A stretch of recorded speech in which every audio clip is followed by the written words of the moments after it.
Folks, good to see you. Good to see everyone. Audio check. Looks like everything is coming through all right.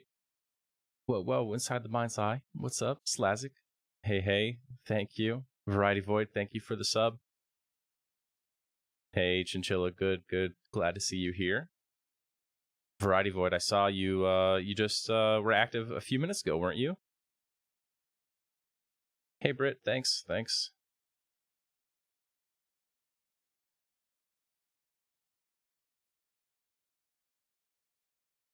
So if you're just tuning in, this is going to be our attempt. I think we have a good chance, but it's our attempt at a 24-hour stream, the longest Pantheon stream ever, the first 24-hour stream that's happened. So we'll see how it goes. Right now we have a 4-person group. We're going to be tackling some content. Hype train started. Thank you. Brit Canuck, thank you for the sub. As for us, we eschewed our previous stream today to take a quick nap, so we would be ready for this for my group. And you'll have to pardon my voice at some points tonight. I'm still a little bit sick. And other than that, I think we're pretty much good to go here. I might pipe in my group audio at some points. We'll see how it goes. But for the most part, I think I'll just keep it to my audio. All right, you guys ready?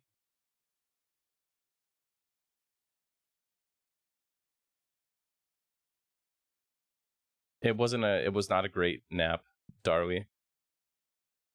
I'm bound at like the midpoint stone. Is that by spiders?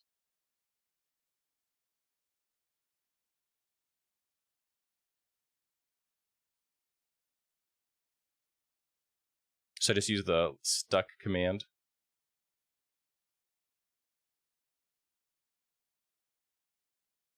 Chilogan. Yeah, my nap actually sucked, Darby. I'm not a good napper.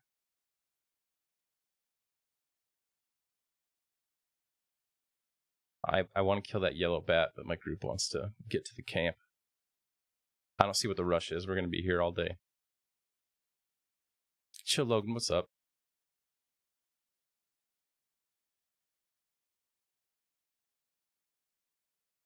What time is it in game? Current hour 22. 10 p.m. So we've got the better part of night ahead of us. It's going to be dark for the start of this. Seems fitting.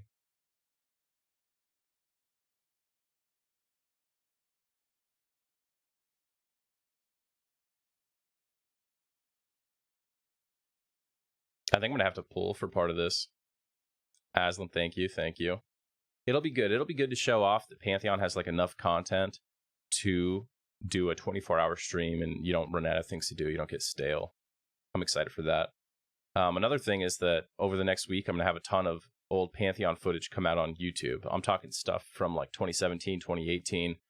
I'm planning to publish. Our first one is scheduled to go live like in the middle of the streams. So it'll be good.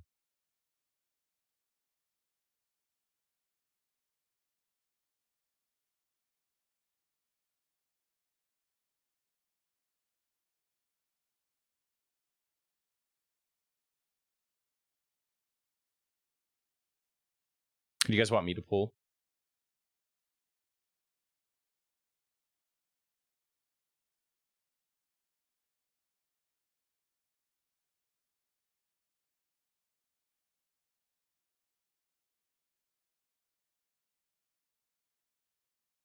Yeah, you guys are going to get to see how dark it is now. Since I'm pulling, I got to go into this cave. It is like pitch black in here every single time. Yeah, I'm going to do an actual 24 hours of Pantheon. Fat Matt, by the way, good to see you. Well, I mean, 24 hours, unless I punk out, get tired. Starting a 24-hour stream at midnight is not super ideal, you know what I mean? Because like I woke up at 8 a.m. this morning.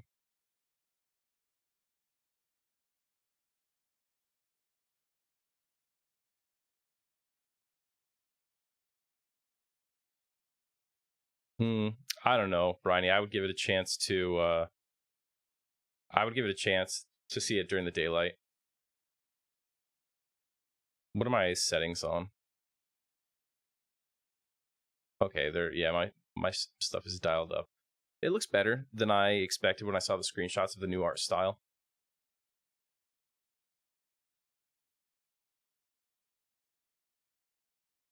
But Chunder, good to see you, man. How's it going?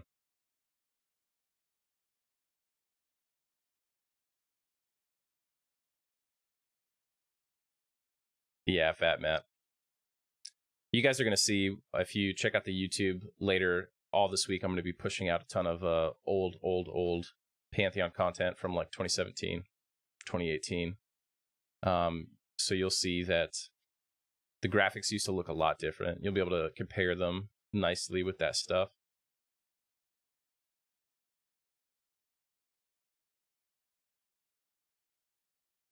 Yeah, so supposedly, I think sometime next month or at the end of this month, they're doing a big lighting pass that's going to change the lighting everywhere in the game. And you know, if you've played basically any game since Xbox 360 came out, you know that the lighting makes a really big difference.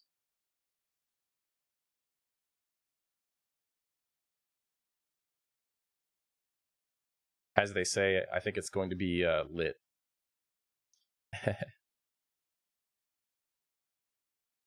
Yeah, I mean, I don't think the graphics will ever be like incredible, but I'm not a graphics guy, and I would assume most people who are coming for it aren't graphics folks either. I'm just a guy who's hoping for an MMO to come out that doesn't suck at this point, right? Yeah, I'd say grab any two people we can.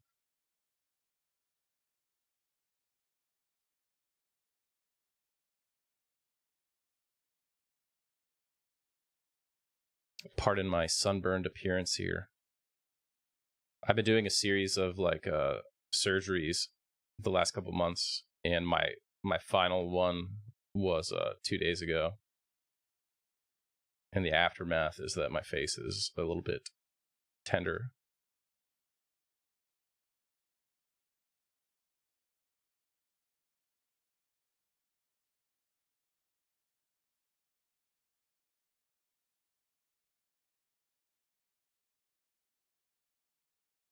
Zaide Elf Princess, right? I love that look when I throw the shield on my back. I think this ore deposit is like really good.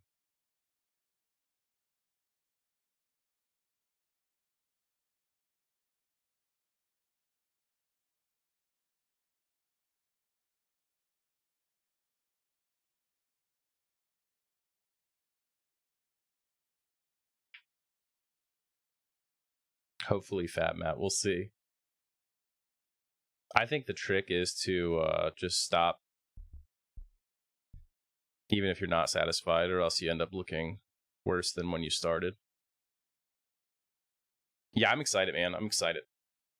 So one of the videos I have put up, something I was never able to really talk about before or show anyone, is that I'm gonna mute this. It's like too much in my ears. We found an area called the Nexus a long time ago.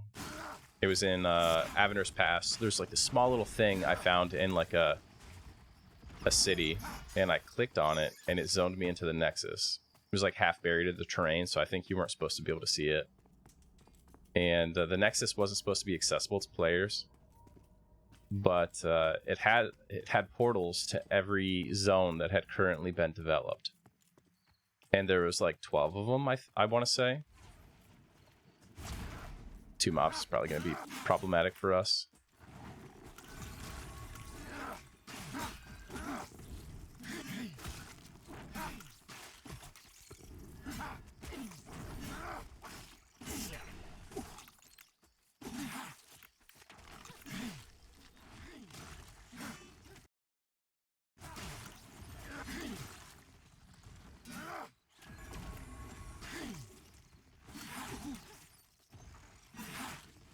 There's also like a dragon in there whose name was impossible to pronounce. It was like Vexthal named Tyr.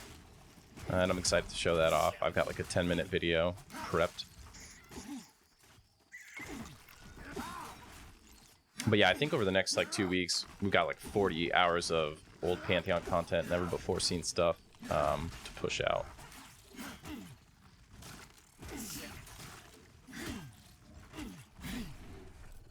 It might be more of a GOD.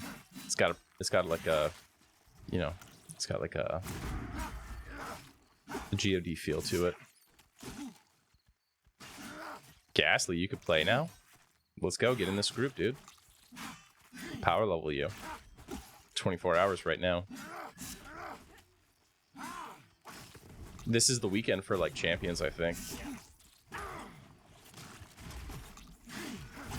There are currently 4 servers up with testers in them. I need to loot some of these. Spells are super, super expensive.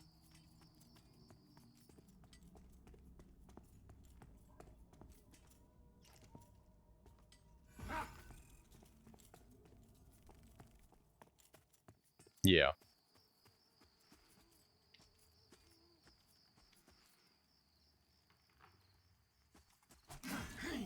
So right now we're a 4-man. We normally have the same 6-man static group, but one of our guys, you know, can't do like the full push.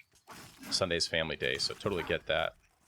And the other guy had Kunark launch, and he leads a PvP guild on the Reign of Thule server. Kunark just launched this weekend, so he's busy with that.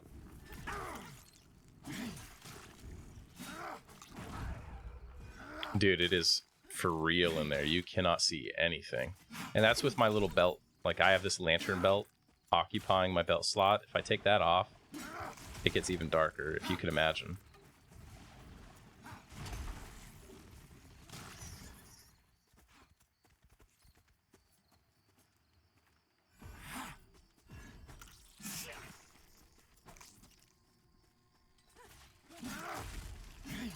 Yeah, Biggs. Well, you know, you could come play until Wife Day starts, though, bro.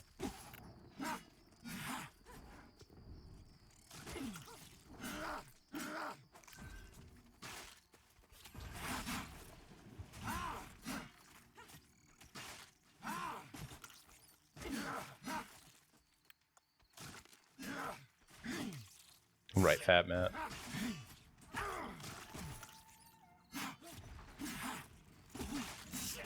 What are those glasses that people used to wear when they played video games for a long time to block the blue light? Gunner glasses. Remember those? They were like real big in the Call of Duty community, circa 2012. I want to mine this ore. Huge hardened Casperite. Caspillerite. I feel like I could easily get lost in there.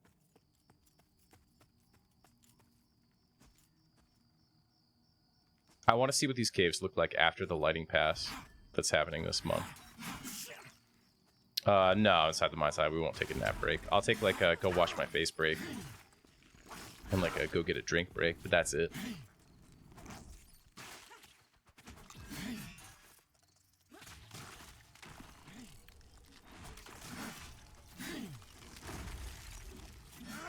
No pee breaks. Around here, we just piss our pants.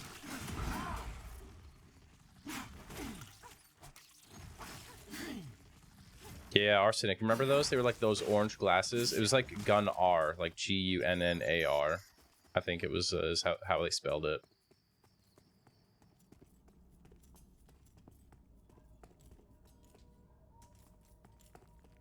I want to mine this thing. Oh, geez. Here we go.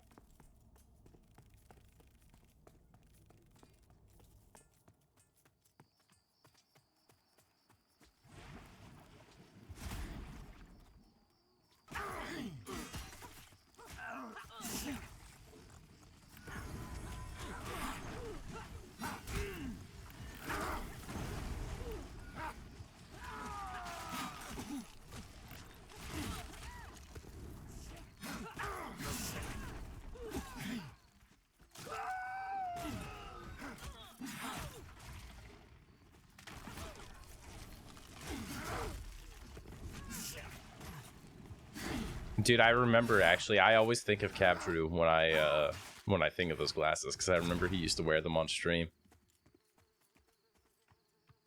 I think we rooted this guy over here. Root CC, baby, let's go.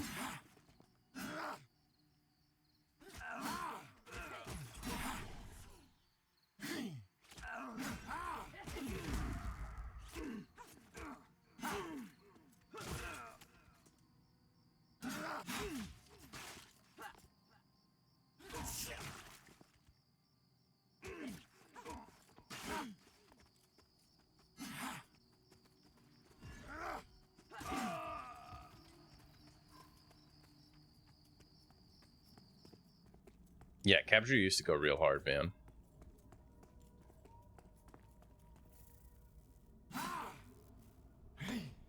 My group's gonna be like, what is he doing, dude? Why is he mining?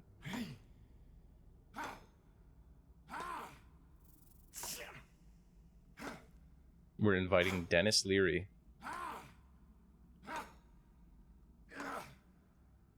And that is a monk. Sweet. Dude, there could be so much good ore in this. It's not just caspelrite. It's a huge, hardened caspelrite deposit. I mean, that could make some cool armor, I bet.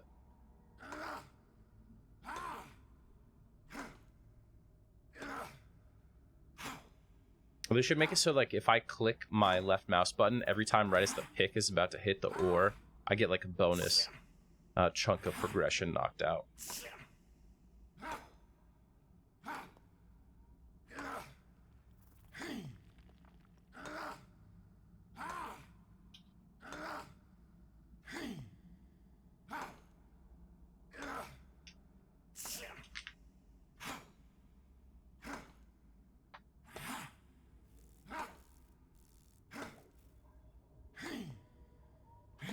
That was such a good one, man.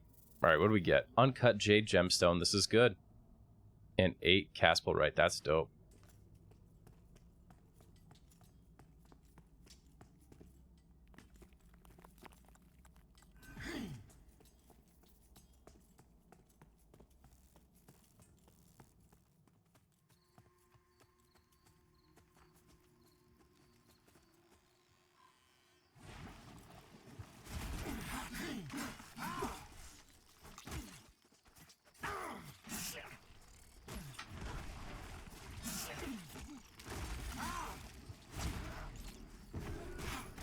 I haven't seen Cadrew in a long time. I wonder what he's doing. Does he stream anymore? Kaga, no, it's not really out.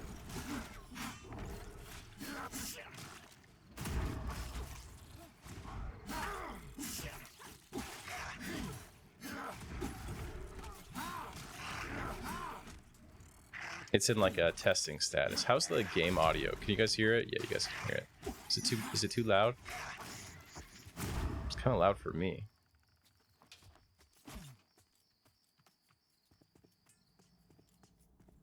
Oh man, it's really good. I love it. Yeah.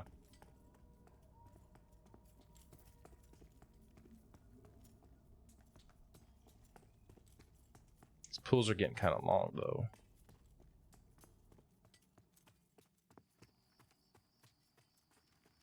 We just began a nice 24-hour push, so hopefully we'll get to see all kinds of cool stuff. I think in 2 weeks we get a new chunk of content released, and this will be nice because we'll gain a bunch of levels and we'll be kind of in the appropriate range for that new content. Dude, every time I go in there, Rim, I'm like getting lost. Rimidal, are you still playing on the Alchemore project?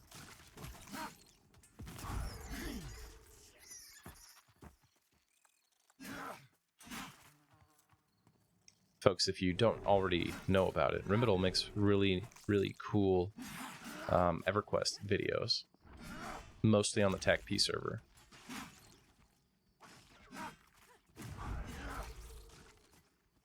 If you like to nerd out about EQ like I do.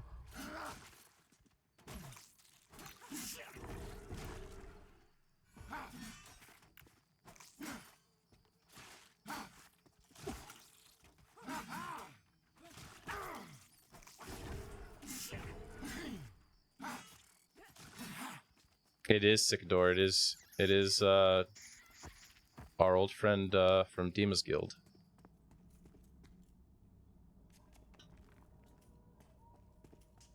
I shouldn't say our, since I wasn't on Fippy. I was on Vulak, but I remember the forums.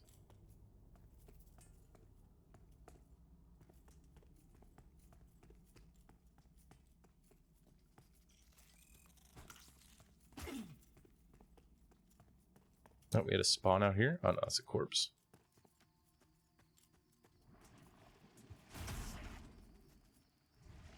Somebody told me a funny story about you recently. I think it was Mesozoic, maybe Sicador. He was talking about you on my podcast, and he told the story of you quitting that guild and just spamming Space Jam over like a dumb loot roll, and then that became kind of like your thing.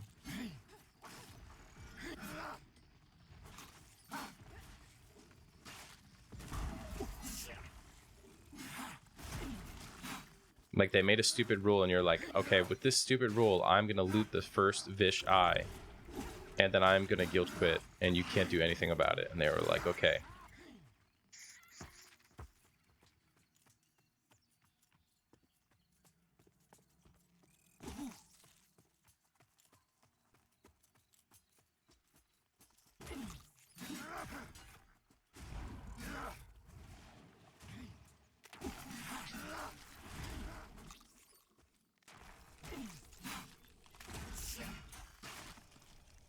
I'm supposed to be watching for Tarsal Fury.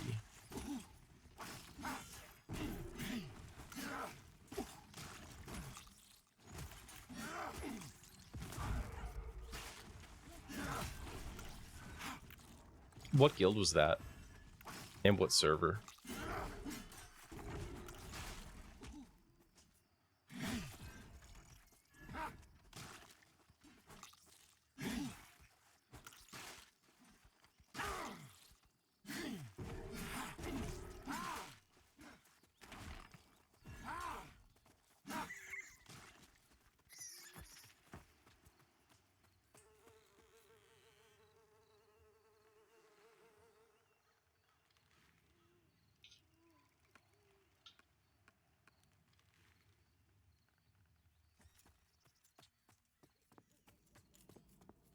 Oh, you did it on Fippy. Oh, I thought that was like your live guild before Fippy.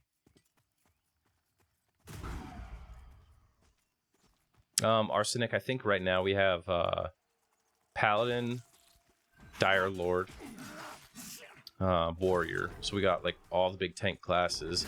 Monk, Rogue, Enchanter, Wizard, Shaman, Cleric.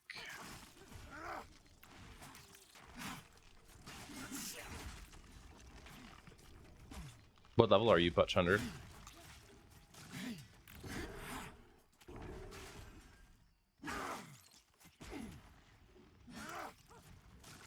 I'll ask the group.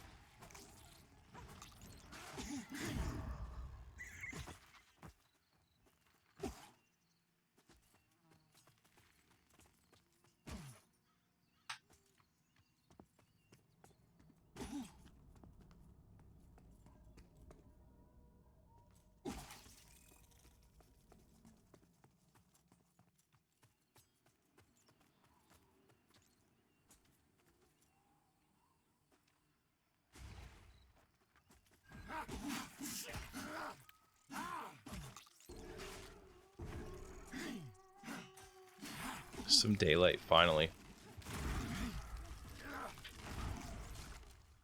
Well, if you want, check out the Drama Quest episode with him. We have like a 3.5 hour chat. Mezzo was awesome. Love that guy. He helped me a lot with planning expansion launches too, because Mangler was always a few expansions ahead of us. I would just ask him like, hey, you know, what went wrong? What'd you guys do that you liked for these?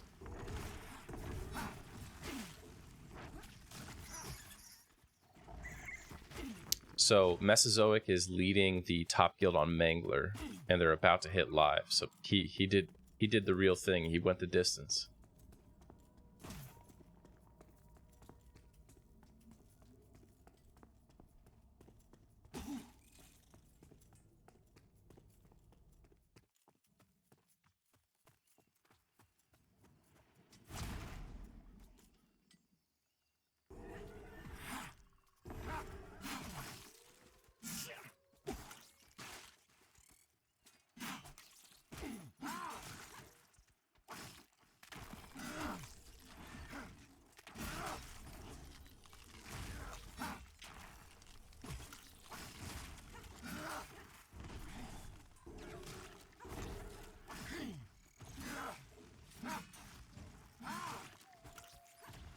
I don't think he told me about trolling Zachnafine.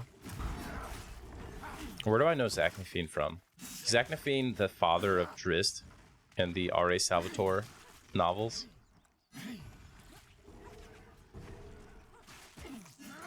Oh my god, Zoisite is in here.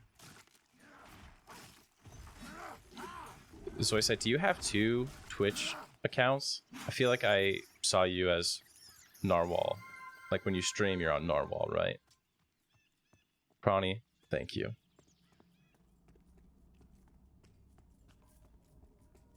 Yeah, I think Zachnafine is from a book. He's like the father of a main character. Ah.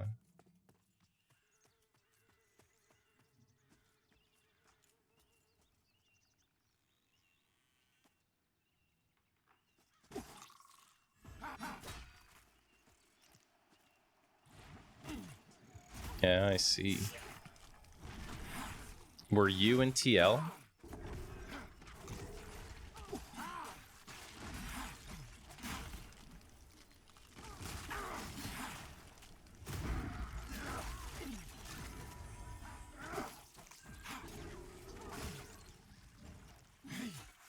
Oh, okay.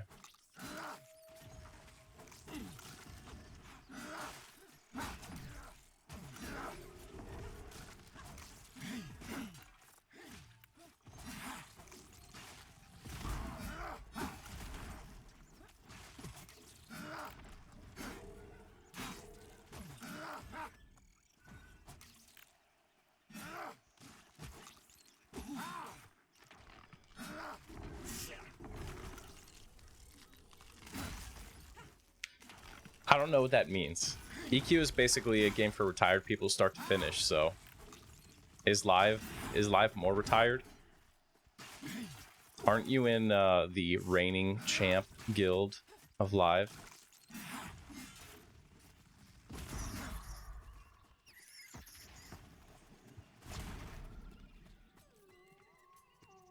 Look at this, from outside you can see the cave nicely illuminated.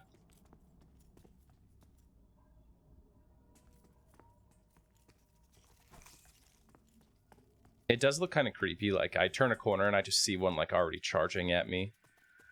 The way their legs move makes me somewhat uneasy.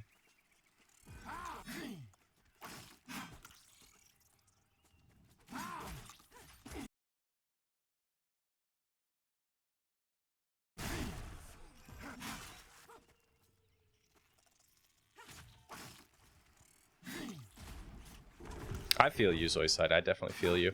I mean, you've got like a different perspective on like the development process than us, right? Because you are a former staff member. So like, what do you think of the future of expansions? Do you think we'll ever get like I don't know what expansions were like 8 years ago in terms of content? And as a person who raids, do you like the staggered release of like expansion, then later raid in 3 waves? I haven't experienced it yet because I play Brain Dead EQ on TLPs. But I feel like it would not be super fun.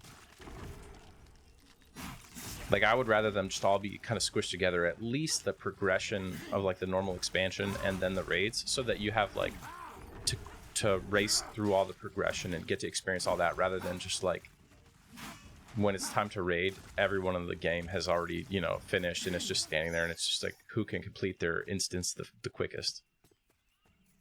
Never. That's kind of grim. How's Dima?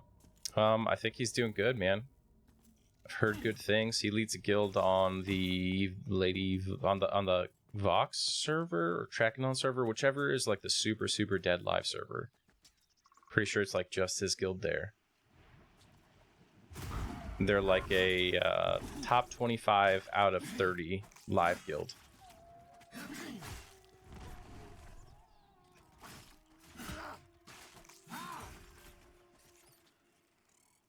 Dude, Remedial, we're not even gonna be able to afford our spells, let me tell you, man.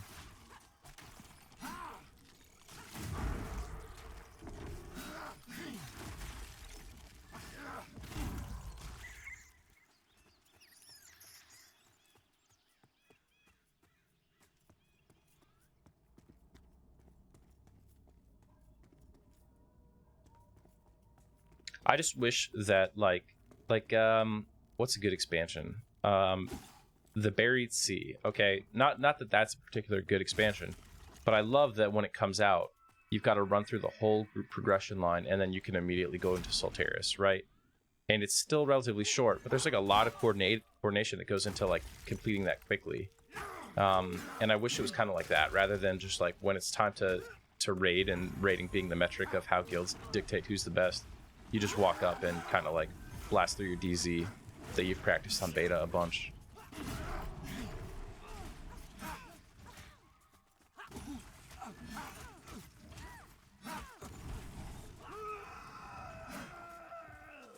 Dude, that guy has a real death scream.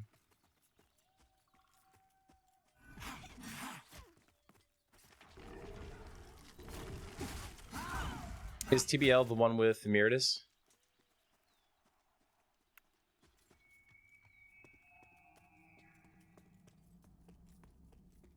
Yeah, I think in the AMA, like Absolor just talked about basically not wanting to go in the direction of like difficult content. Someone said, would we ever get content like Underfoot again in terms of difficulty? And it was like strong no. Players don't actually like this, that kind of thing.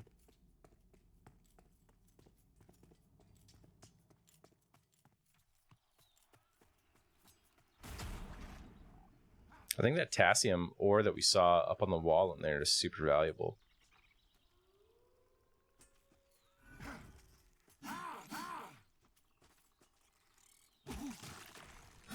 I told my group I would try to stay in voice with them as much as I could tonight, and then like 3 minutes into the stream I had to drop out of the voice.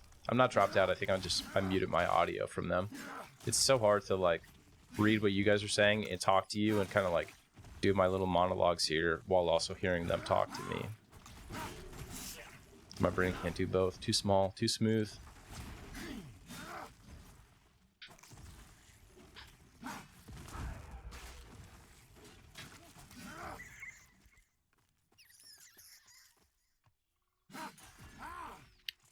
Did you read that AMA thread, Soysite? 91 damage from a paladin? Oh my goodness, this is crazy. Dude, every time I walk in that darkness, I'm like, is this the time that I get lost and die on stream? Is this the time? You know what's crazy, dude, TBK? Koala already fixed pop progression. Like, it was fixed on the beta server a while ago. All they have to do is use the shit she already did. Glut sticks, no, it's not released.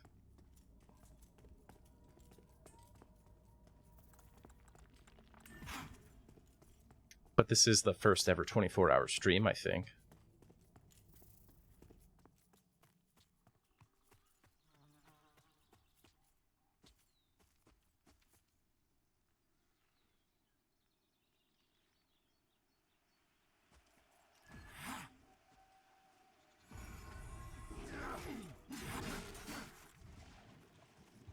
Oh, that's cool, man.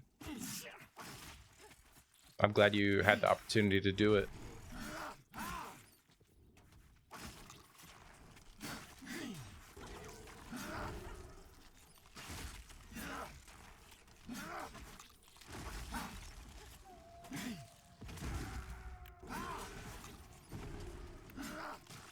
You know all their opinions. Why is Absolor the way he is? Can you tell me? Biggs, you didn't know? Yace died almost 2 years ago now, right?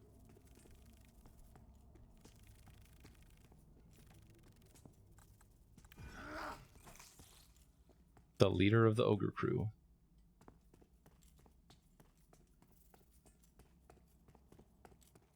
He is old.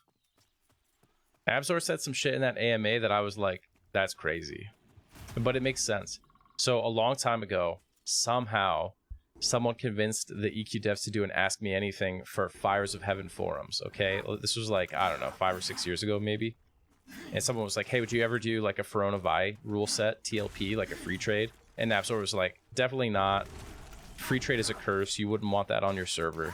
And it was so funny that like 2 years later they did one, and it's the most popular rule set that they've ever had.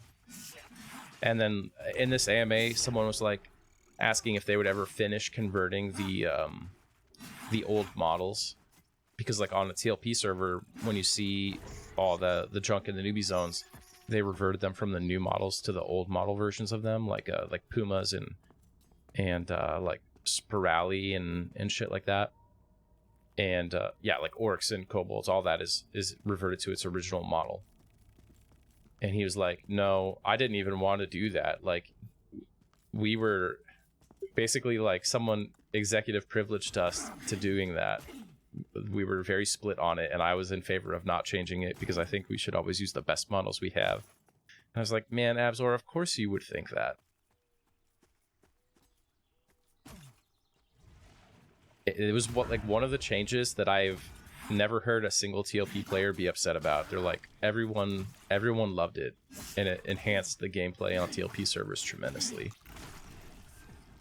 More pixels does not mean better model.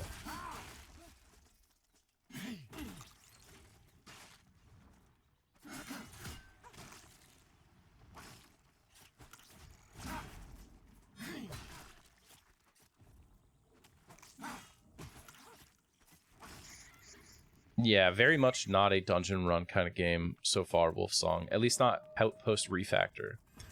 Before the refactor, we used to make some power groups and we would plow through dungeons, but that was more like a symptom of like some cheese we were doing.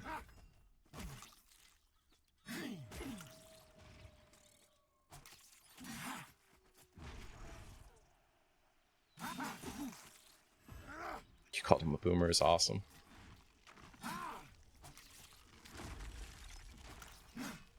The heroic character TLP thing. Was that the Miracle server? Dude. That is... I feel like anybody could have been like, yeah, that's a terrible idea.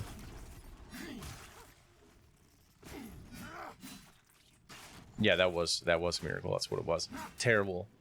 Miracle's such a cool character in the lore too, and they blew it on that.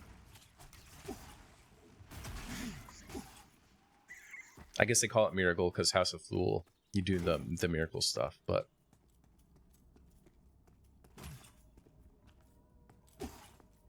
like, why? You know what I mean? Where does that kind of push come from? Like, the TLP player base just could not care any less about House of Thule. You got to get them early, very early. If you launch past like past Velius, it's going to significantly harm your launch population, and a low launch population server is going to be like dead, because casuals are the lifeblood of any server. And you could trick casuals into playing expansions that they weren't originally interested in, and then they'll be like, oh, actually I love these expansions. But you can't start in those expansions because they just won't play at all. You literally have to start in content that casuals feel warm and fuzzy about, and then you have to progress to content that they were unwilling to try before they have quit, so that they see that the best content in EQ is actually well outside of the trilogy era. Man, get that shit out of here, Ghastly. Yeah, Mayong was the first iteration. 5150 server. So at least the Mayong server was a troll, right? Because the Mayong server, they let people vote on rule sets, and live players voted for what was obviously the worst server idea, and it resulted in Mayong.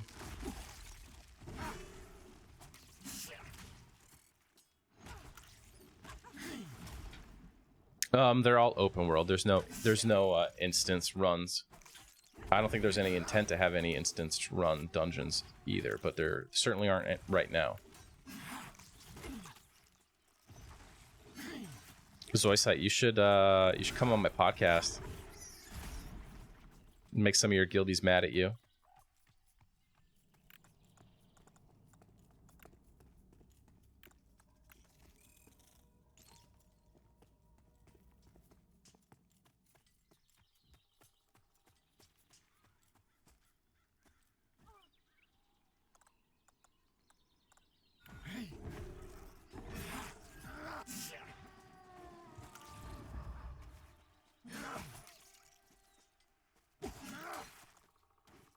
Yeah, those servers are actually like really nice, like test beds. I mean, there was a bunch of times where we went on to the Miracle server and just tested some bullshit with heroic characters.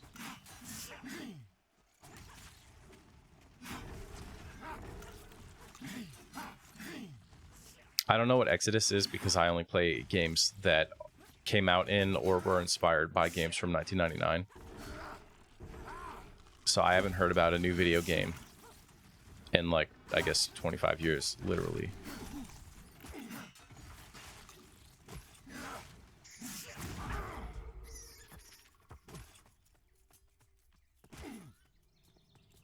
Is that like a big game, or have you gone like indie? Like what are you up to these days? Boomer games, don't kill me like that, Sicador. Not boomer games, okay? Boomer games are Tetris, which is also great. You know what boomer games? Boomer games are Farmville. I bet Avzor loves Farmville. Hey, Recoral, thank you, bro. Okay, that's super promising.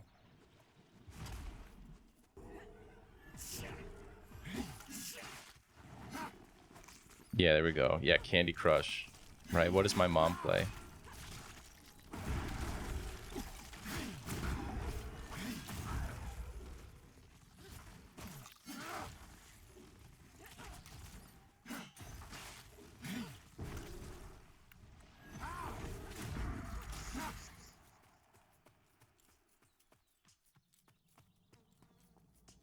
A long time ago, I played some D&D game that, not like D&D online. I forget what it was though, but it was very much like a D&D turn-based. Like you move your character a little bit and then you attack and you see the rolls. And I think you see the rolls. I can't remember what the game was, but I remember basically hating it after an hour because like I was in combat and I was just constantly missing. No, get away. I want these crystals, man. Oh, this is bad. All right, there's the exit.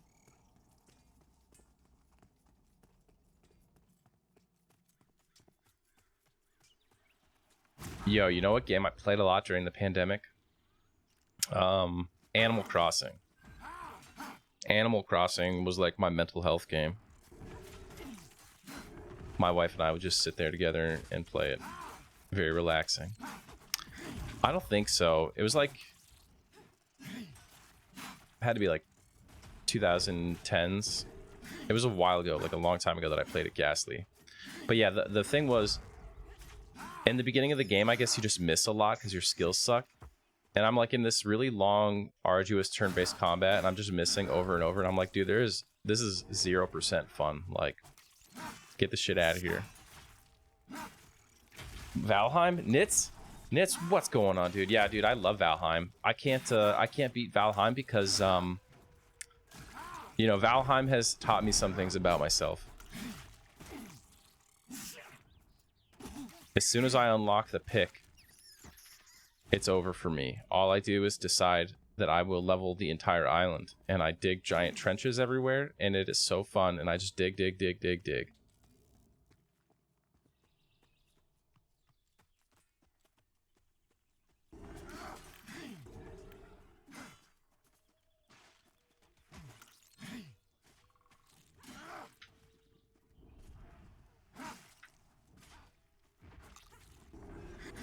There's something so relaxing. Some games have like this repetitive thing that you just do, and it's just like, man, it's like, you ever like you get stressed and you like go vacuum your floor and it's relaxing. Mining in Pantheon is just like, or I mean in Valheim is just like that, taking that pickaxe and doing like a big trench. Or like Dynasty Warriors is the same way, like Just walking into a sea of enemies and pressing square over and over and over again, and like suddenly they're all gone. Same mental process occurring.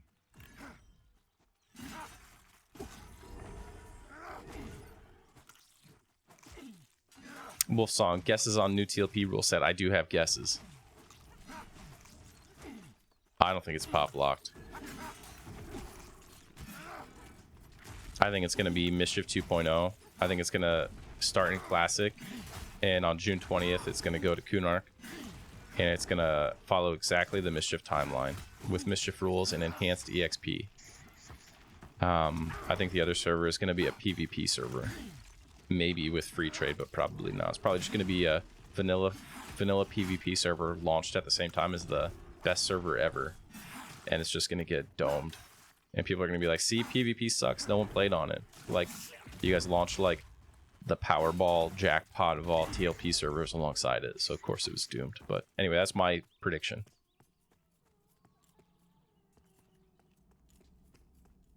I mean, its name is Teak, right? So with it being Teak, we know there's got to be some EXP shenanigans going on, right? Because Teak is the hot zone dude in POK. That's all he does is tell you what the hot zones and shit are. So I assume there's some EXP shenanigan.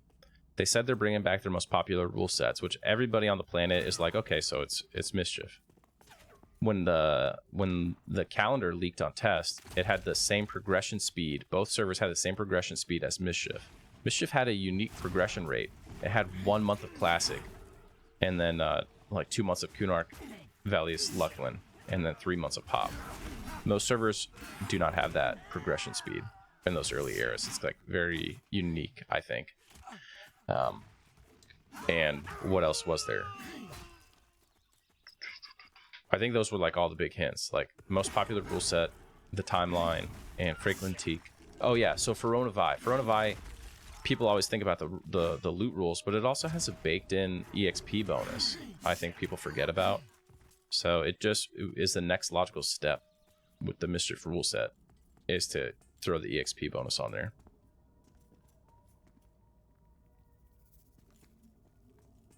Nitz, are you gonna play with Faceless?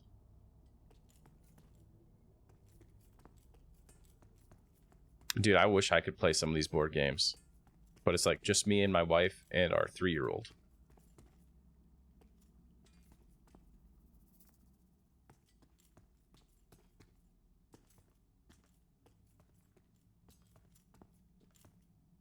All right, we're gonna get these crystals. Oh, dude. I am so...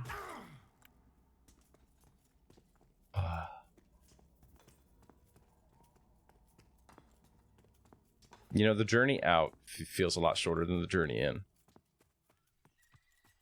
Let's do it, Nitz.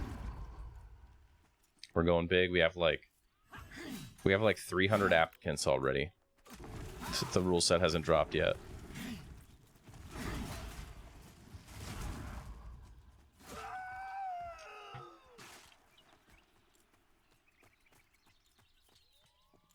I used to be really into Magic. That was really the only tabletop thing I've done. Well, other than D&D, I've DM'd like 10 campaigns. I've never played D&D. I've always been the DM.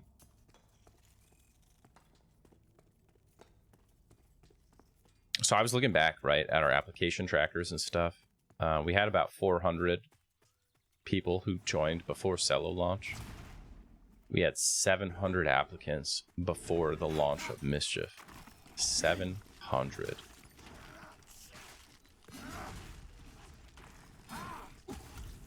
Nah, you're good, Chinchilla.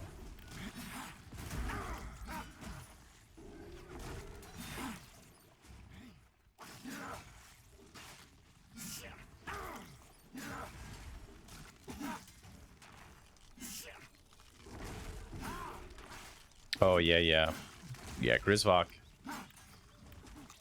We don't think very highly of him. What I would say is if you want to give it your first shot with Faceless Sicador, you should join like after Classic, because it's just going to be, you know, it takes a few expansions for it to become real Faceless, I think.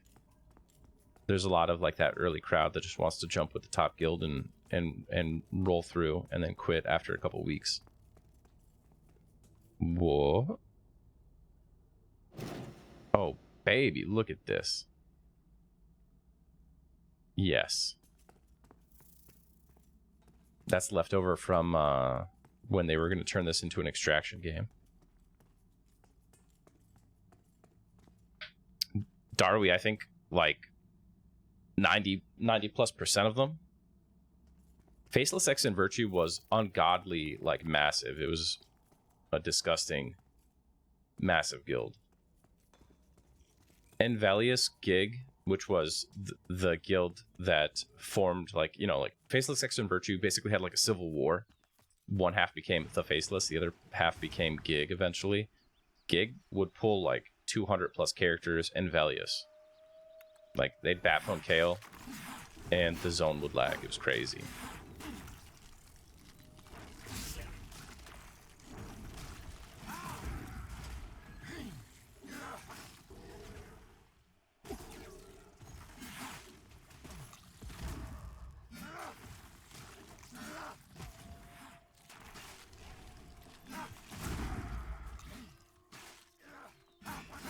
Yeah, I mean, that's probably smart. Sick door. Every now and then we look back at like one of our old friends who was like really big on one of the TLPs, and we're like, man, whatever happened to him? And they're like, oh yeah, he moved on. He's like living his best life. Everyone's all jealous. He escaped the sickness.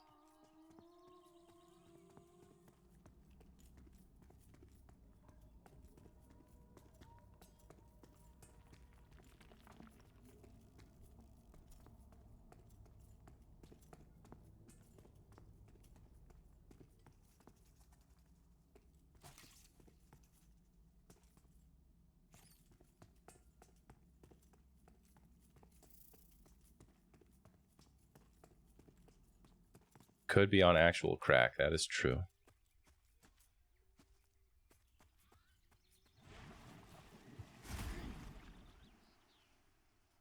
Oh my gosh. I feel so privileged to have received a friend request.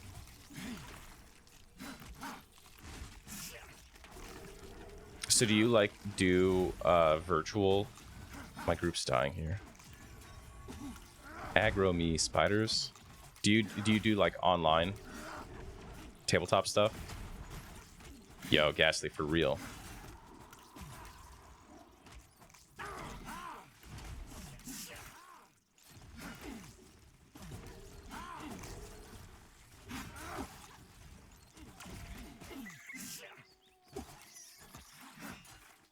I've led a bunch of so I was talking about like how I DM'd a few D&D sessions. All the D&D I've ever DM'd has been EverQuest D&D, like the tabletop role-playing game with the books and stuff they released.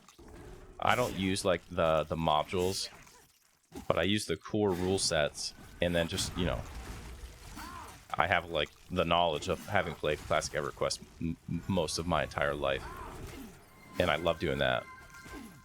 And I've gotten a few people into real EverQuest that way.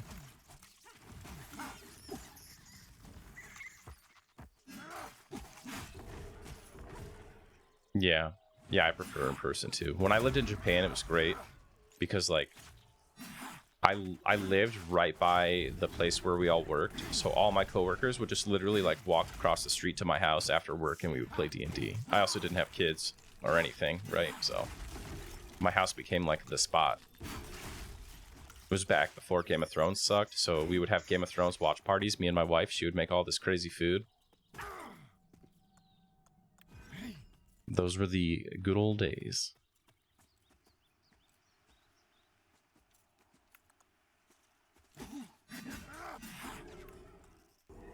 It was peak, man. Imagine all your friends come over to watch Game of Thrones, like 12 people. And then after that, everyone just busts out their commander decks, and you play Magic until like 2 a.m.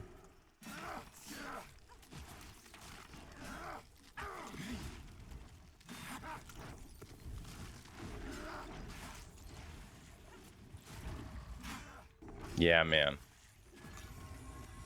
We actually did it. it was so funny how it changed for the final season. Like, people would come over and we would all just be fighting and angry at the end. Episode 3 of season 8 was where we were all really like, it changed from a bunch of like die-hard Game of Thrones fans to being like, fuck this show. Who made this? DB Weiss? Let me find that guy.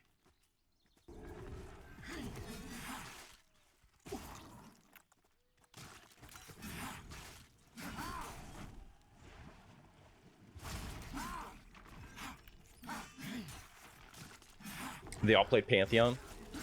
We used to play Pantheon like pre-Alpha 1 back then.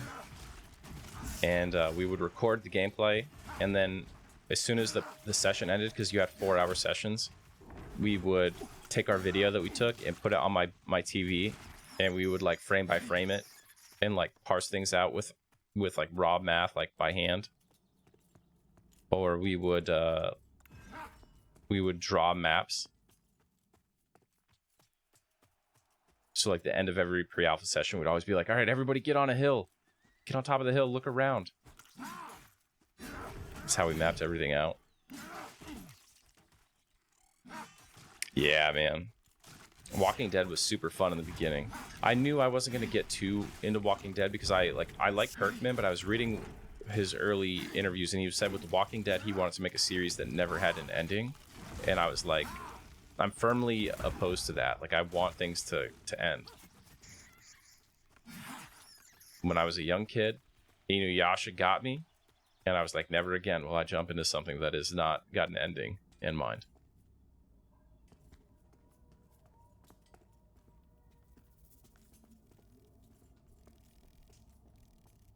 There's a new Walking Dead series, like a reboot. Dude, look how bad the EXP rate is. We've been rolling for an hour. And I've gotten less than 33% of a level. I'm level 9, dude. It's not like this is like level 30 content.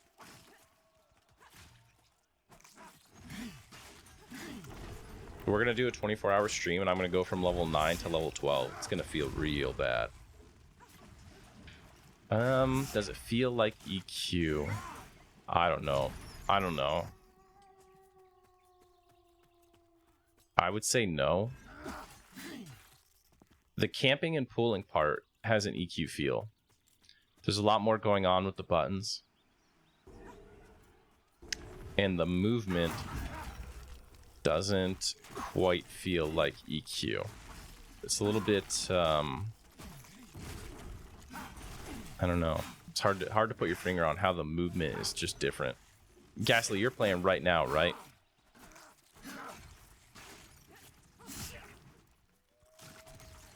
Yeah, it feels a lot more like Vanguard. I wouldn't call it janky.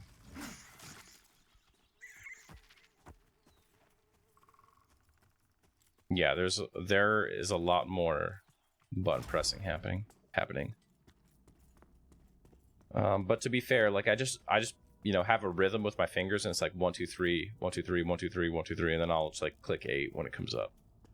I'm playing super suboptimally right now, but it gets us through. All right, let me get these gems. Where are they at?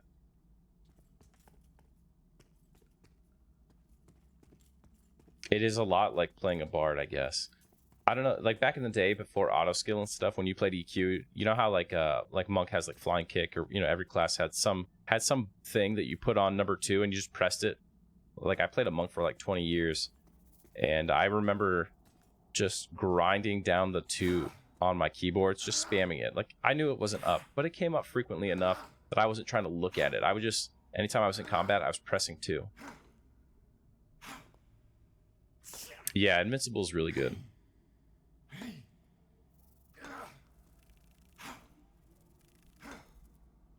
Let's go, Potassium, baby.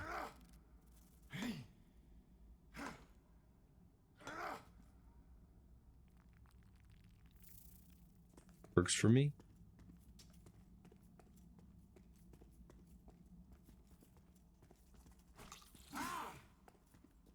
There we go. Wasn't trying to come this deep and then leave with like just 1.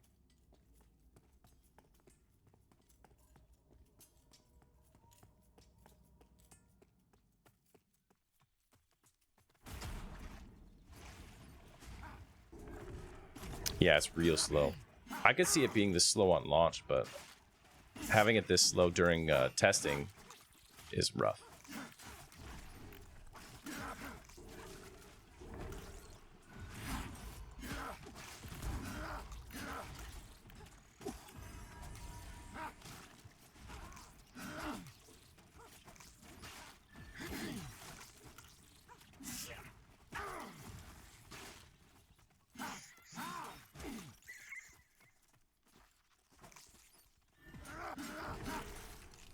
No talk at all, Kagasori. They said they're going to have all the classes in the next couple months. And we've got a lot of content coming in. They're doing a lighting pass, so the game will look a lot better this month. Rapid progress seems to be happening. They expanded the team a lot, hired a lot of new folks.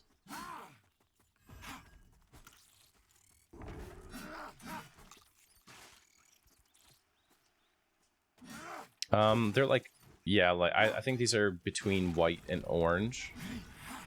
And Pantheon, there's like multiple, I think like, I don't even remember how it all works, but there's white, yellow, orange, and then red. Red is like not really viable to kill unless the mob is just not tuned properly.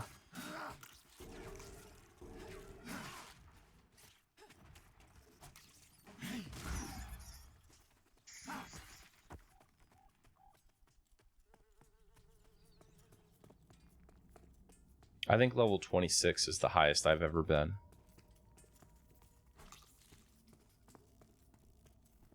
A Deathweaver is prepared to attack me.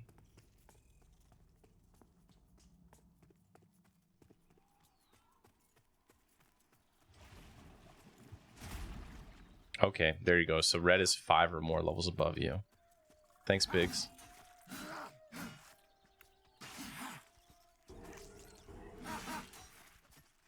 Also, thanks, Glorf, who types more slowly than Biggs.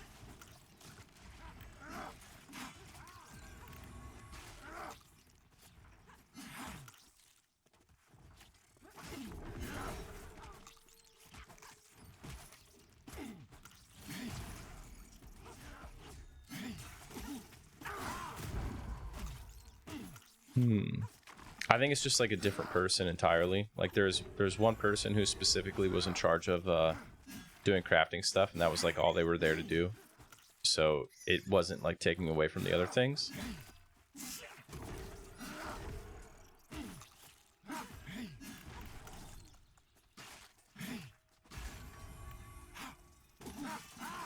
Glorf, you're in this for the long haul. You are 80% of our group's DPS.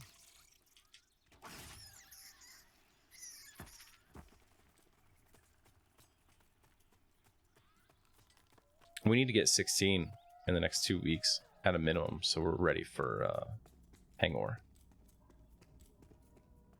Or Mad Run.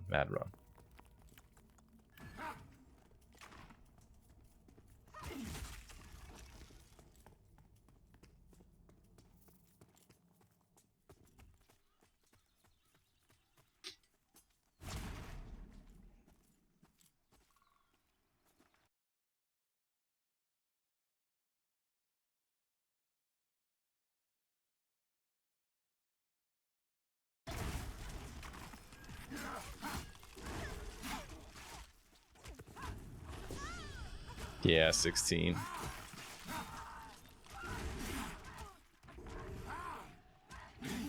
And I think Hangor is going to be like mid-20s. Liverflap, what is up, dude? Big Liverflap coming on the podcast again, round 3 for Permafrost lore this week.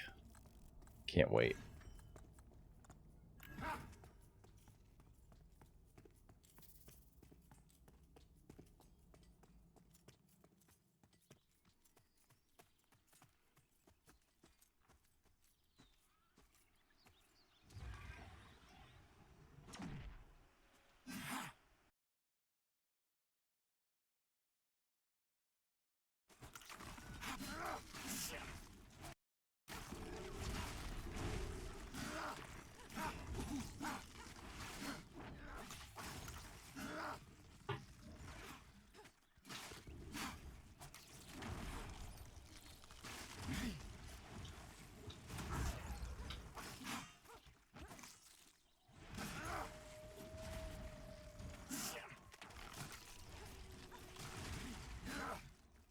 11 cleric looking for a group. Let's get them.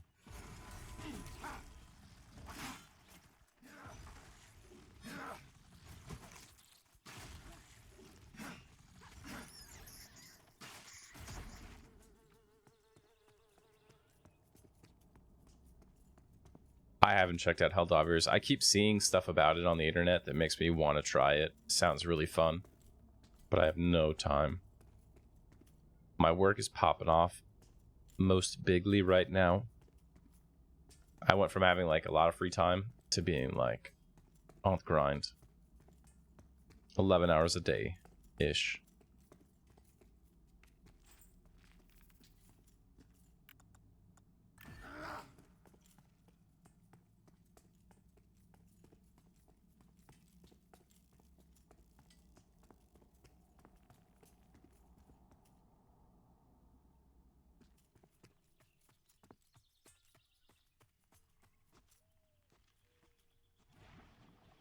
Hey Trexid, what's going on? Yeah, pretty much. I'm wearing a belt pouch with a lantern on it, and that's why I have like the shiny light. If I take it off, I'm pretty sure it's like pitch black. Let me see.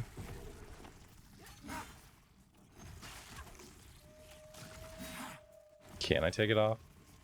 It won't let me. There it is. Okay. So watch the next time I'll run in here. See what it's like. Yeah. You thought it was dark before. So I'm going to put my belt back on.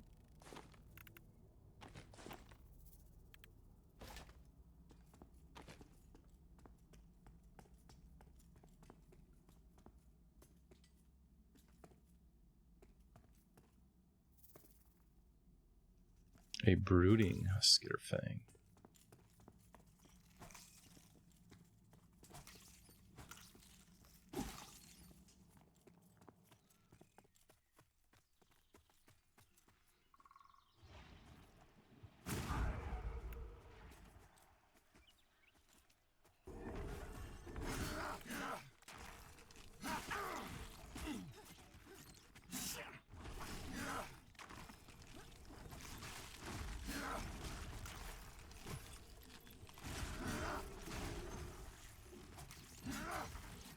Randall, what's going on?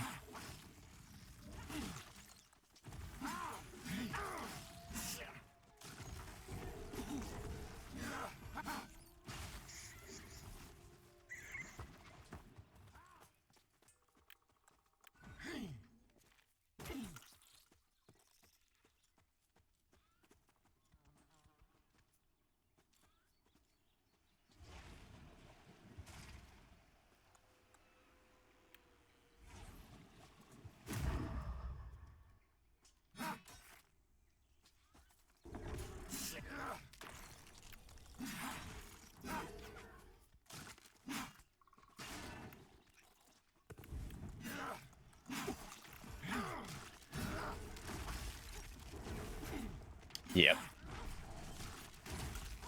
So, well, there's been a wipe since the last time champions got to play, so I guess they probably lost all their characters.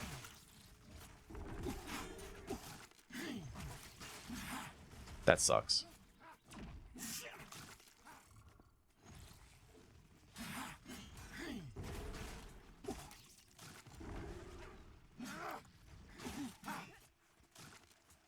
Pally's awesome. I love it. Feels great.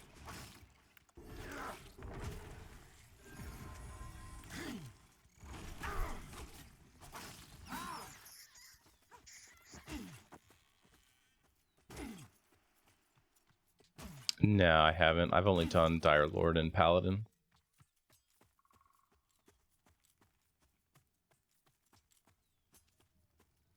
Honestly, I wouldn't mind the 1 through 3 grind right now, because at least you level up in a reasonable amount of time.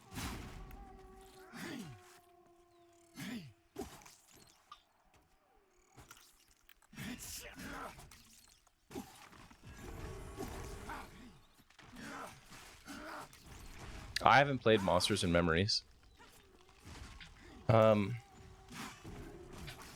I think Monsters and Memories is probably a lot closer to old EQ than this. It's like, I would say the games are just, you know, playing this and watching Monsters and Memories. I would say one is more Vanguard, which is this, and the other one is more classic EQ.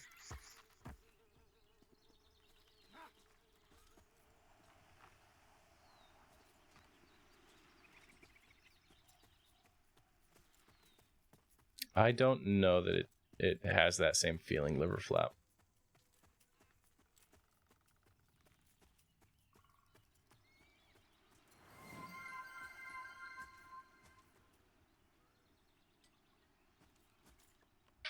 Thick Matt hates angel hair. Is this Fat Matt loves spaghetti's like alternate account?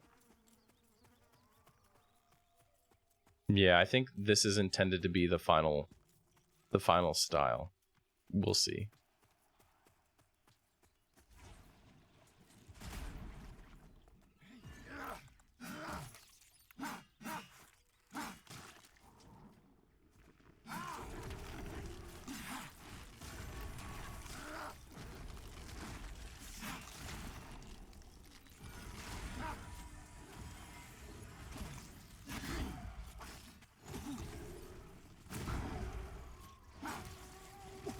I'm pretty sure they rebuilt the game in 2020. We were doing a lot of testing in 2017, 2018. And then there was like 2 years with no testing. And when we came back, the game was like significantly less than when we had played it last. And now it is finally gotten back to where it was basically in like 2017, 2018 in terms of content and stuff.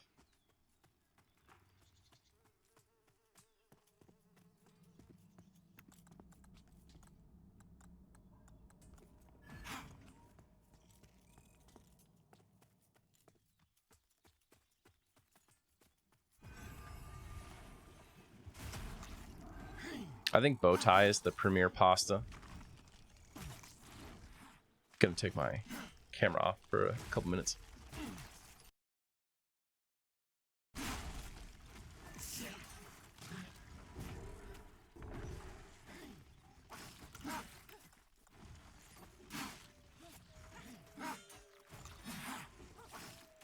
Gnocchi is good, man. Gnocchi is good, but it's kind of like, it's not quite in the same tier. You know what I mean? It's a very different experience than the other pastas, in my opinion.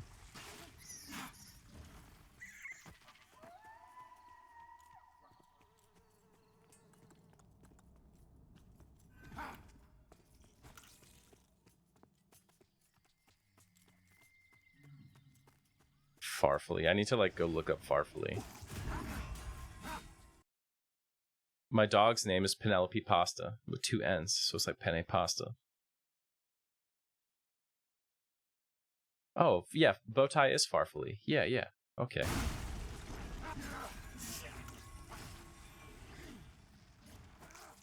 Angel hair is the worst pasta. Absolutely. Like, how am I supposed to... Why would we make it... It's the only pasta that is designed to be difficult to eat.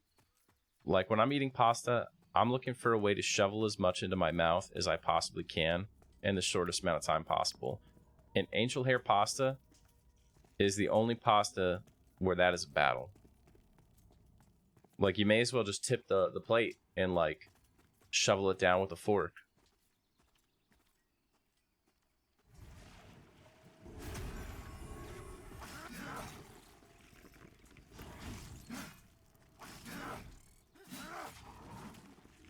Yeah, I mean, and that's the thing. There's only one pasta sauce, really. The rest is all just a scam.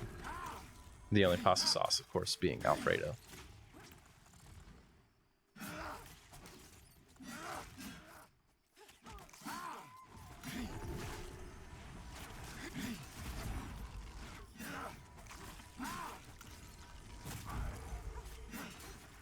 I could do with a little penne con vodka, you know.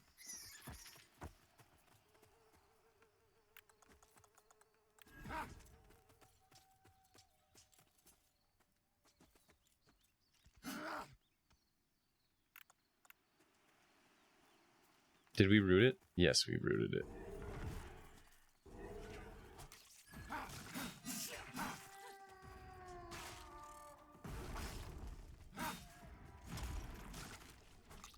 What about tricolor?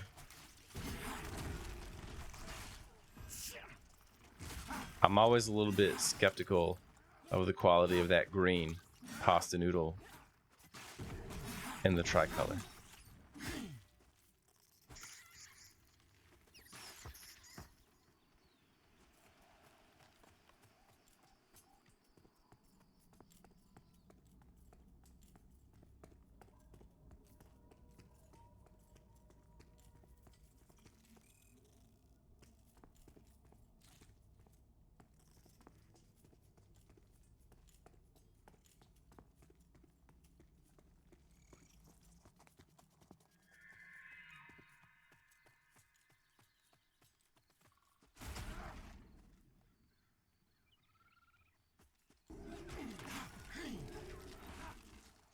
So Bro Groot is strictly CC, I guess, huh? Like, 1 damage breaks it? That's crazy.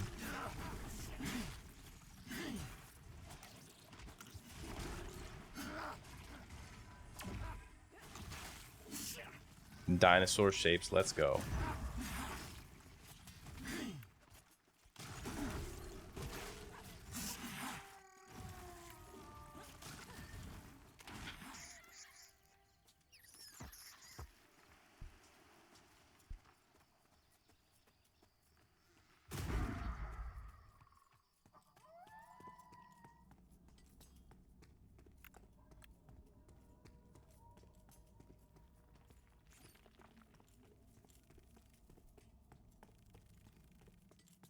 I think EXP would be significantly faster if we moved into the cave. Like, the majority of our time is spent pulling mobs.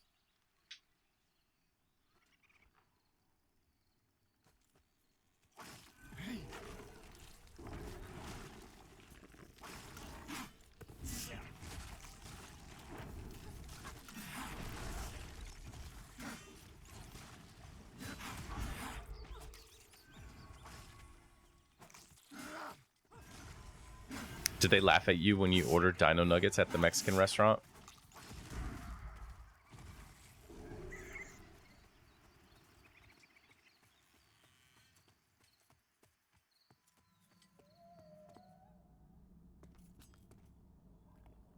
There's actual zone lines, Rim. I don't think they have a Zem yet, but they do have a MEM, mob experience modifier. And I think there's a little message you can see when you kill the mob if it gives enhanced EXP. There's basically mobs that are flagged as, quote, dungeon mobs. Too tired? What's up, dude? What level are you too tired? Like 57?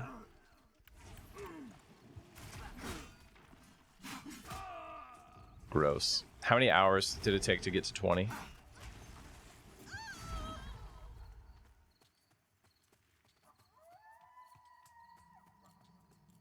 Yeah, the EXP rate's fun right now.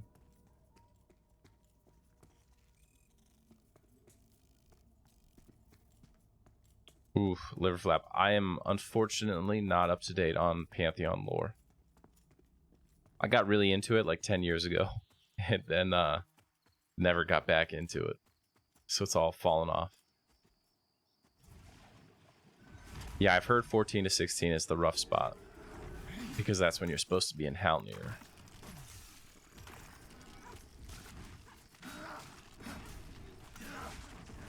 I mean, it feels really slow right now at level 9, so I can't imagine what 14 to 16 is going to feel like.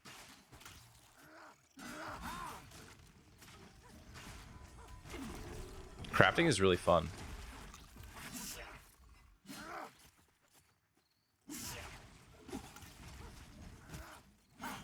Man, I should do that with EQ lore rim at all.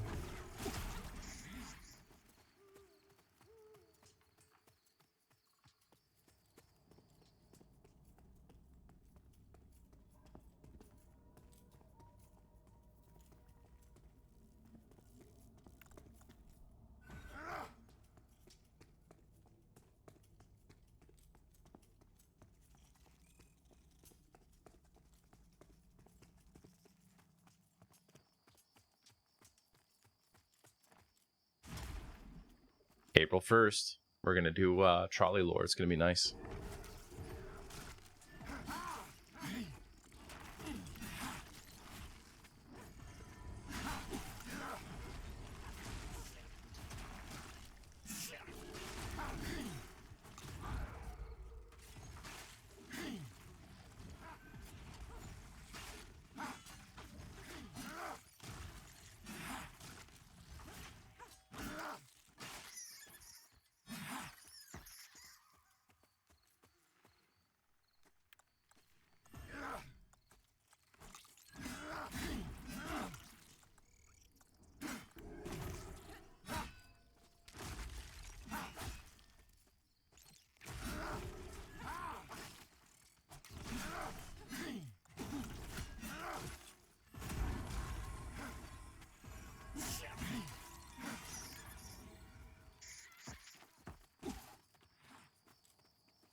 You finally got it off your wife?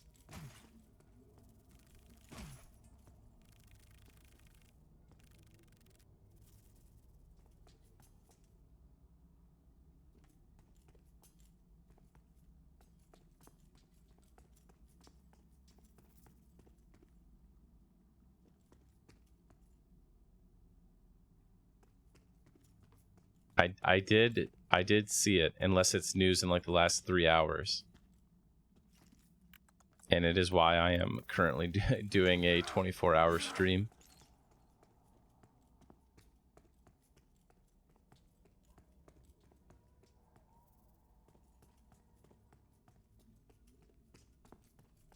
Technically, it doesn't go into effect until 90 minutes from now.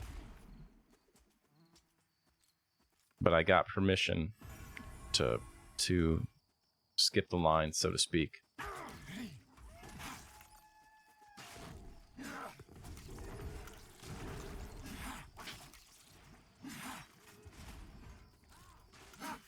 Yeah, all week I'm going to be uploading a bunch of videos from like Pre-Alpha 1, Pre-Alpha 2, Pre-Alpha 3.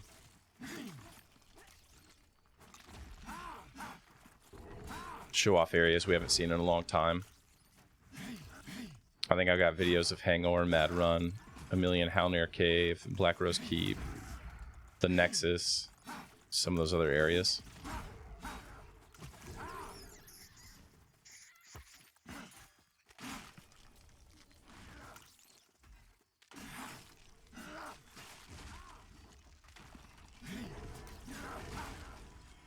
The 30th? Oh, the lighting pass? Yeah, dude, it's gonna be lit.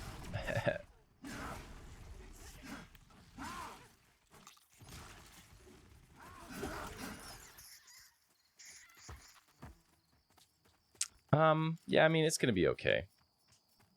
My whole plan has changed now that I can just like pretty much stream whenever I want, though.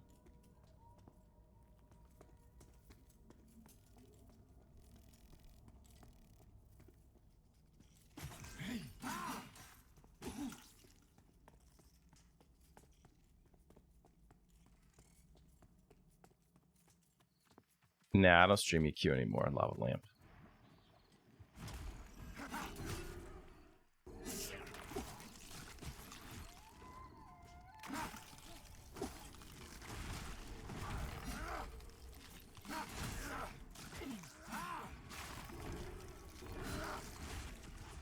I'll probably stream like the day the new season comes out, and probably that'll be it. Like, I will actually stream Pantheon less now that the NDA is lifted. If I had to guess.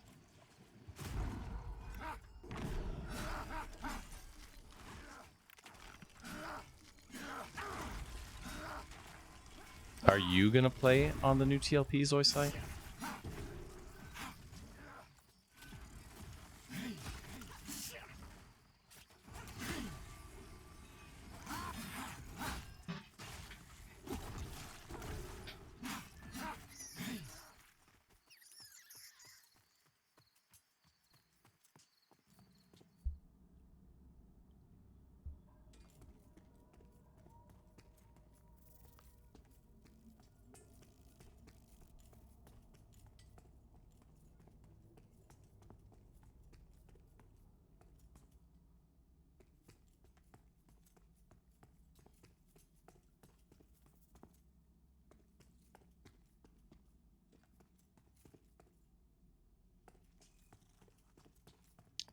because your boy has maxed out sprint. Let's go.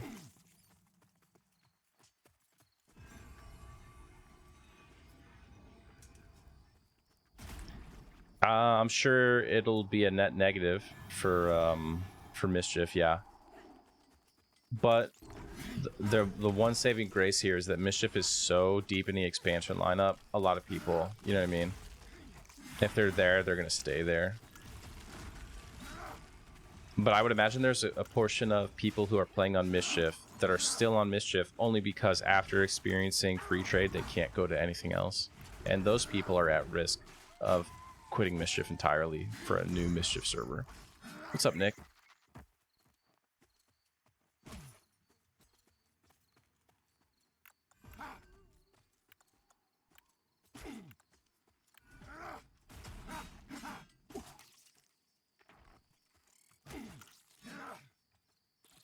I didn't see that liver flap. That's pretty cool.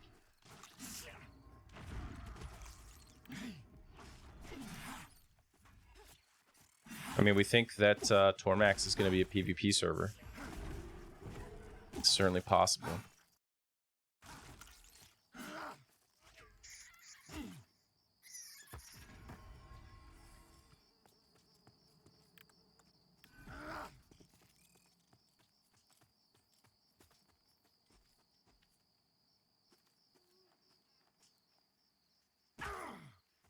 There's a lot of good content after that 70s stretch, but the 70s can be rough.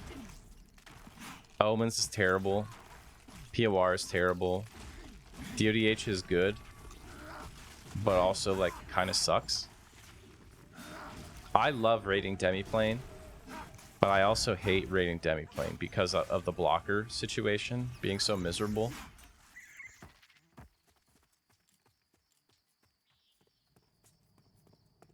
Demiplane was where I stopped boxing on Mischief because I was like, dude, I'm not getting blockers on all these characters. Fuck all that noise. Also, there's like it's a very Z-axis like heavy expansion, which made like following your characters a nightmare. But I do love actually doing the raid events in Demiplane. They're really great.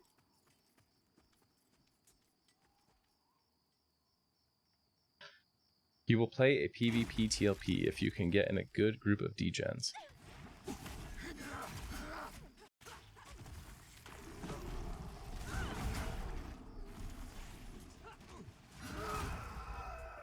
I don't think I could get people to play PvP TLP.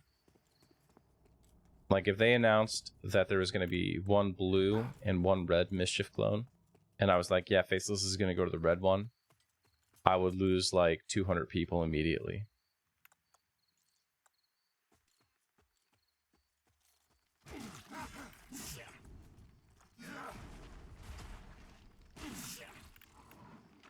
I'm not sure, Rim.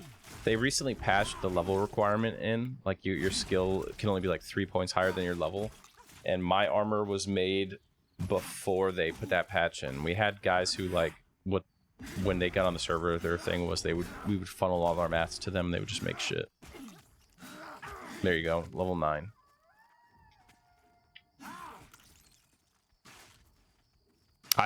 Personally, I think EQ PvP is a ton of fun. When I played on red servers back in the day, I loved it.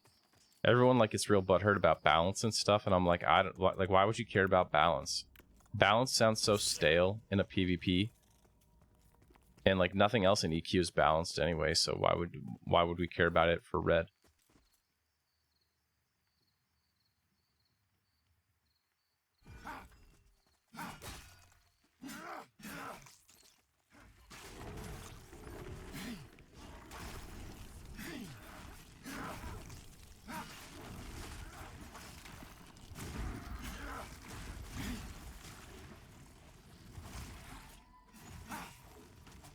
They said they're doing new anti-cheat measures this year. I think a red Mischief clone would be the perfect honeypot to catch all the cheaters.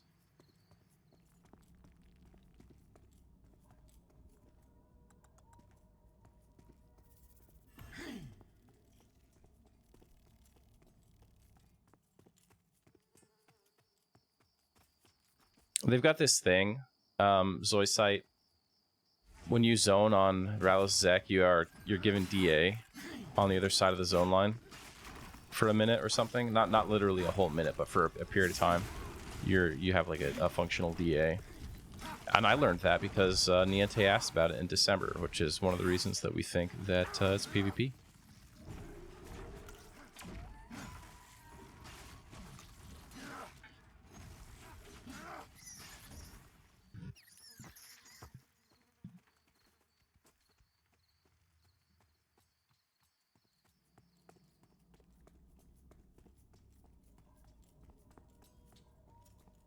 I'm getting old, man. My back is going to be mad at me at the end of this 24 hours. 90 minutes in, and it's like, not happy. What is this?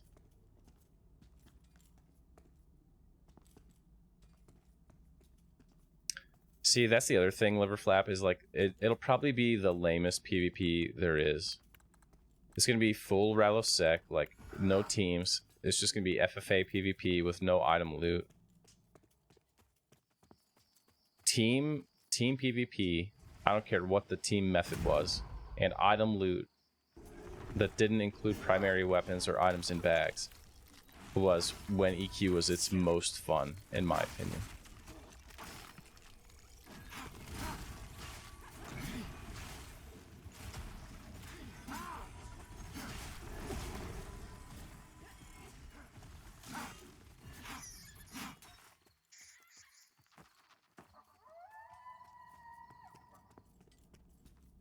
I mean, really, all you need to do to catch cheaters is log into the game on an non-GM account and walk around and look.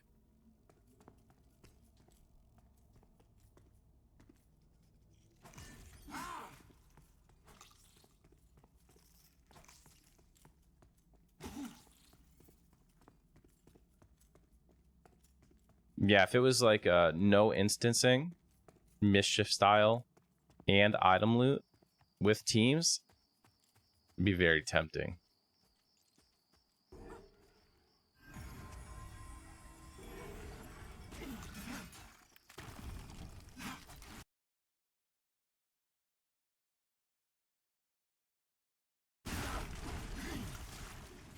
What if we just stay in the spider caves the full 24 hours?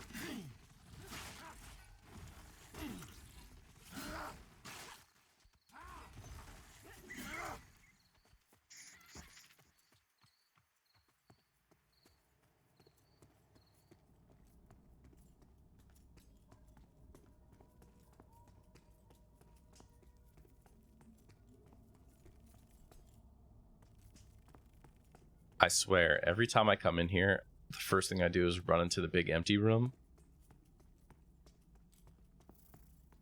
And then I find the room with actual mobs in it.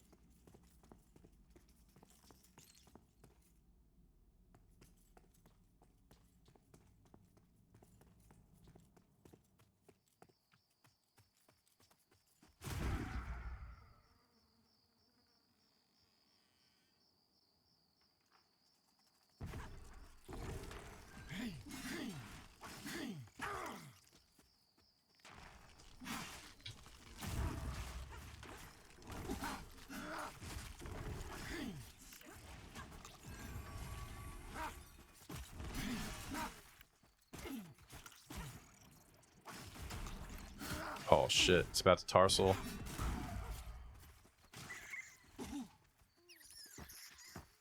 It must have been just past our cleric because it didn't tarsal him. I don't know if they nerfed it. We dodged it. I think technically its hitbox was just past Asmodai, so he didn't get hit.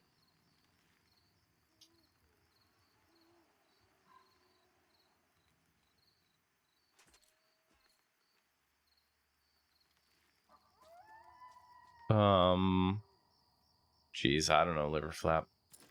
I would do race-based PvP, and I would get rid of Common Tongue, and it would be free trade, and you'd be able to loot items. You would get EXP for killing other players. You would lose EXP for dying.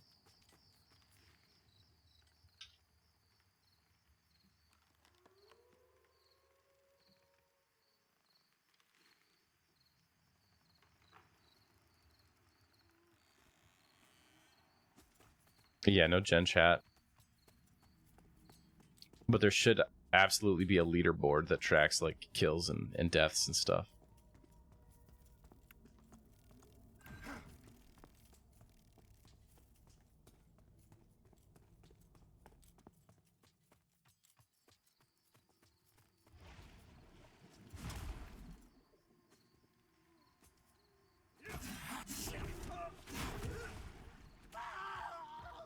Our cleric is AFK. I mean, it was doing Tarsal Fury. I walked over here. It continues to face this direction. And then I didn't get hit.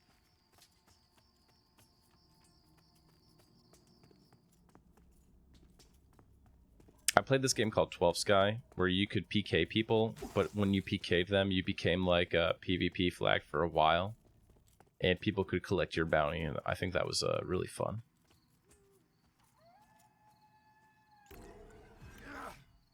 There were some cool MMOs back in the day before they got like overrun by bots. You had like 2 months of a lot of fun before bots came, like Silk Road Online and stuff.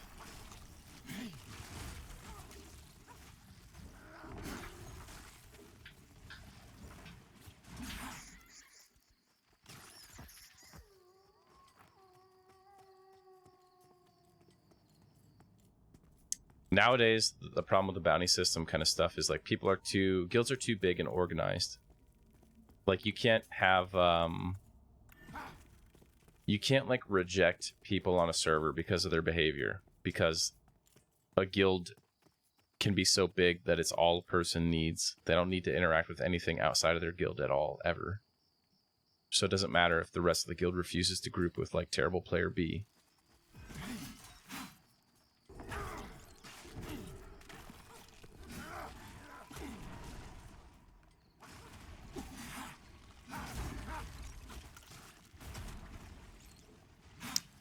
He used Tarsal like right when I had to cough.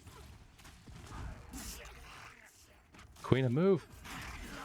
There we go.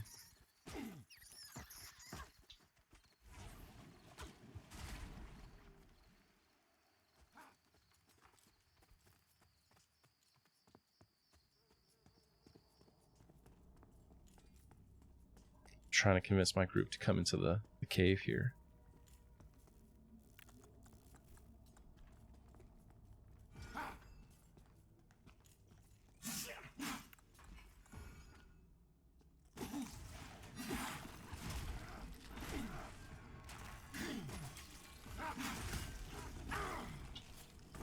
Now we can check out the rest of the cave.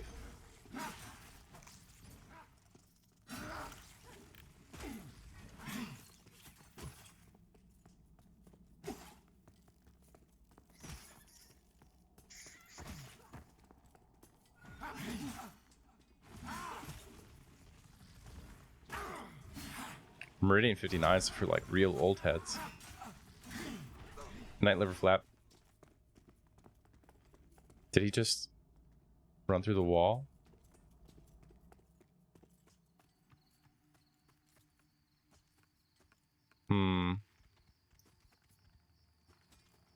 Our monk has been caught AFKing.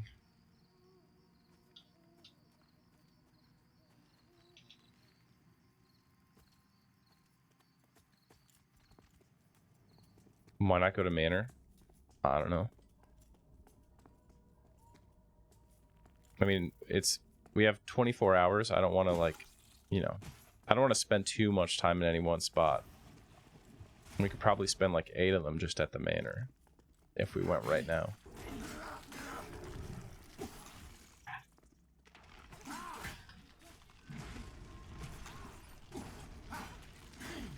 Yeah, I wish I could go back in time and play those games fresh. Silk Road and 12 Sky. Even Blade and Soul was fun.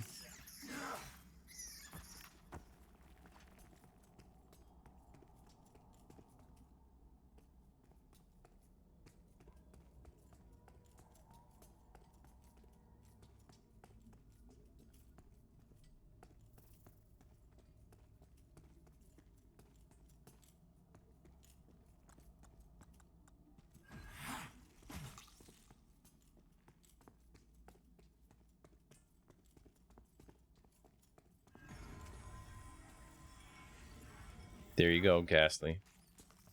See, the thing is, when you wake up tomorrow, you're gonna want to play it really bad too.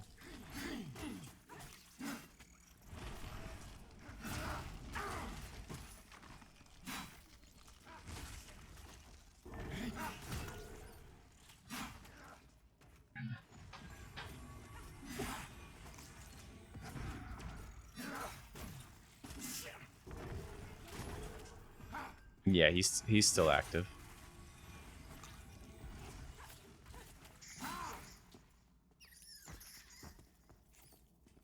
This guy's like stuck in the wall here.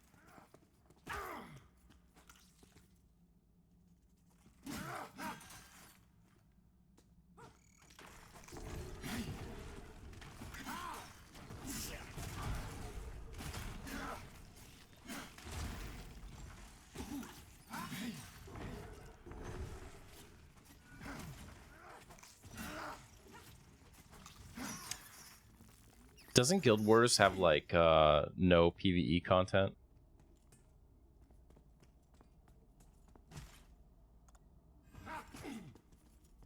That's weird.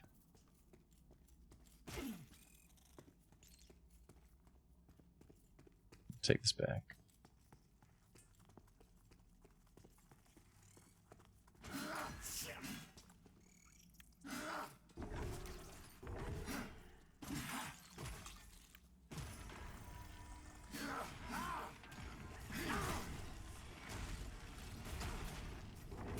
Is Meridian 59 still around? Like, is there a way to play it?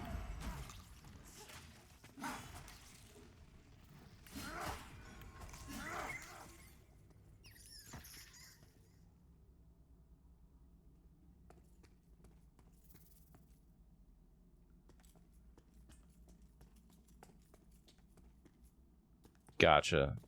But it's like all versions that you can currently play are emulated, right? They're not still producing content.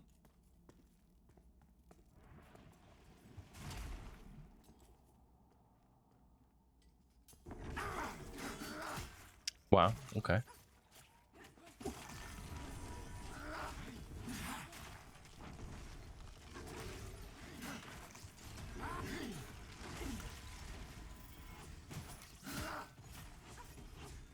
Hmm.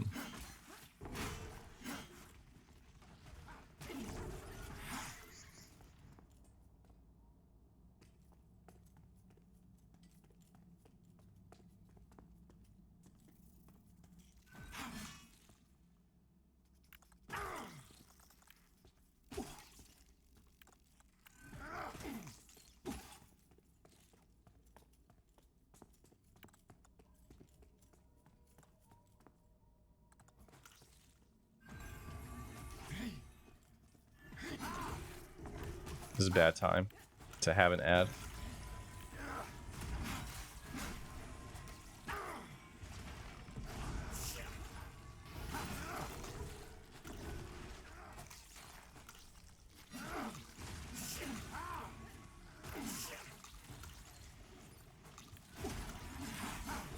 Oh shit.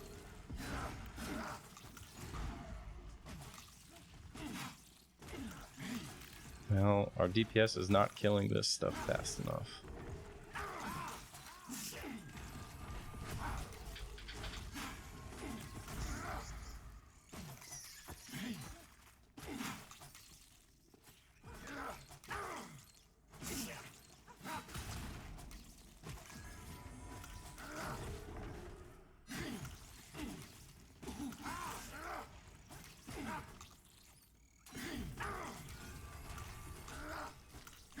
Got spicy there for a second, but I survived. I had to pop LOH. Season 2 is the 30th.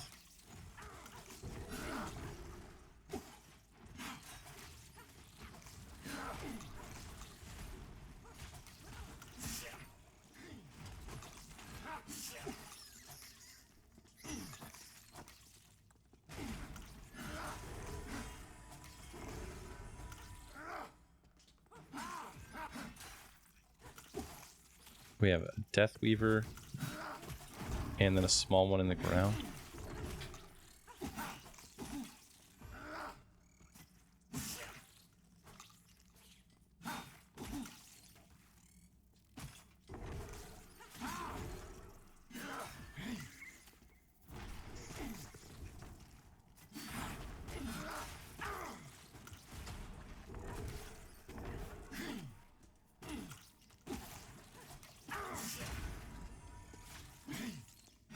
I should look into it. I wonder if it's fun. I mean, it must be, right? To some extent. Add.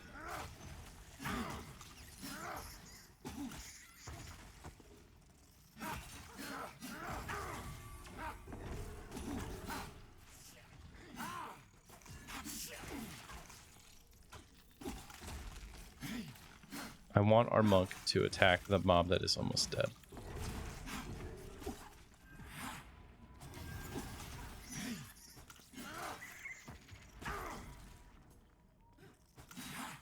Now that was a good EXP pull. Yeah, I'm enjoying it. It's fun.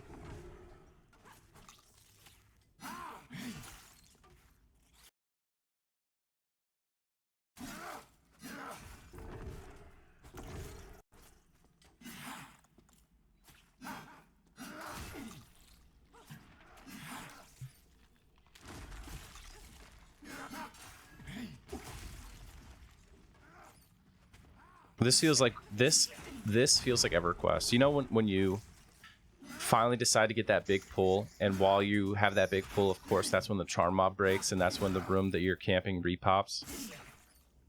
Like, that's what this feels like. That feels like this moment. You know what I mean? And it was a lot of fun.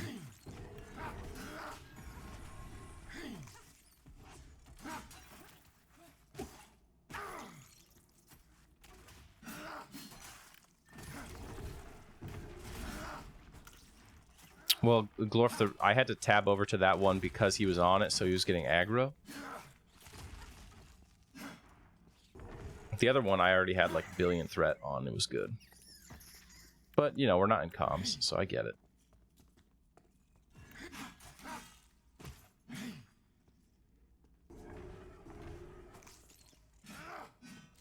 Yeah, that pool was a lot of fun. I think the game might come out in the next 18 months.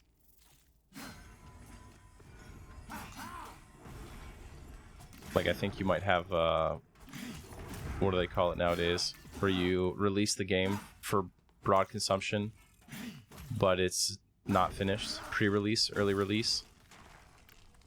I think it'll launch within that, in that sort of state within the next 18 months. Green is health. I don't know what the red is. Glorf might know. Yeah, early access. Yeah, I think it's gonna launch in an early access state within like 18 months.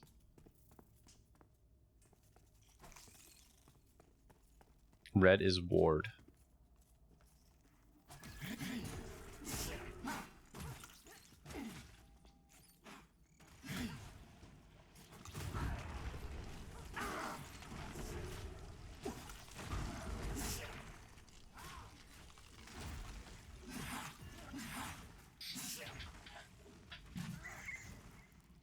Yeah, man, I mean, I don't know what that was all about.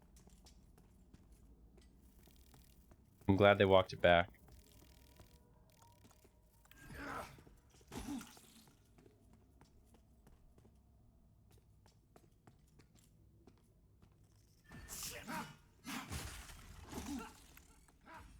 I remember talking about it and being like, I like what you're talking about. Like, I think an MMO extraction game could be cool, or like a place where you could do like little extraction mini games, like an extraction game arena in an MMO could be cool. But when you announce this sort of thing, people are going to lose their minds because they're going to be like, this is what the game is becoming, and they're not going to believe you.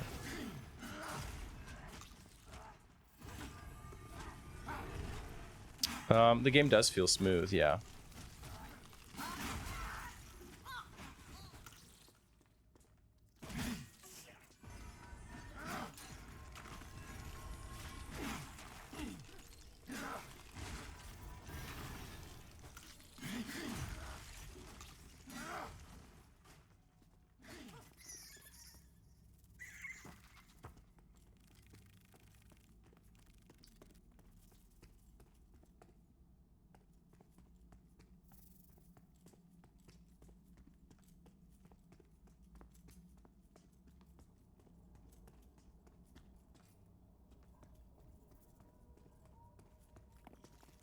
Ooh, another huge deposit.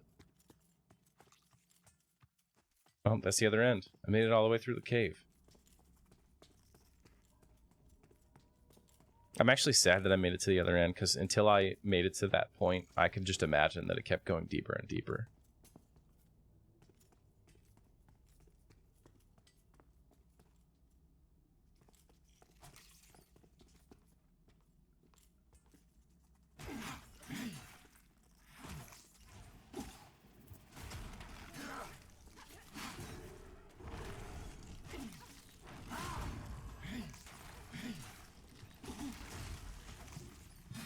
Yeah, I backed the Kickstarter a long time ago.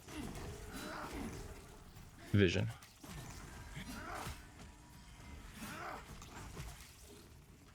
For a generous sum. Speaking of thousands of dollars, Zaide, if you're still here, I'm interested in what you think of Fippy Fest. Did you see the prices?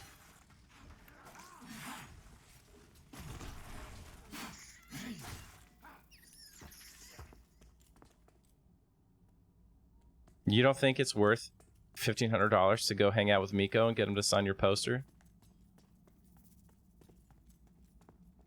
Shake hands with Pip?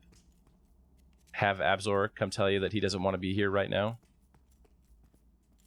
Abzor show up like I'm only here so I don't get fined?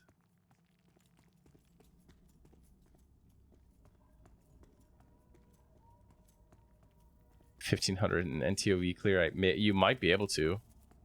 If you took a server first NTOV clear and just RMT'd all the loot, you might make $1,500.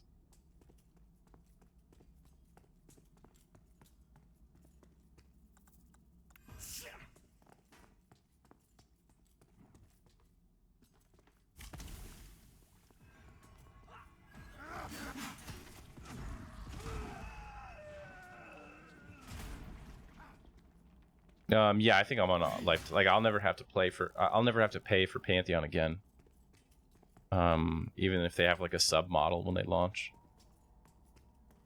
This is where the cultists chill in between like these little claws. Okay.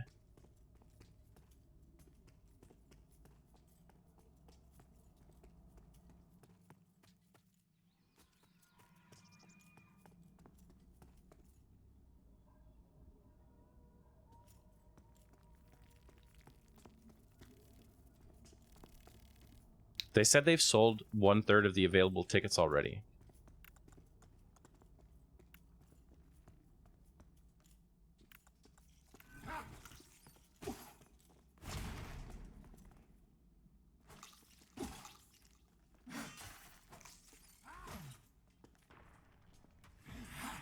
Oh, no, I mean, Pantheon's not out yet. You know what I mean? I'm playing EQ still, for sure.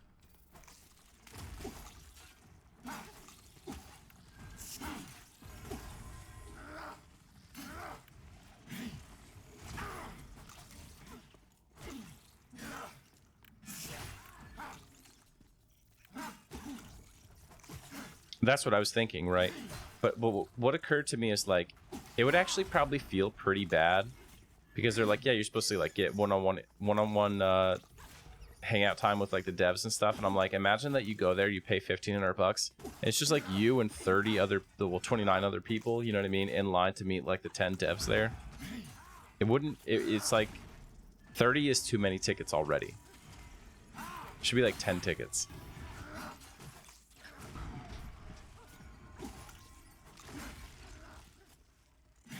The sad thing is I'm still tempted to do it.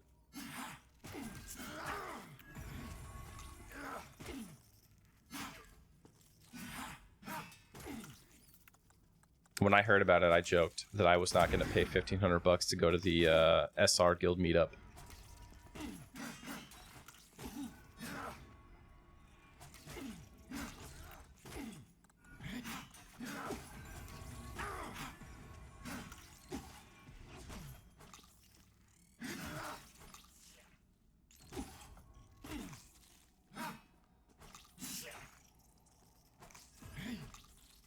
It's the guild that Zoiside's in.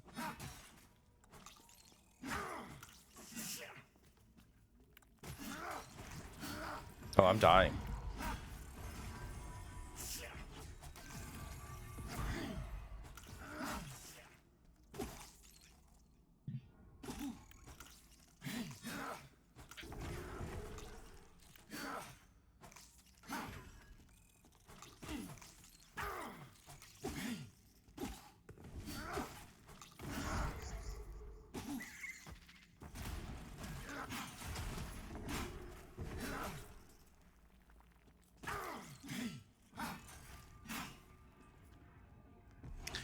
Yeah, I'm surprised. It just feels kind of weird, right? I'm not even suggesting that there's anything actually like untoward happening, but doesn't it feel a little bit weird to like have one of the creators of the video game in the top guild in the game? It's like if you had Millennium Pegasus on your Yu-Gi-Oh team.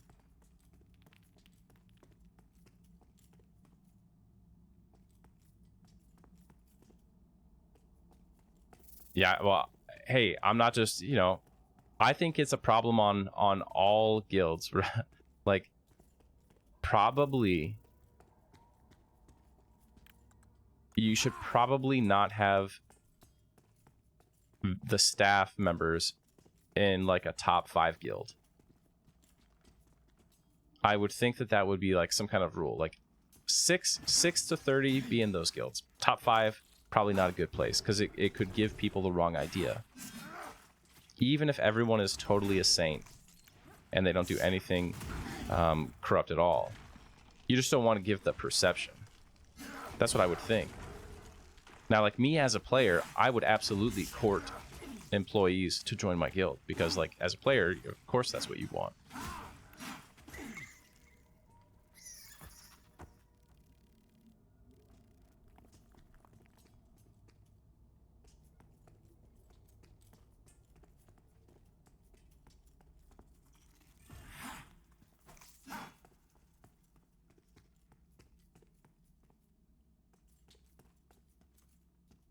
What guild were you in before SR?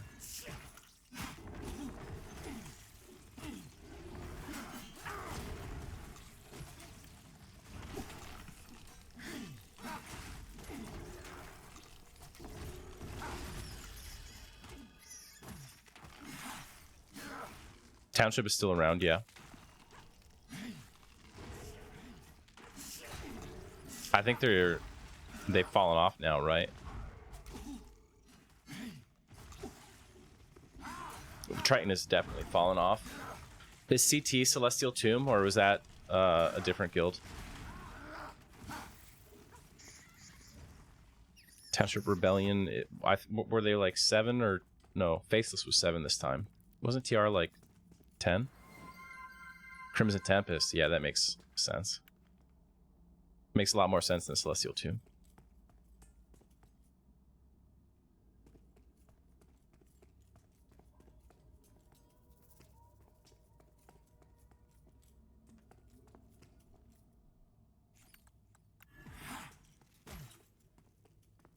So, with the current live raid meta, victory is just determined by which guild clears all the raid content first, right?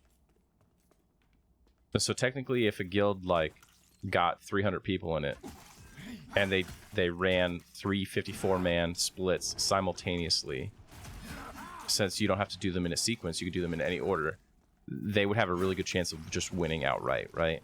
And the rules at this moment allow for that to be the case.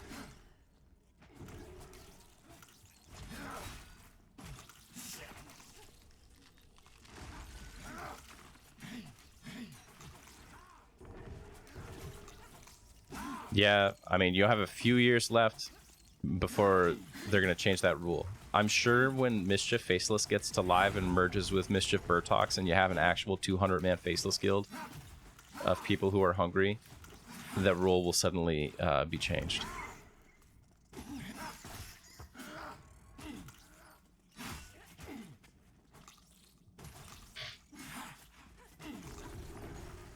That'll be like 2 years from now or something. Live EQ is significantly bigger than that.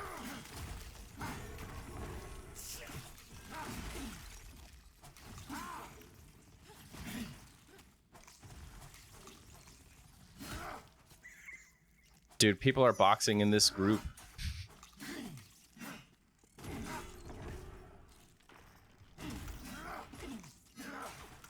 Oh yeah, dude, I saw something on the forums. People were crying about that. And it was so funny, like everyone was really invested in that, and I was like, who would even care?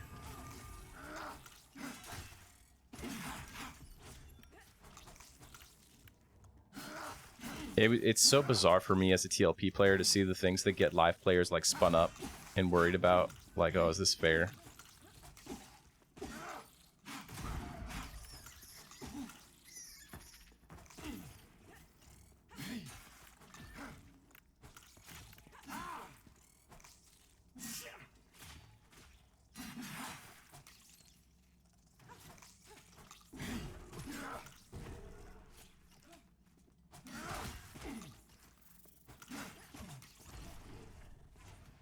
As soon as this camp is clear, I'll show you our box. We have a box healer right outside this cave.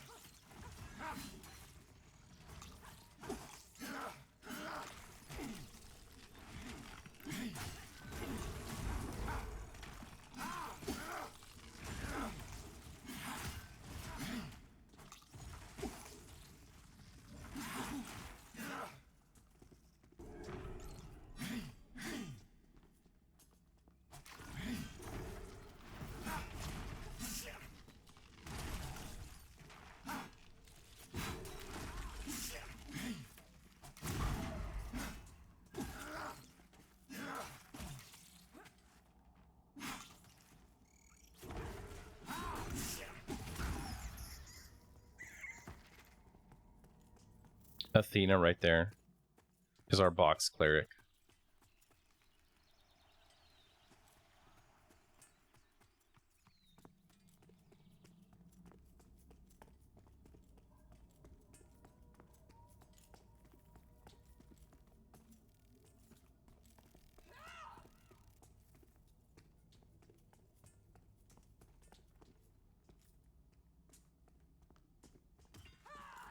For $1,000, you can have your own box healer too.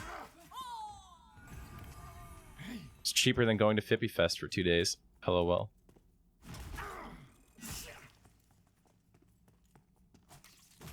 Yeah, it only has humans available. In previous versions, we've had like a ton of races. We've had elf, human, gnome, ogre, and whatever that stone race was that was really cool. Arkai, yeah. Nick hasn't played in years. He knows the game better than I do.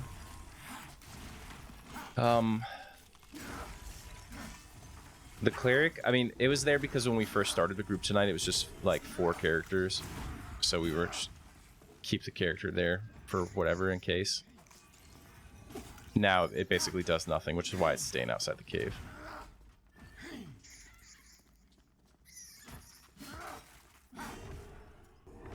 I'm not sure if there's a group EXP bonus. Yeah, pre-alpha 4 was peak Pantheon. I'm excited to see season 2 and stuff open up, so we actually start having the same level of content that we had in pre-alpha 4 with the new gameplay, new graphics. I'm anti-boxing, I would say. Generally, I think boxing is not good. But I don't think that you can really stop it.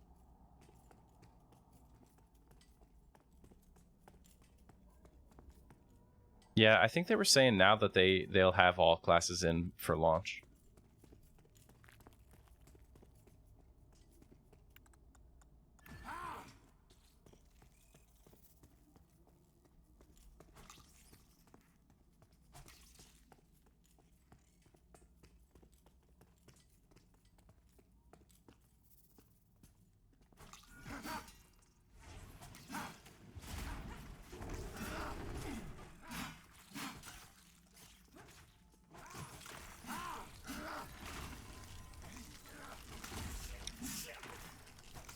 Made you look? Yes. We already have a really big guild ready for the 25th anniversary TLP.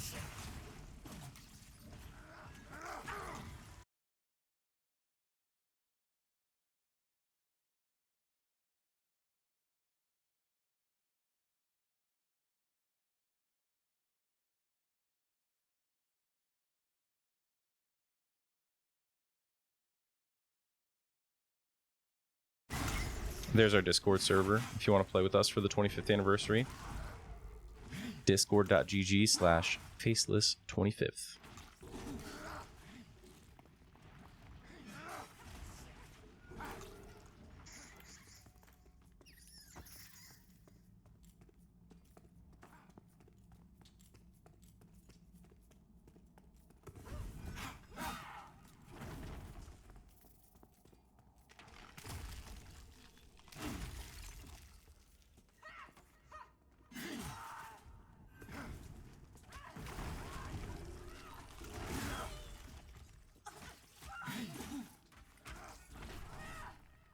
Man, so there's so many questions I want to ask you.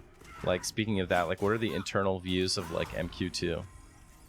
I assume it's disliked, right? Like, it's a blight on the community.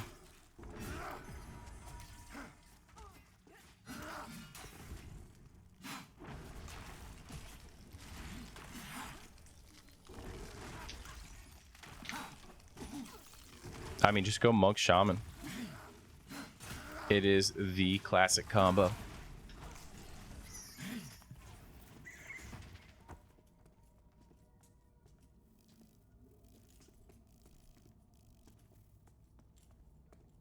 You talking about like all the rumors about her making a deal with EQ Mule and all that shit?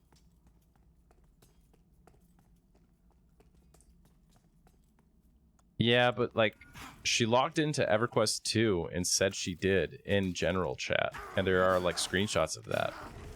I mean, I'm not saying I know one way or the other, but I've had people come on and be like, yeah, that never happened, and then I've had some people send me screenshots from EverQuest 2, like her logged into the Holly Windstalker character talking about it.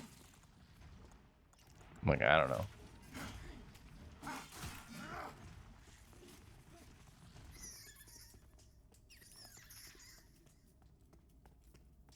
Holly was awesome, man. She was great. 10 out of 10.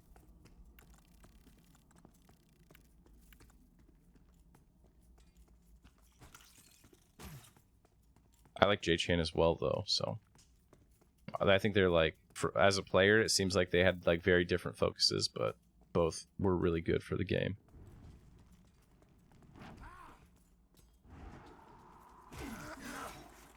She says fuck a lot. That makes me like her even more.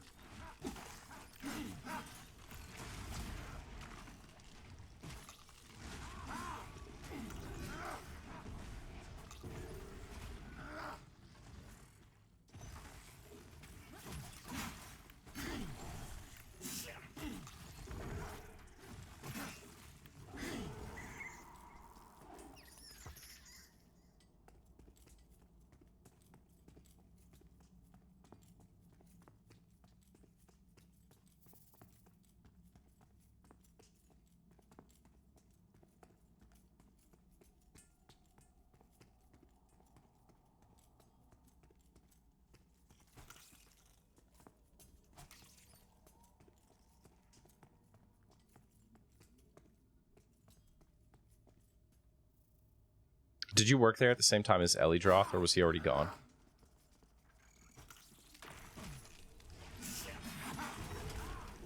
No way, dude. Really?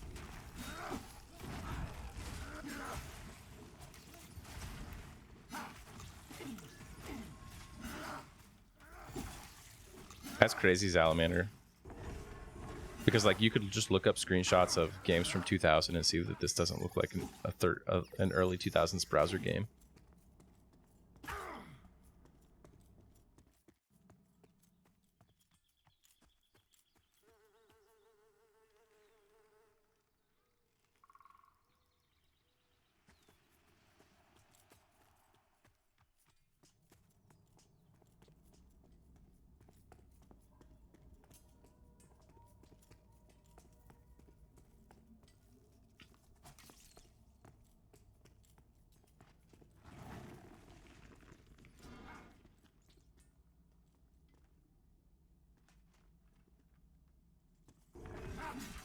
I remember when she said casuals don't deserve to fight Nagafen. I'm dying. Oh my gosh. What hit me? Did I get hit by Torsal or something? Wasn't paying attention? Yeah, I did. Tarsal Fury got me.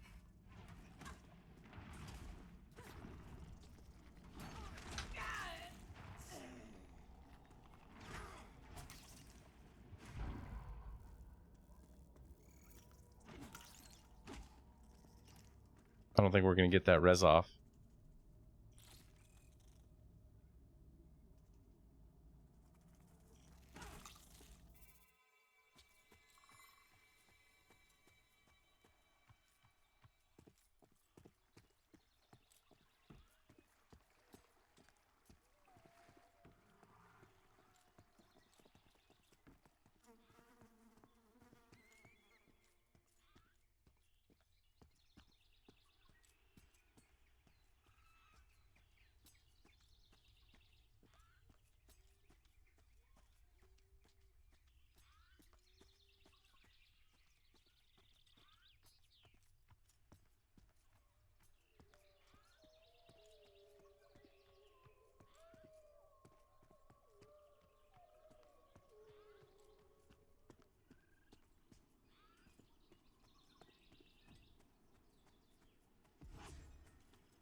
I can't believe the group survived.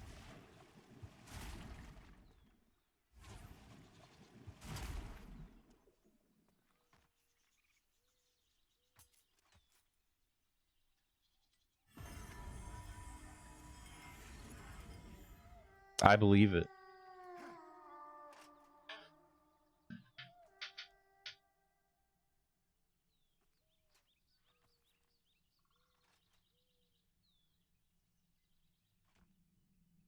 Dude, I am starving, but you cannot eat food at 2 a.m. It's too degen.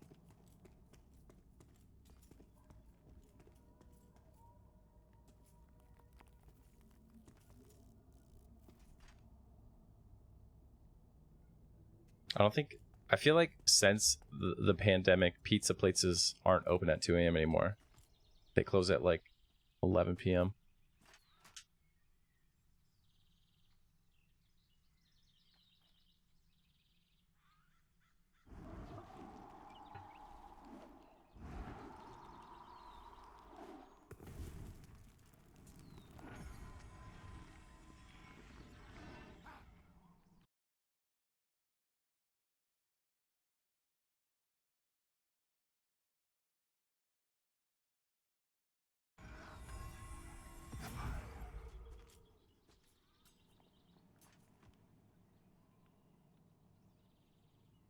Who are we missing? Dennis Leary.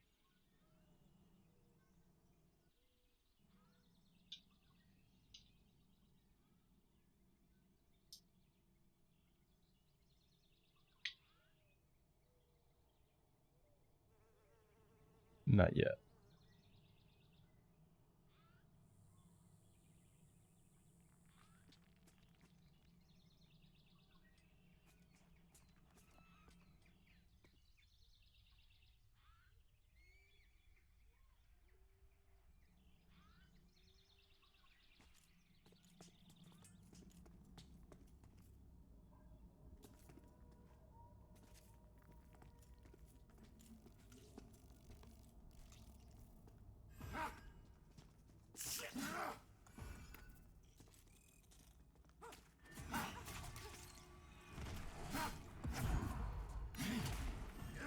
I feel like restaurant prices have gone up so much. And like the cheaper it used to be, the more the increase was. Like dinner is not as bad as like fast food or like breakfast. Breakfast is like way more expensive than it was a year or two ago. It's crazy. Like, listen, dude, it's only pancakes. Like, if they cost a certain amount, I'm just gonna make them at my house.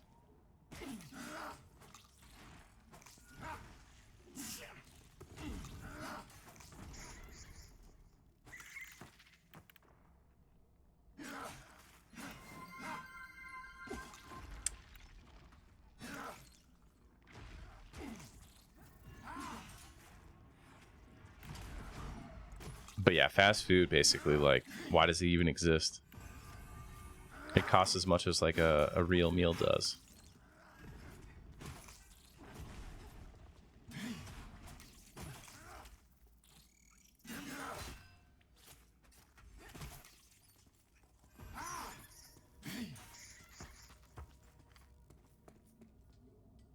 Dude. What's going on with this guy?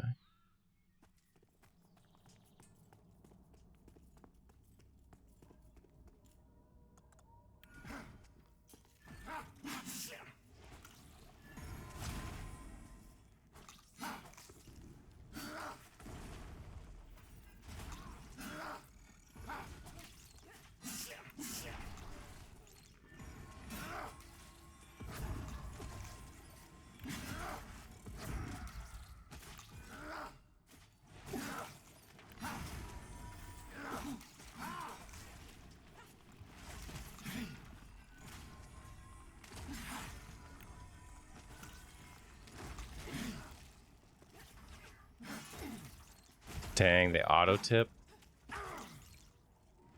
I was in San Francisco not too long ago, and the prices there are just like bonkers, man.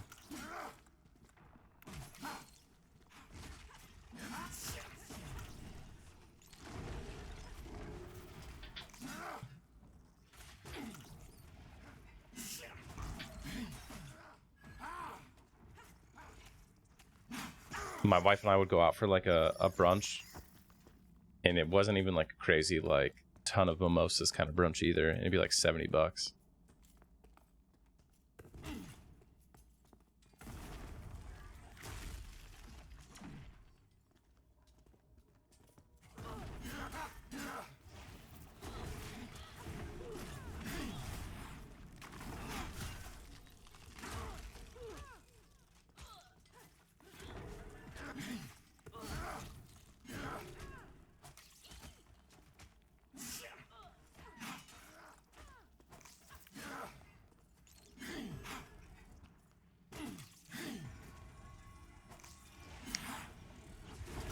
Looks like it's going to take the better part of 3 hours to go from level 9 to 10. What will level 49 look like? How many weeks?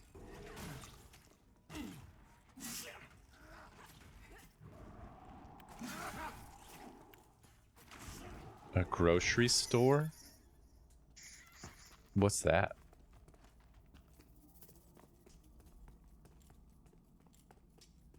If I go to the grocery store, how do I pay people to make the food for me?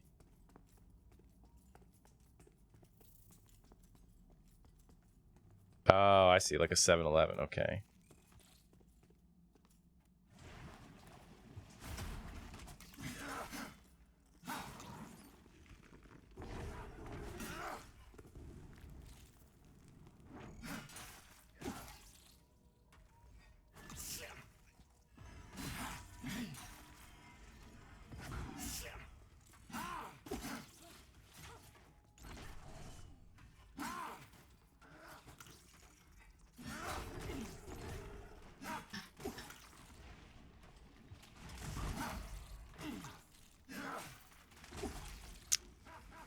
There was an 11 rogue LFG a second ago.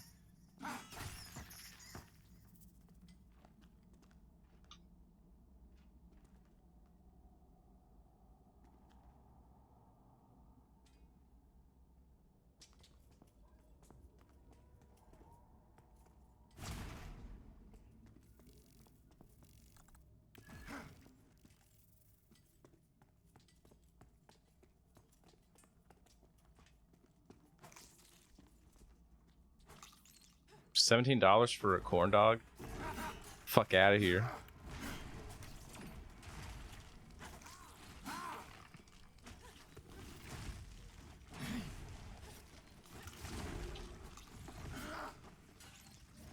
Alright, we're replacing a level 8 monk with an 11 rogue. Our DPS will be soaring.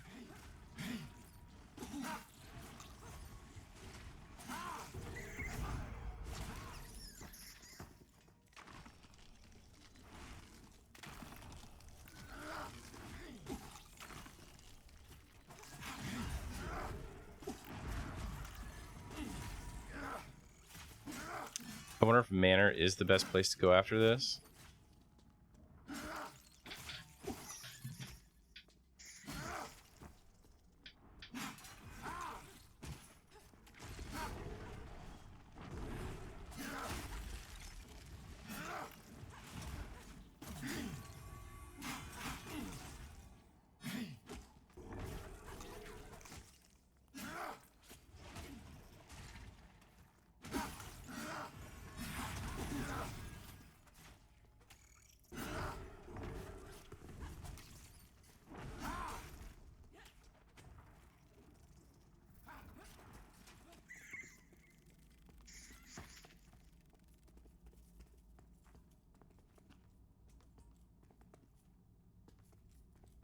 The mob died, and I was like waiting. I'm like, oh wait, that's me. I'm the person who pulls mobs.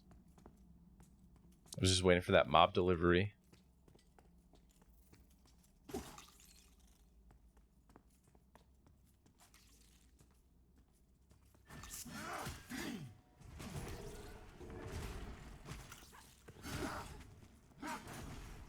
Yeah, I've heard the backside. Didn't they put like an invisible wall back there or something?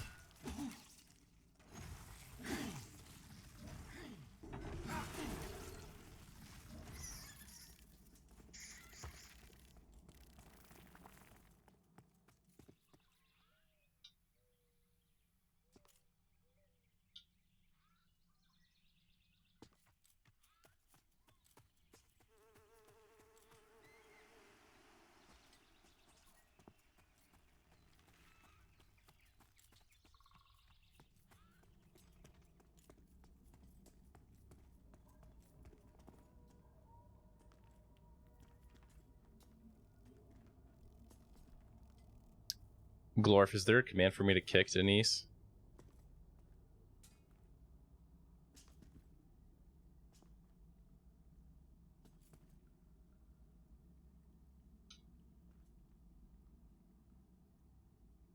Yes, kick.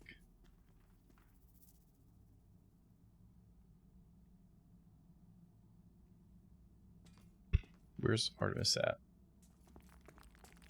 I don't need to target him.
Wing Tuesday used to be a Nicola Wing. That sounds like some Absor talk right there.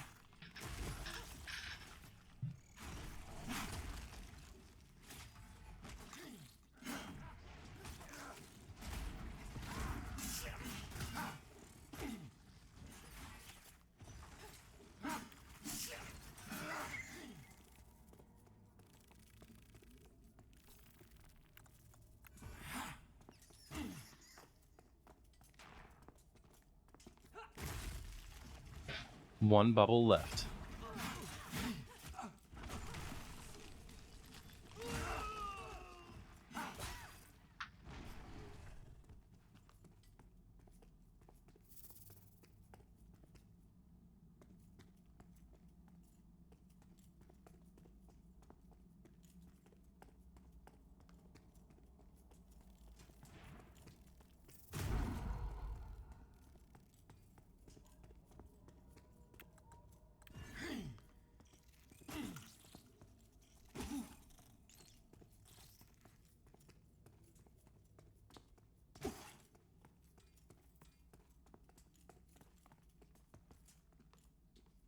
Wow. How? I mean, is he like 60? He must have been like a real adult back when the game was made. You know what I mean?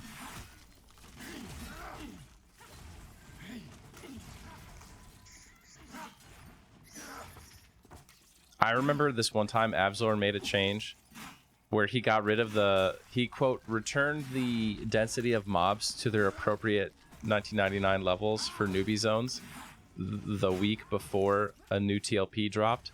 I think it was Agnar. Oh my goodness, that was a good time.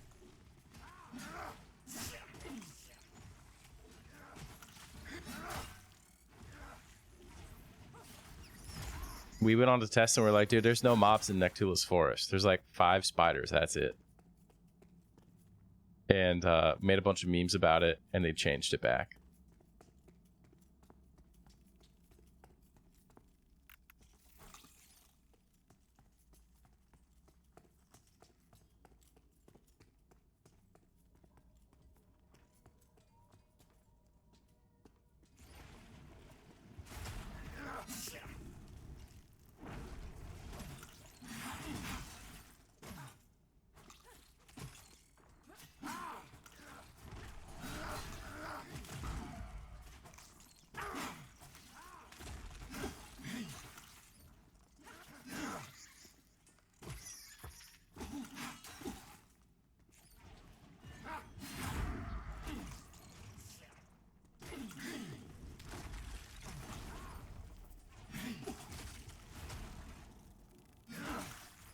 I don't even know how. Yeah, I don't know what the spawn timers were, but it was just like when you saw it on test, you immediately knew it was going to be a real big problem.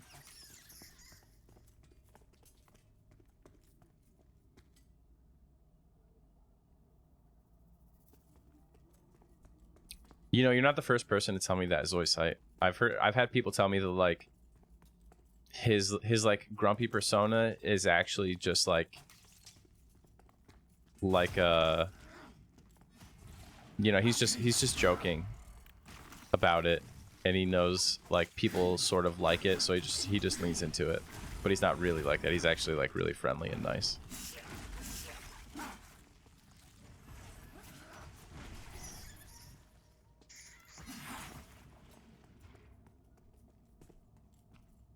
All right, is this the fake left? No, this is the real left, right?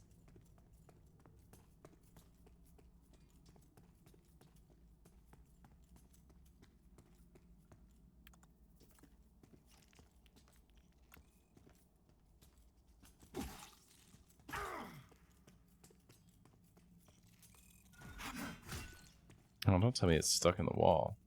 Okay.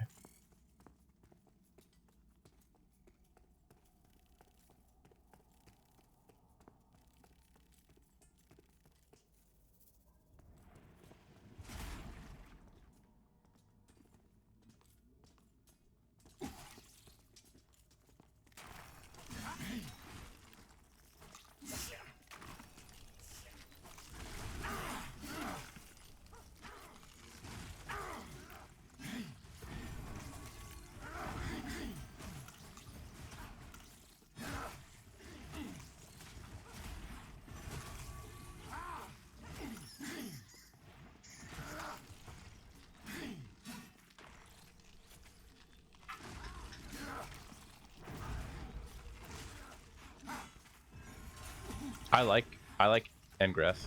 He's awesome. His wife was on my podcast. She was cool too.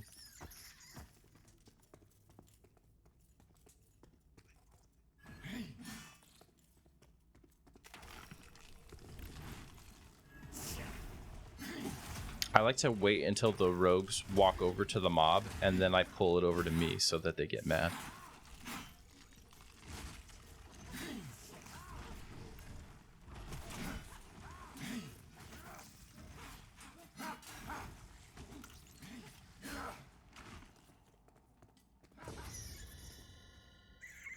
Somebody leveled up. I heard the ding noise. This is the fake one. Right? Yeah, definitely that's the fake way.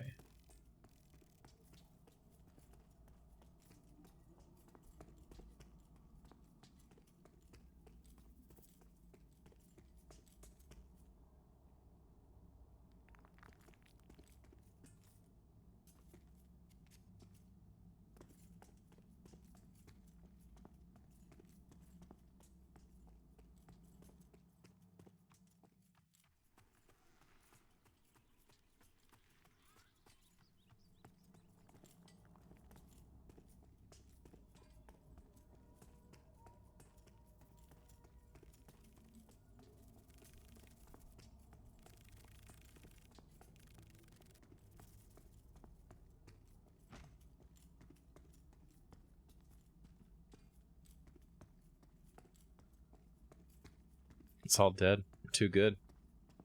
Having 2 rogues, the DPS is too high.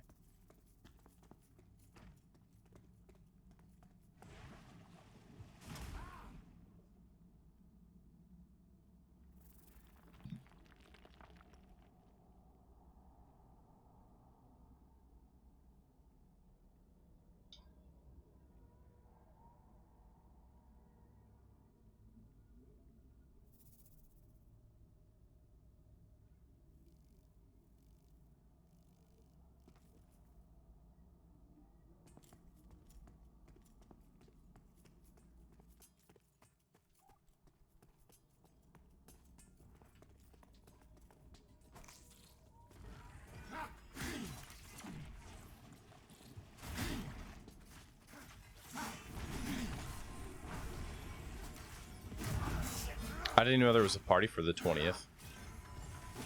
I didn't hear about it back then. I was in Japan, so I probably didn't care.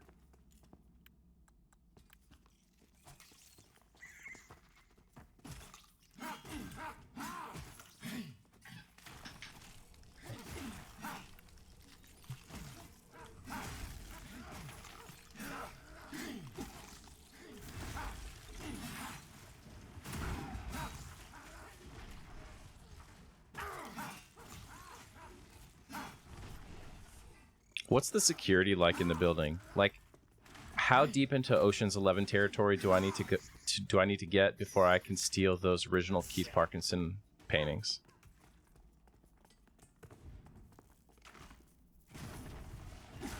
Like, do I have to knock out power to a whole block to disable the security cameras, or could I like put on a fake mustache and carry a mop?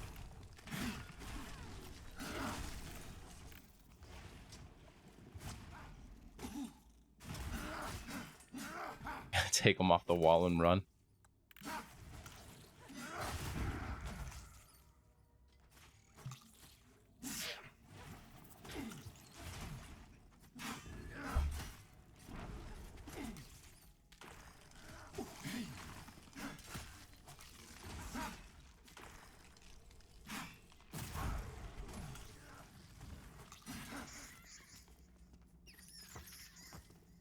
Was stealing the paintings? Nah, I know.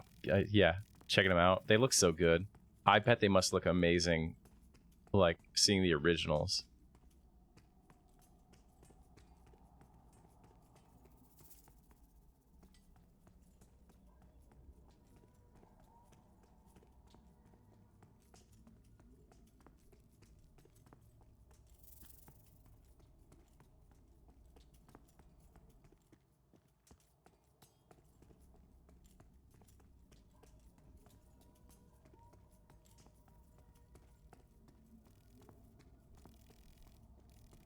How big are they?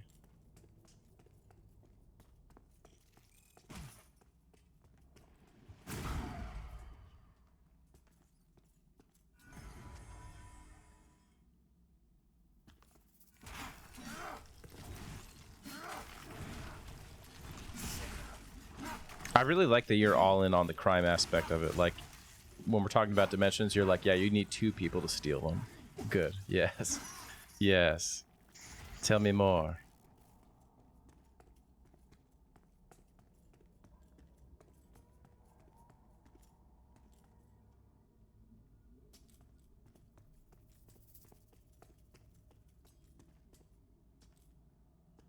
Well, you know, I watched that video on the EverQuest show where they interviewed like all the devs. I'm pretty confident I could outrun every Dark Paw staff member. At least everyone that's appeared on video. I think I got this, man. And $1,500 is not a bad price to steal some original Keith Parkinsons.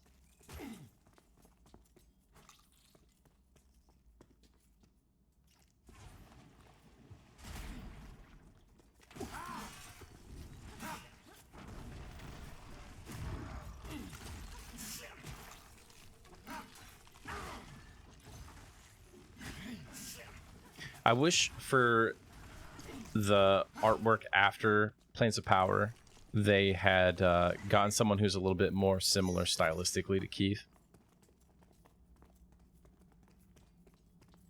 Because there are still some guys out there who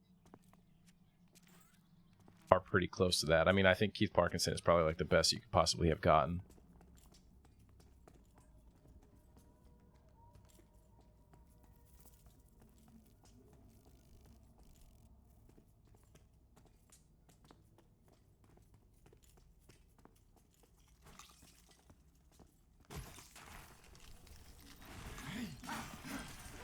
Was it like Larry Elmore or something like that?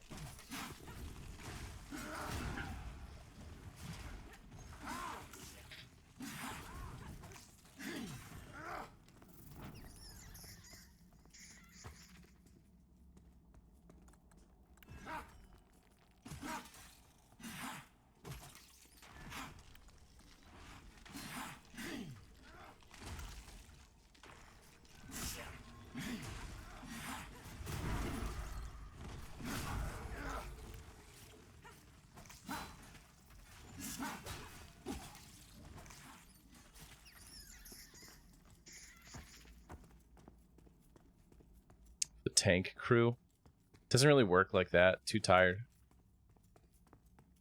You should play whatever class you want, and there will be plenty of that class, and there will not be enough people of that class who play well and don't talk.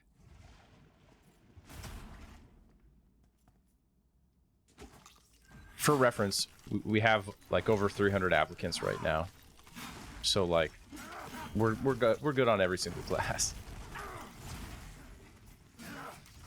What do you? I mean, you're just gonna use warriors pretty much. If it's classic launch, you'll run Shadow Knights or Paladins, and then after that they go away for the next 10 years, and you just run warriors for main tanks on everything.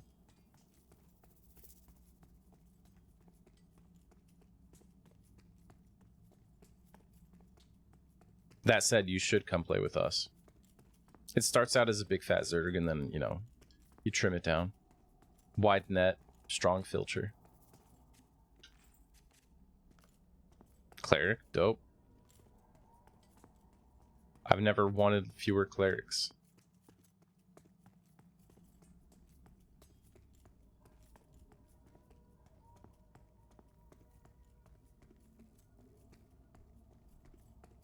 I think I'm going to play something with no responsibility.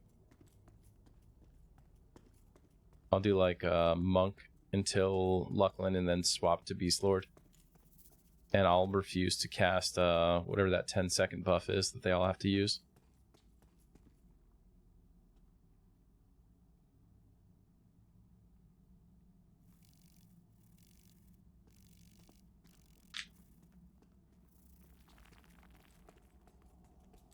Yeah, I should actually main a bard.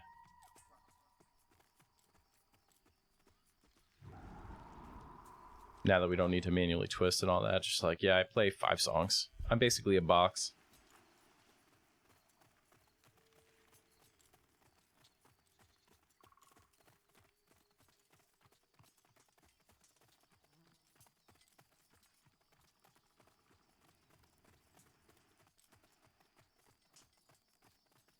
Yeah, like I'm not going to be one of those good bards that does stuff. I'm going to be like that bard that makes sure that Mana Song is run as strong in the raid, you know?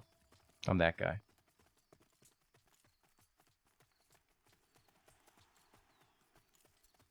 We are traveling to a new camp called Manor. It's a boring looking camp where you're surrounded by darkness if you get close, I think. At least from the front you are. And there's a bunch of ghosts.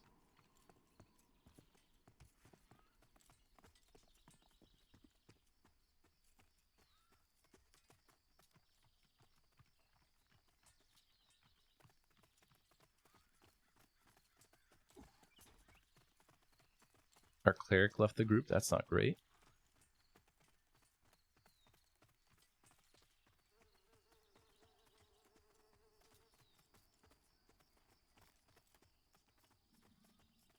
We're entering a globe of magical darkness.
Is there an area up here where I can see like a normal person?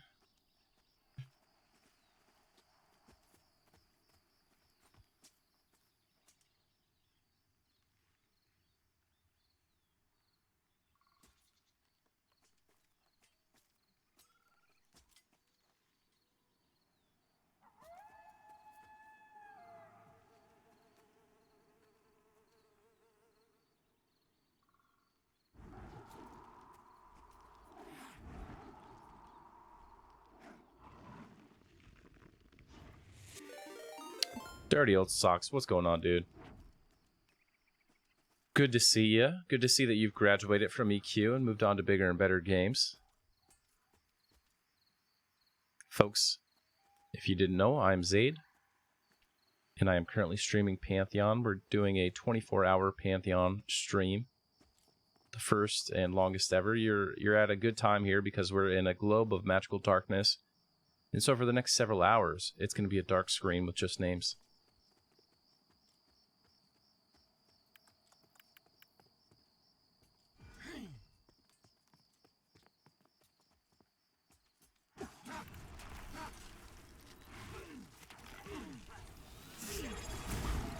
Socks, thanks for the resub, dude. Heyo, heyo. Good morning, yeah. Socks, you ready for the 25th anniversary TLP, dude? When are you coming? It's gonna be mischief. Mischief all over again. There we go, level 10, 3 hours.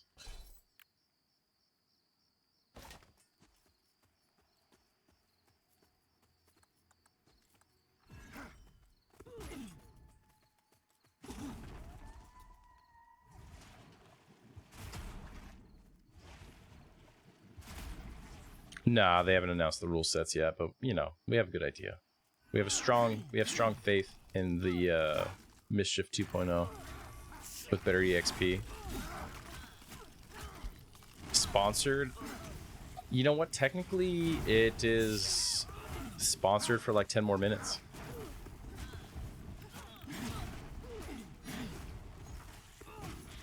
Yeah, this mob is killing us.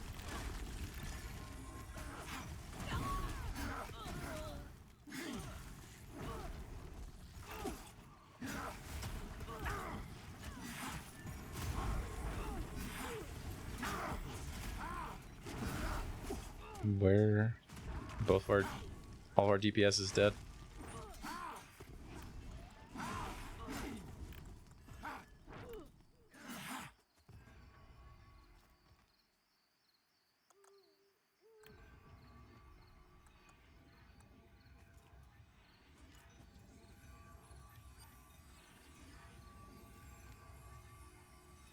Yeah, I think it's going to be Mischief 2.0 with FTE. FTE is just guaranteed, I think, for new servers. And it's going to have faster EXP for Teak and PvP for Tormax. I think it'll launch in Classic May 22nd, and it will enter Kunark June 20th. That's my guess.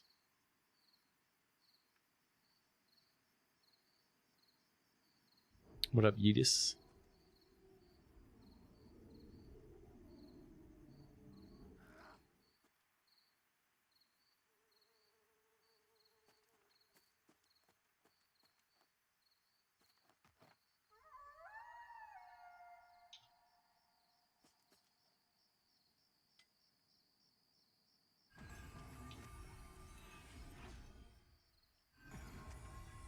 I am a paladin.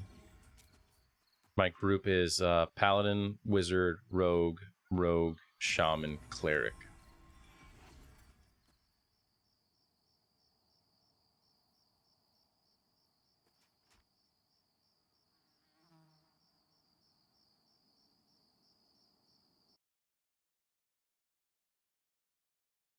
Remember, if you're going to play on the 25th anniversary TLPs, play with faces. We got a snake.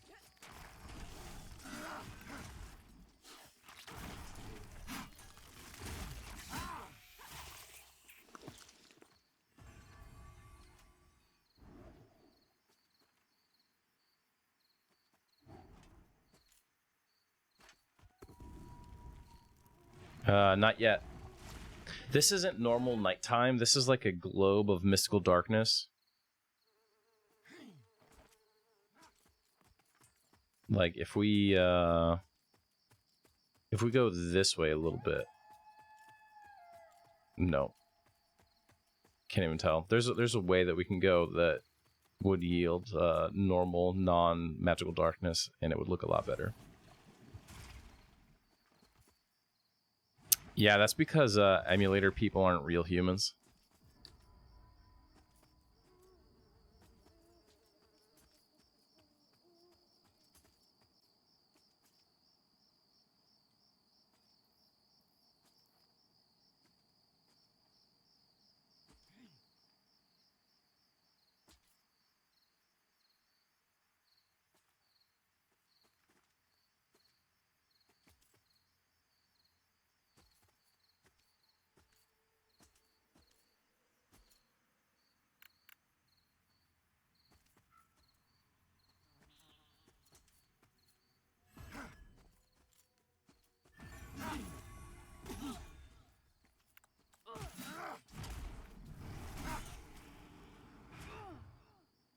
Oh, I just got messed. Sweet.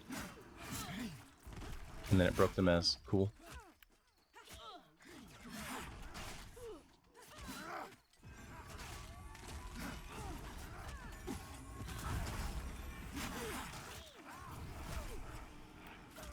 Yeah, no, I really think that Quorum just had like that kind of there's a lot of salty people early on Quorum. I've heard these days it's mostly like the nice people who are left.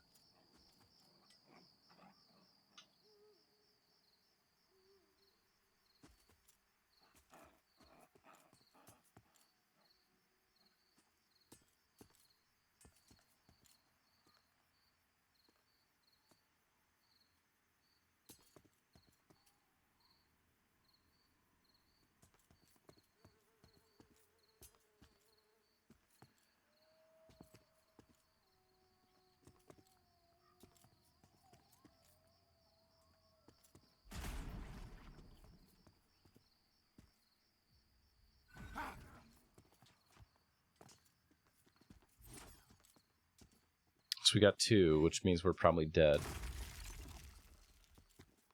Holy shit, get over here.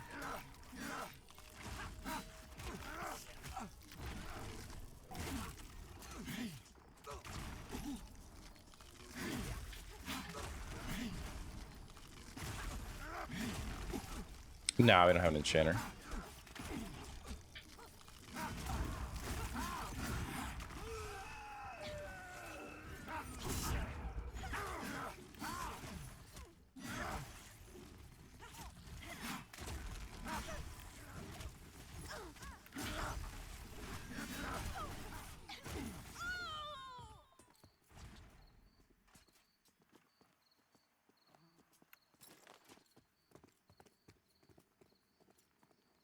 Oh man, it almost just like ricocheted me off the cliff. That was awesome.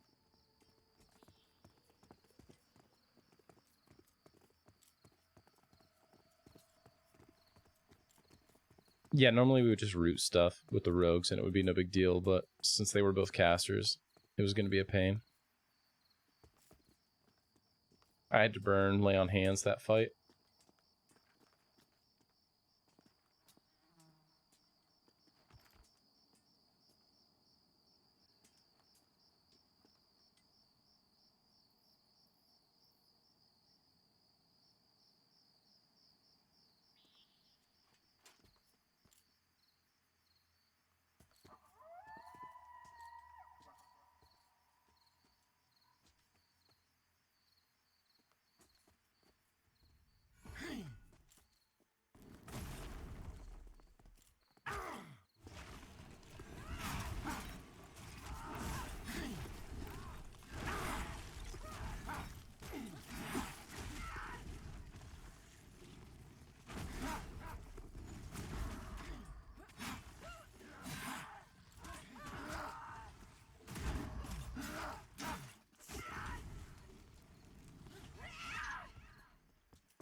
Glorf, do you think, like, looking at the darkness level here, I should just, like, relog and up my calibration? Or is this pretty much on par with what you're seeing?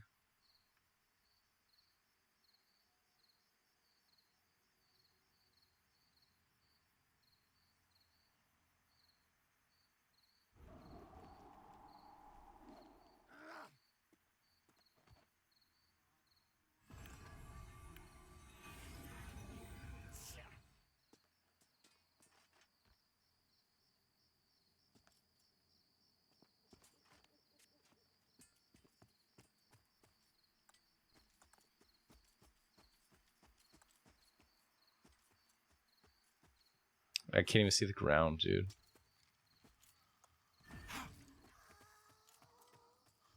Can't delete my belt. Get out of here.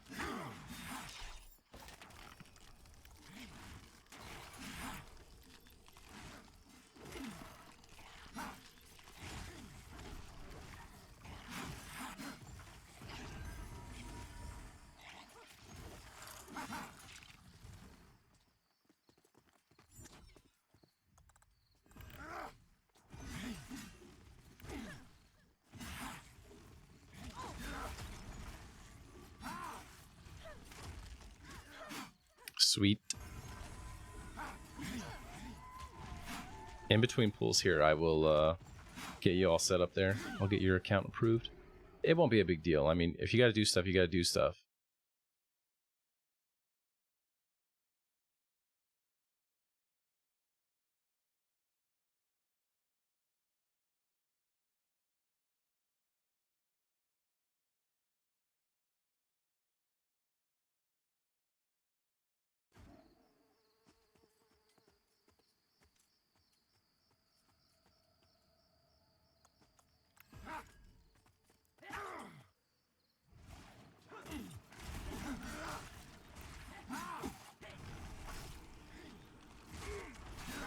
I think a bard is a good class to do because you just keep playing the songs even while you're gone.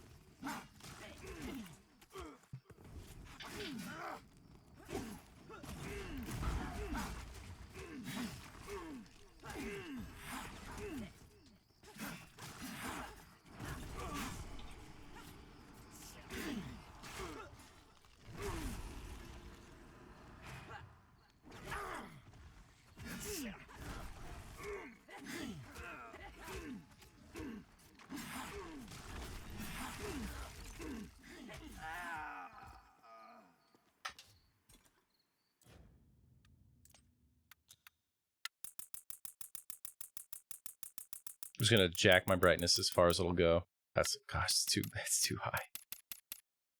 I don't know, 2.8. Oh my gosh.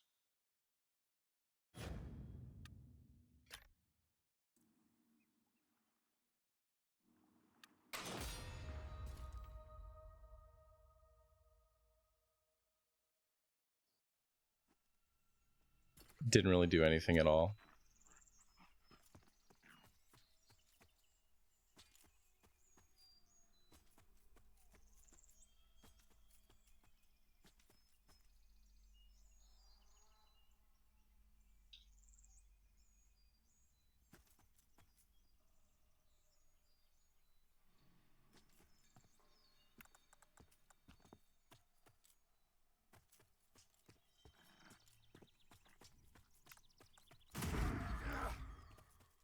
Did something spawn on me right as I was pulling that? It's not good.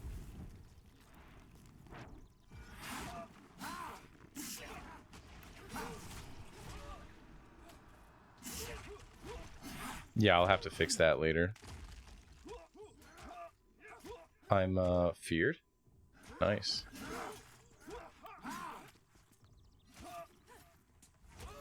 I got stuck in the rock here.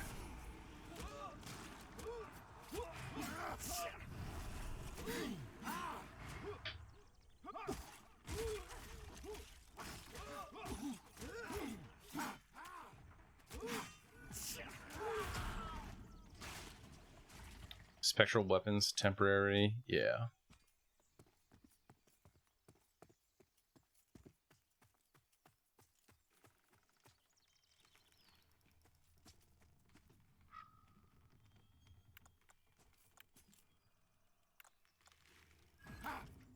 Yeah, baby. It didn't actually pull him. That's not good. Oh, he's coming around the back.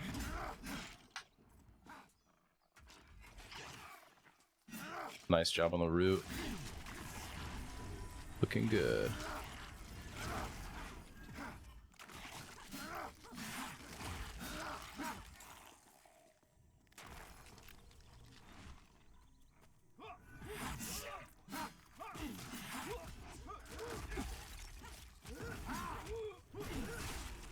I don't know what ERP is. Erotic roleplay? Is that like Idarion in Sweet Destiny style?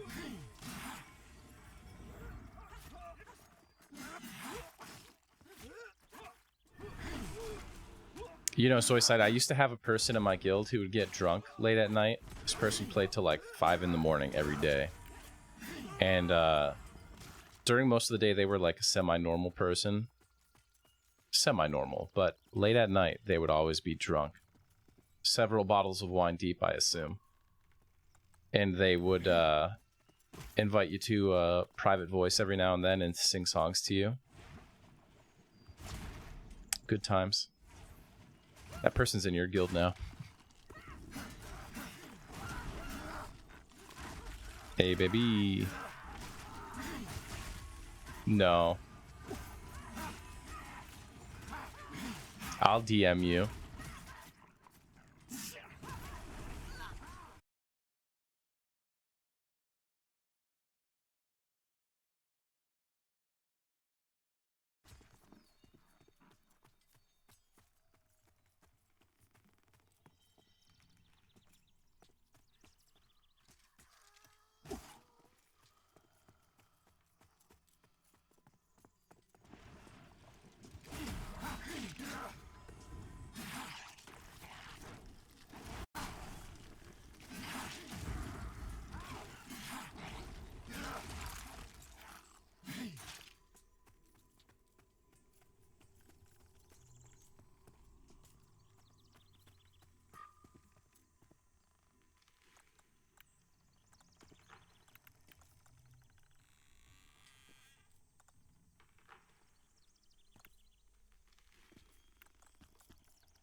Hopefully that's not too many. No, just 2. Perfect.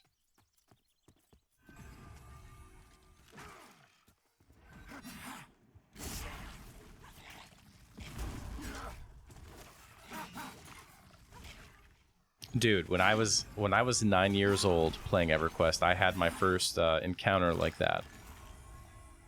It's funny that you mentioned Dark Elf, normally, because I was hanging out at the entrance to Neriak, and if you remember back in the day, like all the high-level Dark Elves would come chill there instead of the tunnel. At least on my server, they did.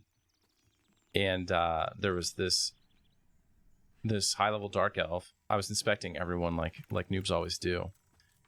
And I inspected her, and it said, "Raise your hand if you're a player." And I was like, okay, I don't know what that is, but I did like the emote for raise his hand, and she sent me a tell. It was like something that my 9-year-old eyes were not ready to receive.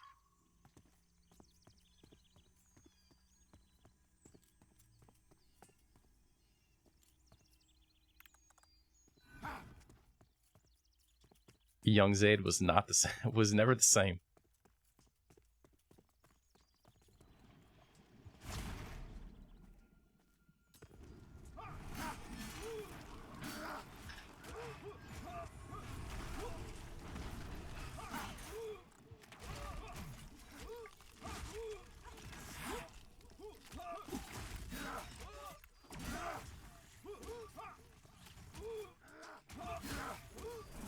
Oh yeah, as I said, that's happened to me a ton of times. Well, not the passing out part, but I've played with people who are like, yeah, habitual drunks, and when you group with them, you know eventually they're just gonna like stop responding, and that's when their participation is over. Or like, you ever have a friend go missing for a while, and then like 2 years later, they're like, yeah, I just got out of prison.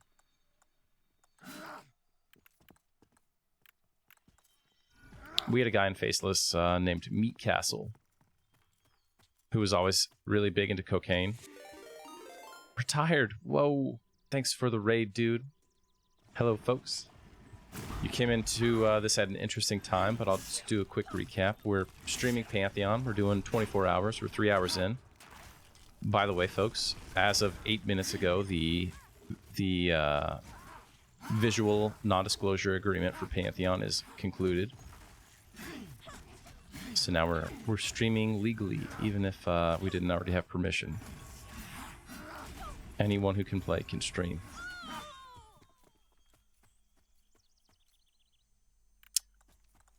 But yeah, so this guy named Meat Castle's in our guild. He's really into cocaine, and he would like make pictures of stuff with his cocaine and send it to us.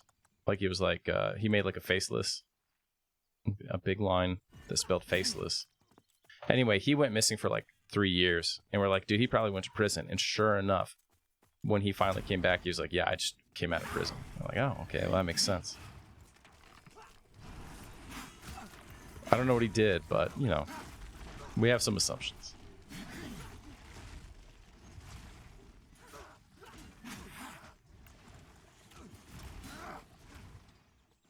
Oh yeah, dude, we had like 5 cops in the guild at the time. Zaide, I was getting stalked once in EQ by a paladin named Andy Licious. Dude was obsessed with me. Found a real life picture of me from a server meetup and sent a picture where he had that picture and my pictures side by side and came on. Oh boy. Well, that is someone who is socially inept.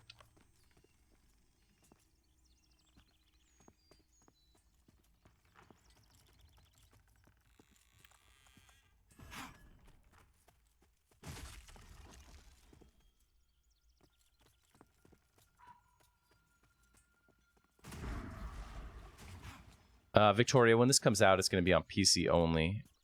I'm not sure if it'll be on Steam or not, or if they'll just sell it through their own website. I assume it'll come to Steam. But right now, it's still in an alpha state, so it's not available for like mass consumption just yet. And if you're wondering why it's so dark here, we are in a globe of mystical darkness, you might say, in this undead manor.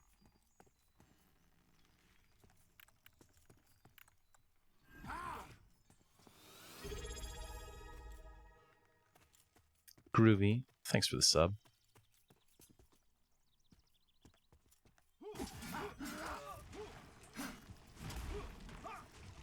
Yeah, this is it's made by the creator of EverQuest 1.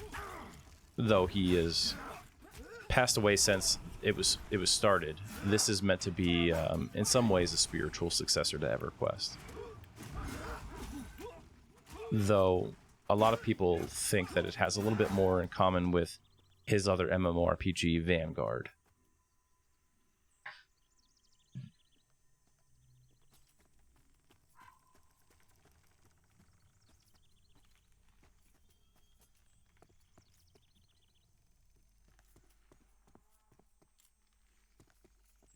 Yeah, it was great. It was absolutely great.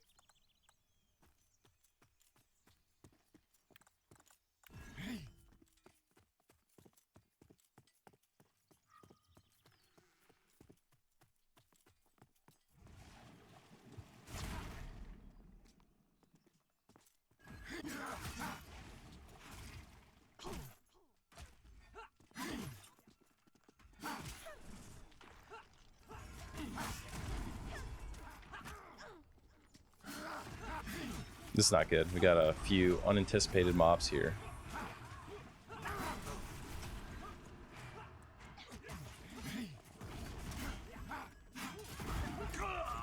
Yeah.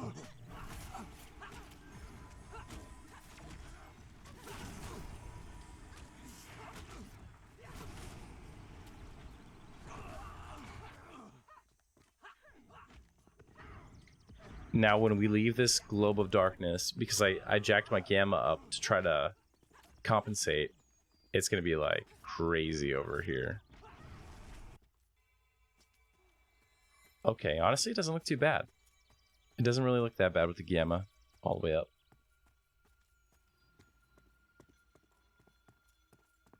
Yeah, Dark Age of Camelot was a lot of fun, man.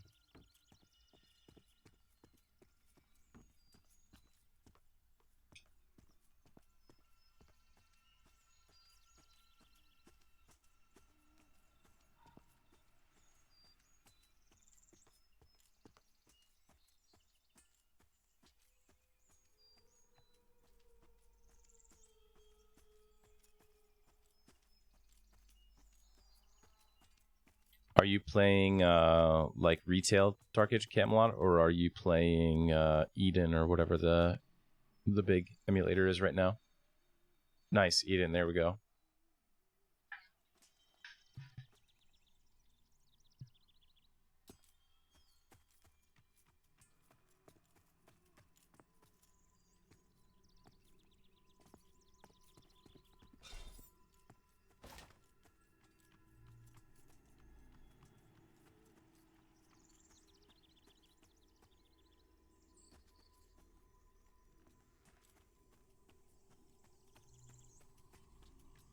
Yo, Everall, what's going on?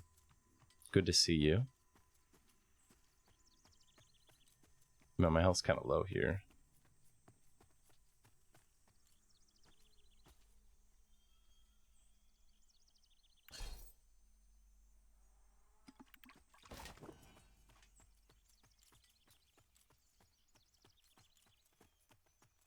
Dodged him. Oh, that's going all right. EXP super slow.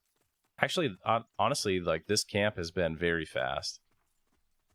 Even though it's not fun to play in the camp because of how dark it is. And it's also very dangerous. But the EXP rate is bonkers. Looking at my bar now.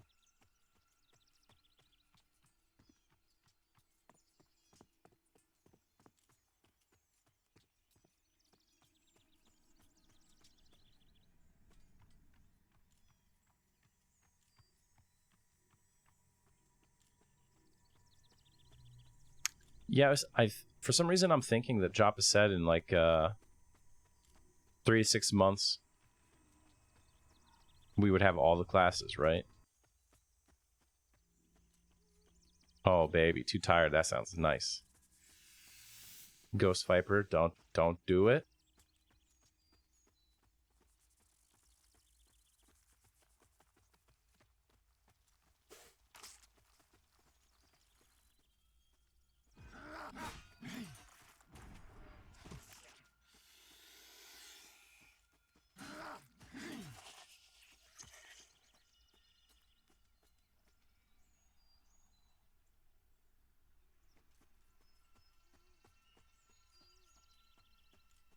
Sadly, no anime girls. No waifus in here.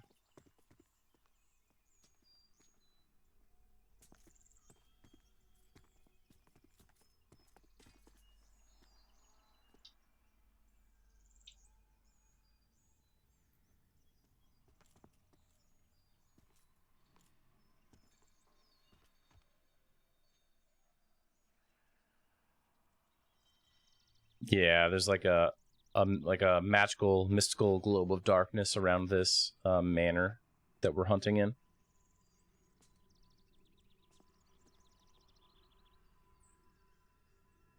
We have room for one in our group. Our cleric had to log. We already have another healer, though, so it doesn't necessarily have to be another healer that joins us.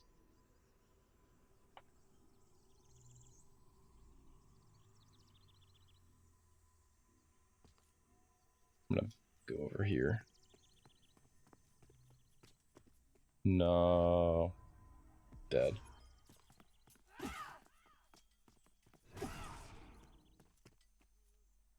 Mesme.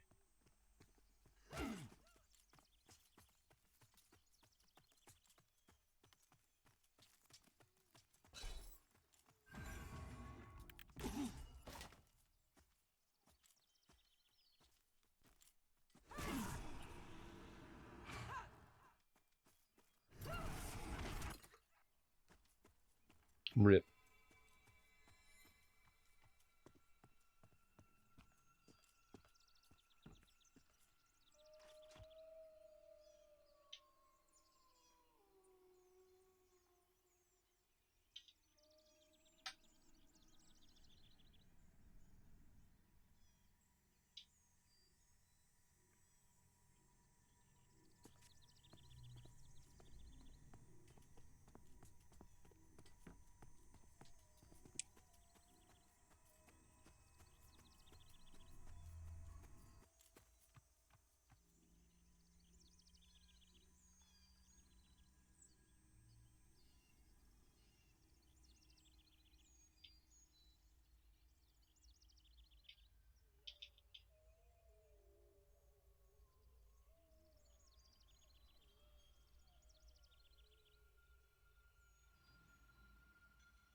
I'm glad that my food buffs persist through death.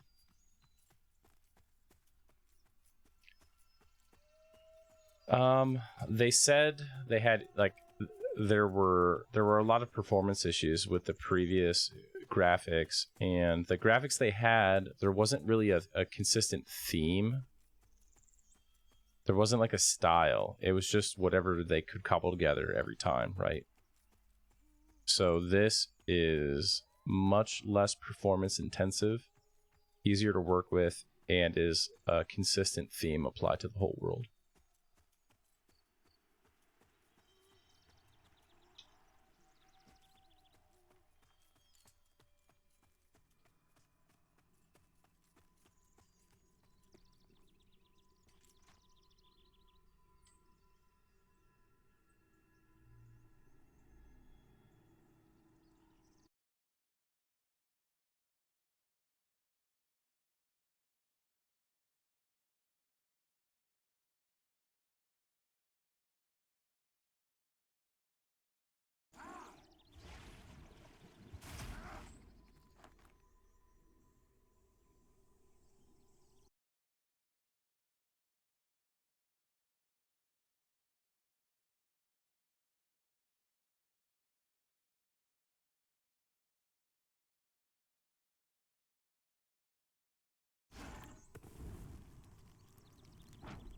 Alex in pajamas, TBD. Yeah, we don't know exactly.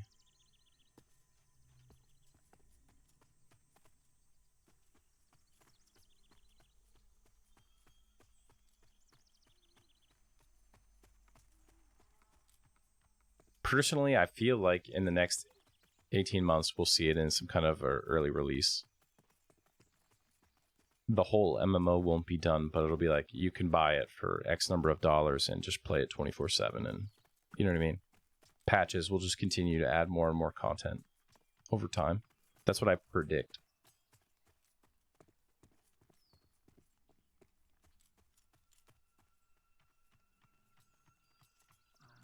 I wouldn't be surprised to see it collapse into Thronefast being the starter zone for all races. I think the graphics are too good. I want worse graphics.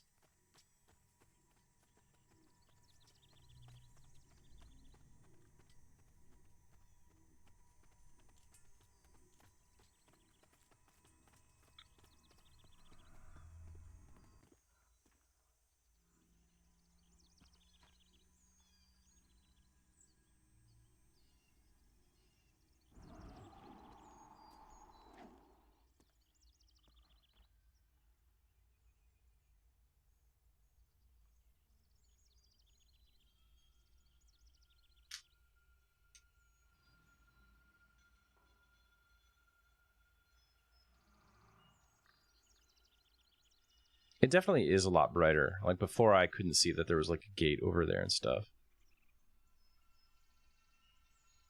Do I think they should? I mean, no.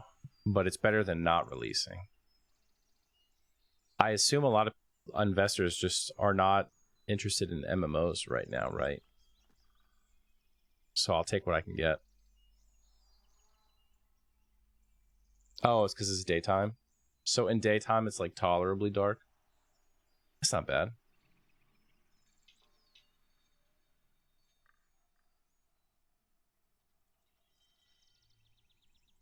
I'm going to be AFK for just a second here, folks. Going to refill my drink while we're waiting for our cleric to join us.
All right, I am back. Sorry about that.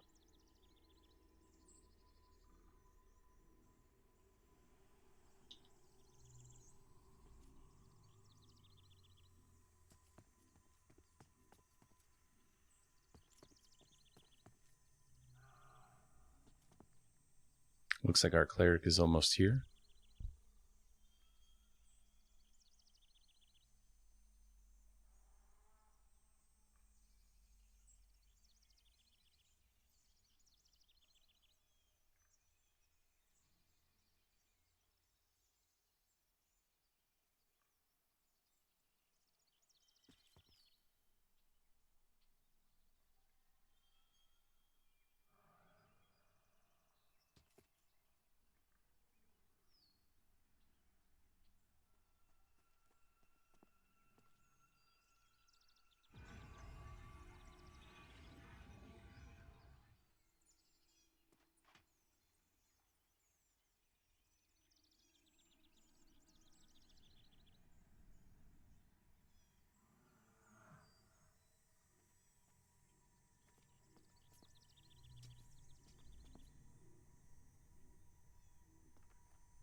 Man, this place is so much better during the day.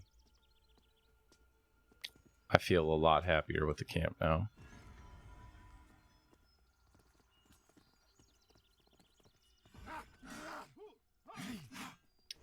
Sweet, no one's aggroing that thing in the back. Bet.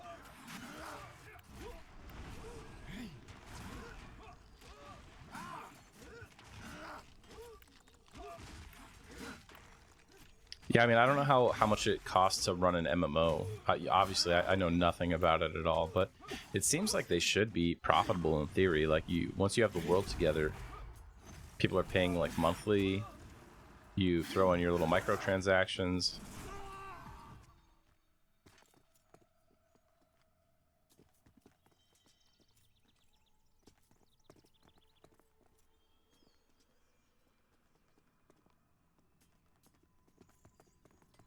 I know EQ always did 6 or 12-month expansion timelines, but you really don't have to do it that way, right? Doesn't WoW have like a long time between its expansions usually?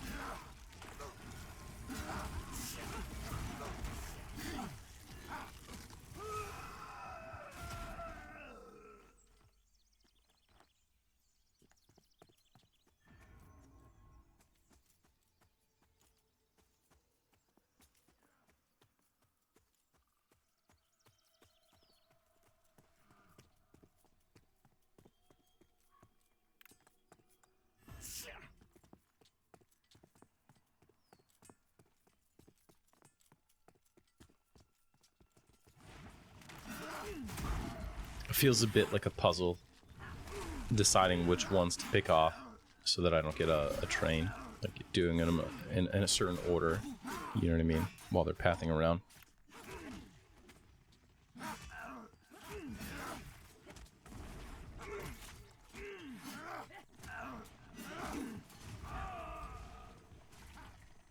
That was close, man.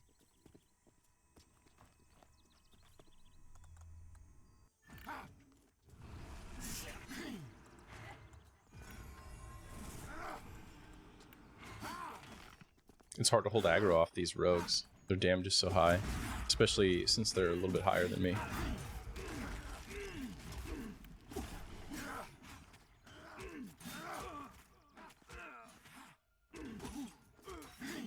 Yeah, I think that's a problem that you face, though. Too Tired is like, once money gets involved, it's like,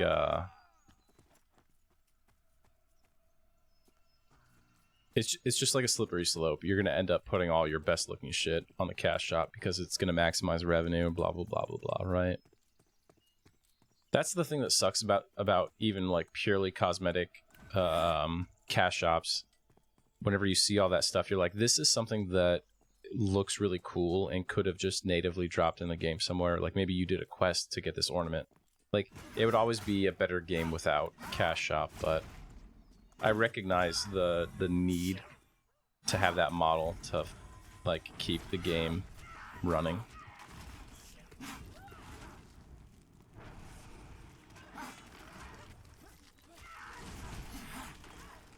It was funny looking at like the EQ financial reports and seeing that like basically for EverQuest's entire existence, it's been like the most profitable game, minus like a few months for H1Z1. It's been the most profitable game for the company, and they're always just taking all the profit from EverQuest and putting it into some bullshit project that ends up failing. Like EverQuest has almost never realized the benefit of its own success. You know what I mean?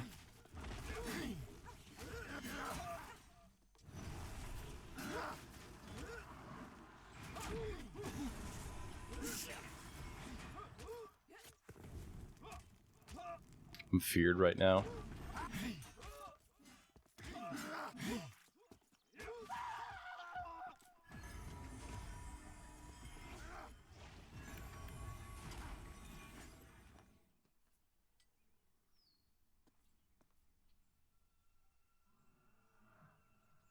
It would be nice, dude. It'd be real nice. Alright, my spells. Vigilance. Faithful Strike. And Golden Aegis is next level. Check those out once we have a mob in camp.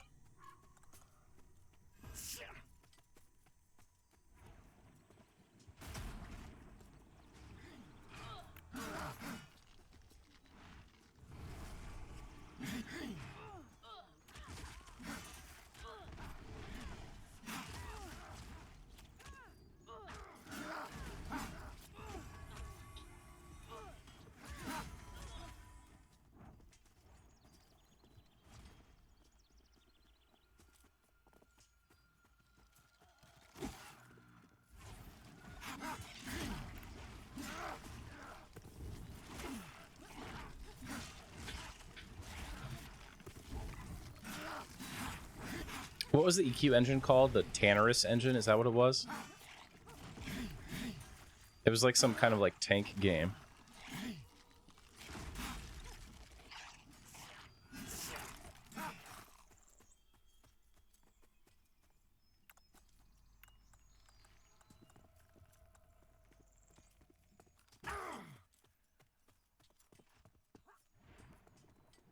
I mean, there were periods of time where you had literally a lot of people who were involved in the success of EverQuest trying to replicate the success of EverQuest, and they consistently failed to do so.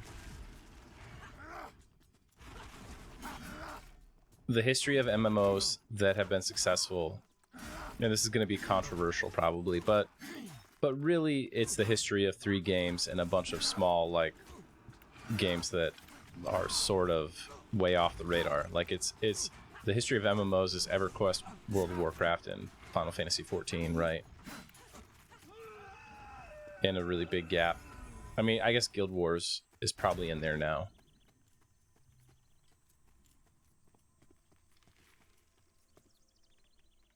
But Daok, Anarchy Online, Shadowbane, and a million other games like that, ArcAge, were MMOs that just like never came close to being what the big 3 or 4 have been, both in terms of success at their prime and longevity. EQ sort of had a small disadvantage in that it existed at its peak in a time when broader society had no idea what it was. Whereas like all MMOs that came out after World of Warcraft benefit from existing in a world where like the random dudes on the street know what an MMO is.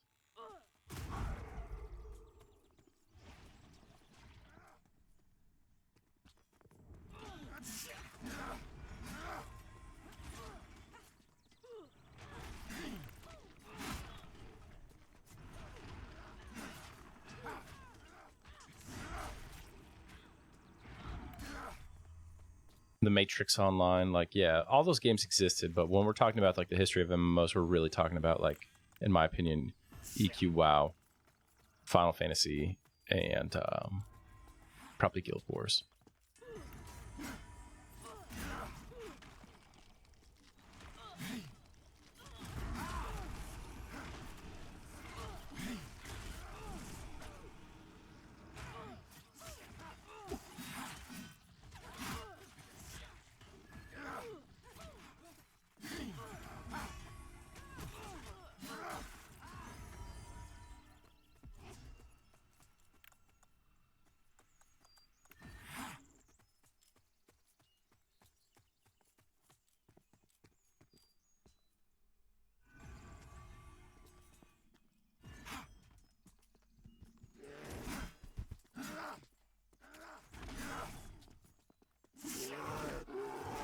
The Korean MMO space has always been so weird. It has always felt like from the get-go, the Korean MMO sphere has been like a step ahead in terms of how predatory it is. Yeah, dude, I know about Ultima Online. Trust me, and Meridian 59, I get it.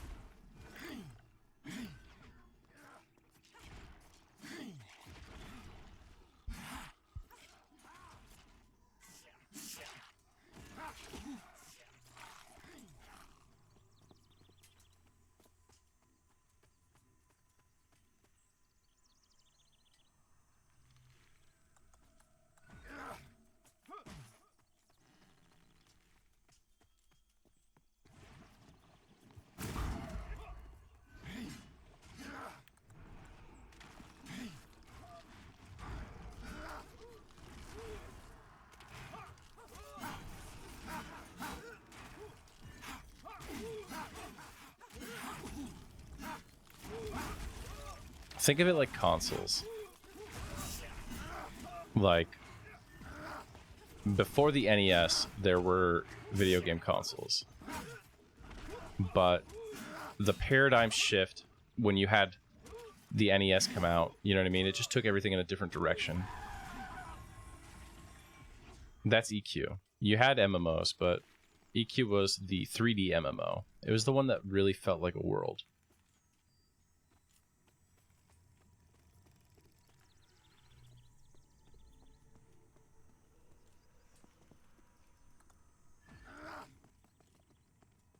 I want to be like, yeah, like, no one played Atari, but I'm sure there's people in the chat who are like, dude, I played Atari all the time.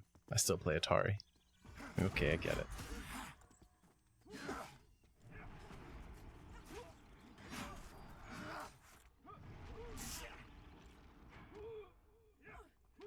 Intellect lost, rip.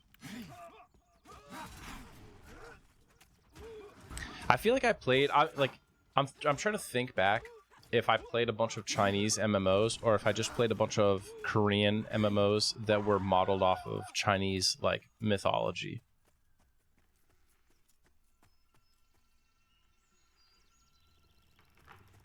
There was this weird period of time where there was like a ton of MMOs that were basically like slightly different graphics, but it was all like 3-team PvP Asian MMO.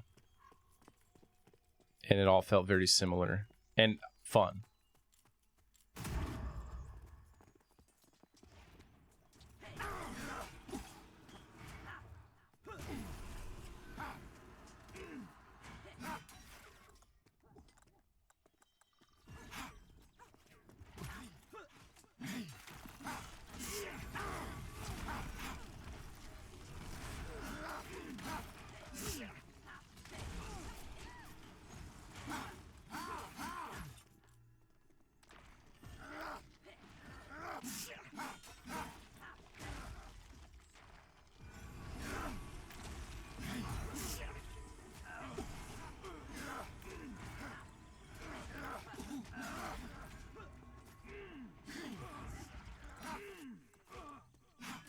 The one thing that always sucked about jumping on Korean MMOs when they came over to the States was like, there's always a subset of US-based players who like are ahead of the curve and are playing those games while they're in Korea or in whatever their native language is. I say Korea, but I really mean like Korea or Japan or China. to the extent that they made MMOs. And they would come over here, and it felt like you were like already behind. Blade and Soul was that way.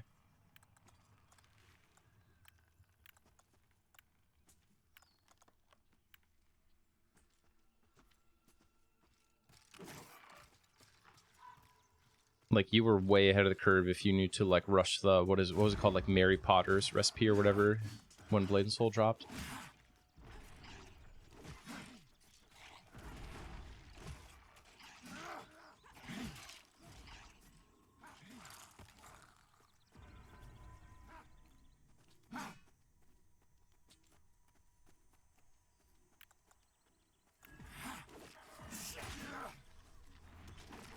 Yeah, BDO seems like the one that stood the test of time the longest. It also has like, when it came out, it had like incredible graphics for an MMO, didn't it?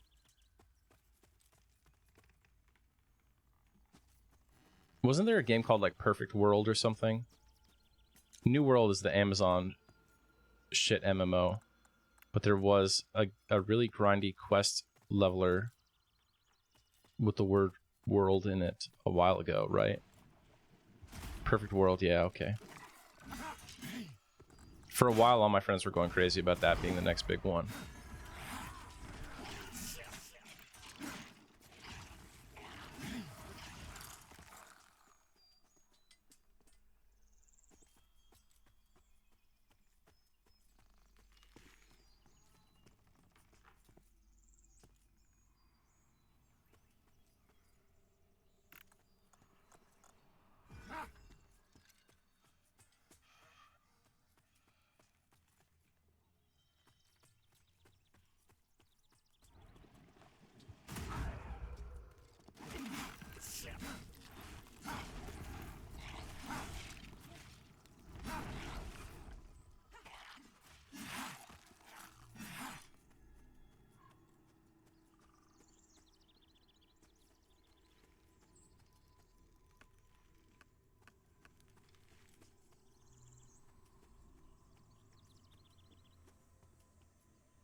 Had to bring this one wide to avoid that ad there.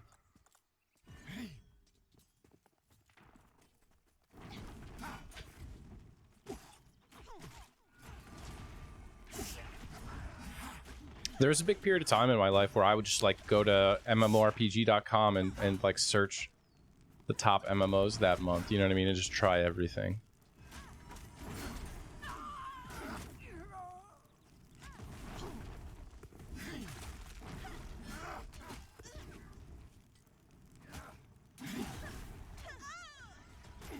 Dang, Queen just got killed outright.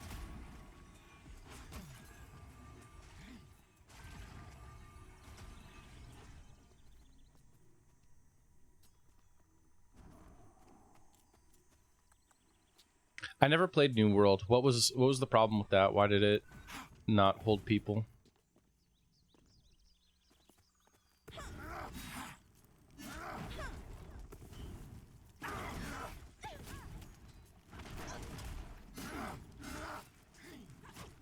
I think a big problem that modern MMOs have, if they even come out, is that people just assume they're gonna fail and they won't try them at launch because they're like, yeah, you know, we'll see if that thing exists in like 6 months. And it becomes this sort of self-fulfilling prophecy. Alright, we got a med.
I notice a lot more of these guys dual wield than any of our previous camps.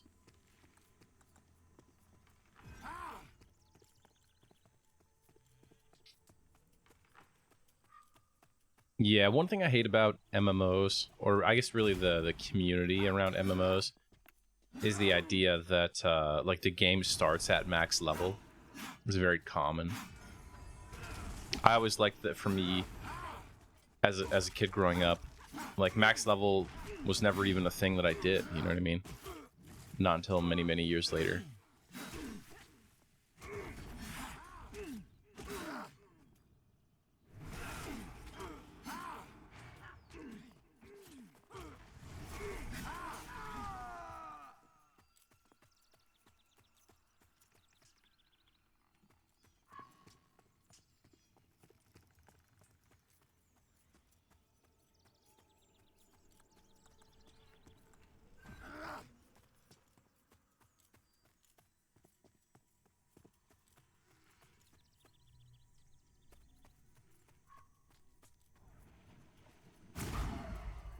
No, see, they're slightly transparent.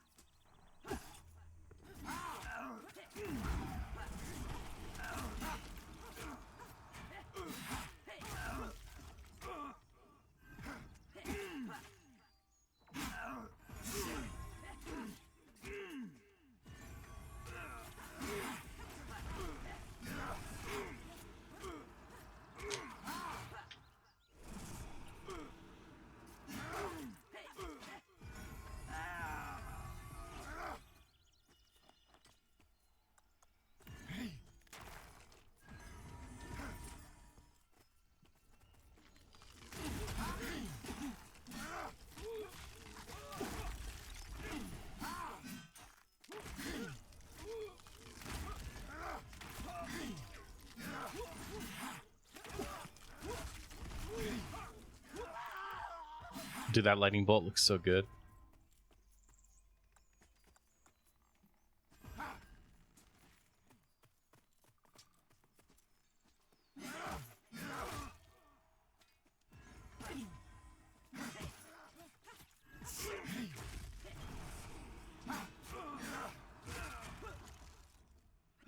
It doesn't surprise me that Amazon would make like the most soulless MMO that builds in like the negative consequences of other games as part of their core feature set.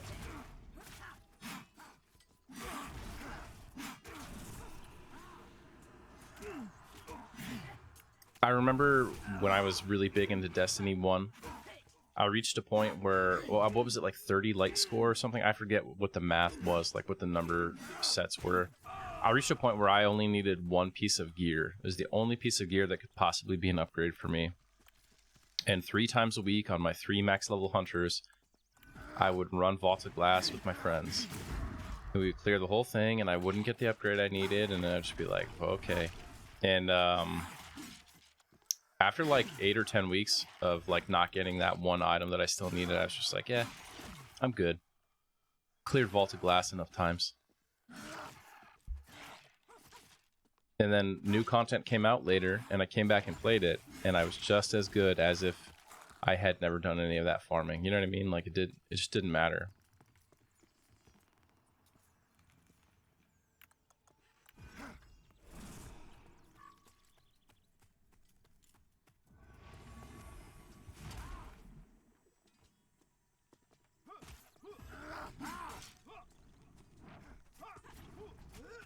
The UI is, by the way, is not very customizable. I can move some things around, but that's about it right now. Very much a work in progress, though. Yeah, I think of, like, I like games where leveling is an adventure.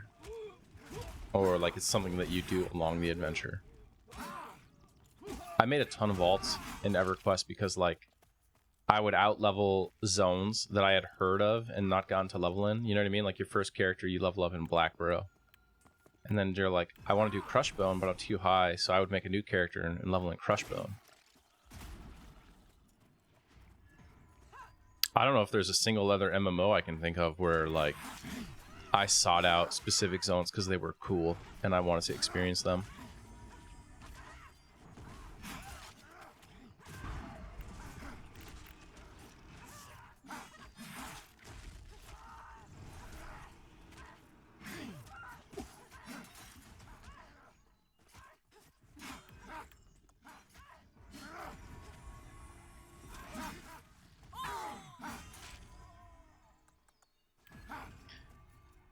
And Alas, did Lord of the Rings Online have that effect on you because the zones in the game were super cool, or because you had a prior attachment to certain areas because of your knowledge of Middle Earth from like the books and movies and stuff?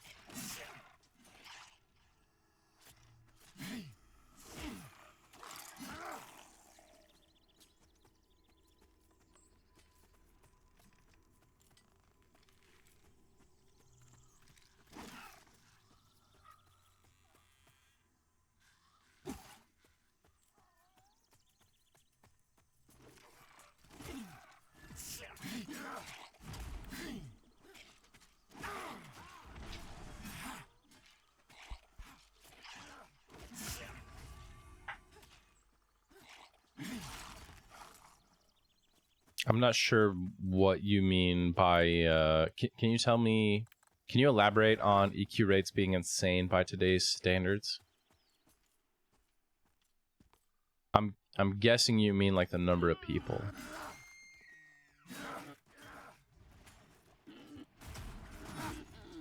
The only thing I could see would be like the number of people, like 72 man raids, or even more 100 person raids and stuff like that.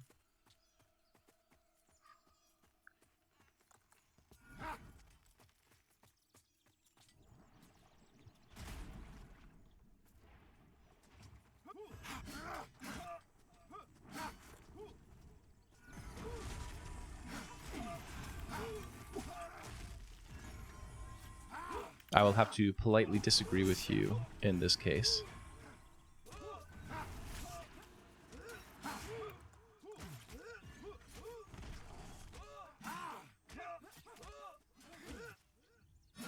Yeah, Wolfsong, I agree with you.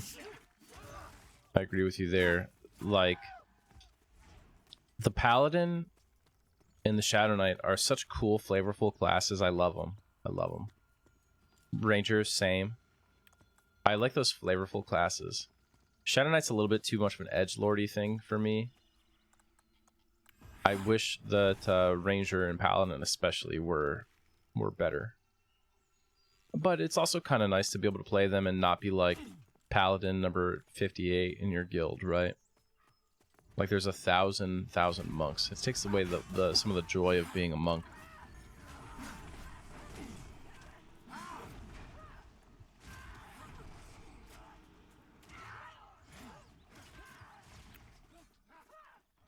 I'm mezzed.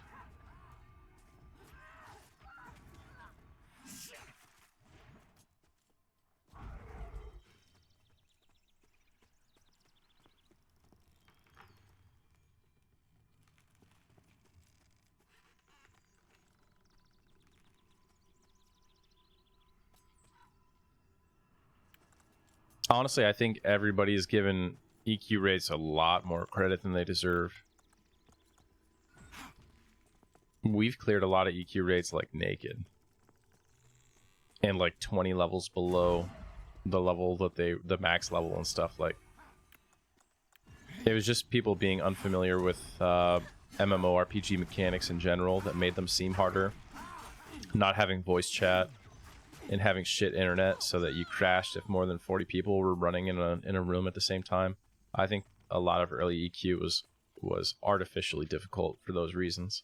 Certainly nothing like what we see in like modern raiding, mythic WoW bullshit. Or like even in Blade and Soul, there's that one dragon, Blackworm, that you can raid. Tanking that is so much harder than tanking anything in EQ. And trust me, I love EverQuest. I'm not trying to take anything away from it. It's just not a particularly challenging game.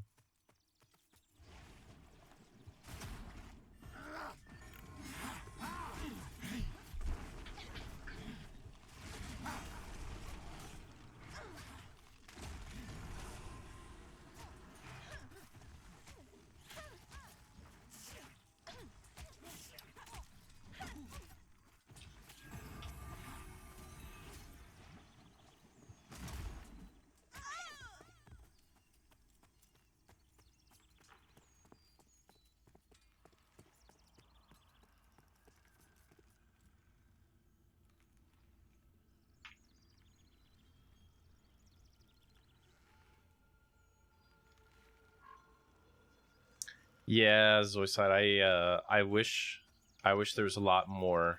Like, just make there be a hard mode where there's more mechanics. I don't even care if the loot is the same, just give an achievement. You know what I mean?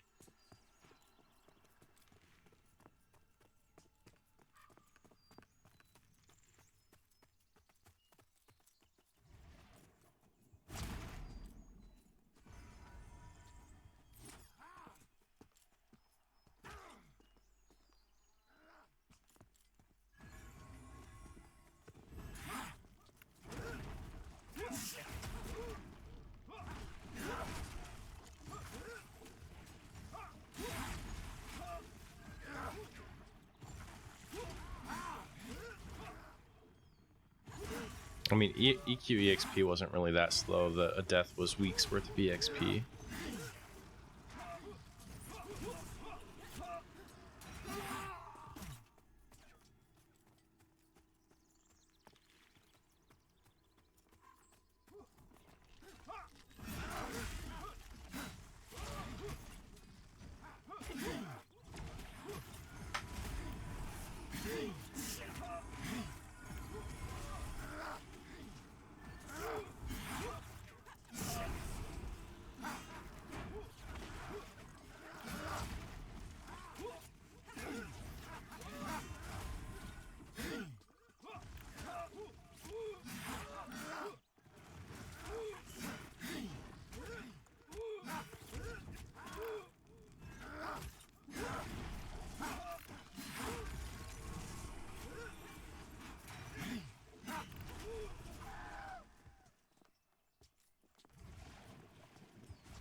Unfortunately, Zoisite. I wish they would make a separate client for EQTLP so that we could get a more authentic experience.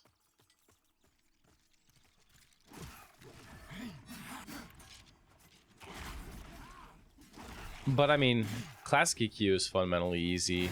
TLP or not, 30 mages are going to be able to mage pet down the dragons. You know what I mean? Unless they keep mitigation of the mighty, right? Like there's just some knowledge-based things players can do now that if they're not curbed by deliberate design revisions to stop, I guess, exploits, trivialize like a ton of early EQ.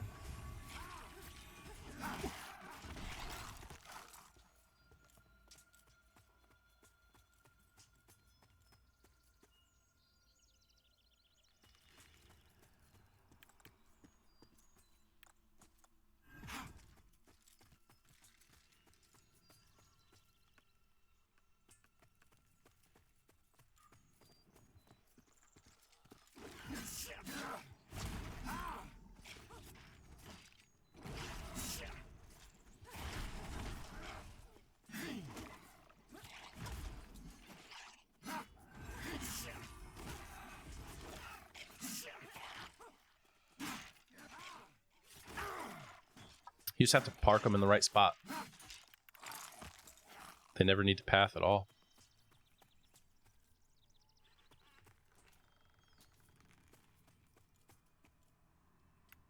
Nagafen can only kill one pet at a time.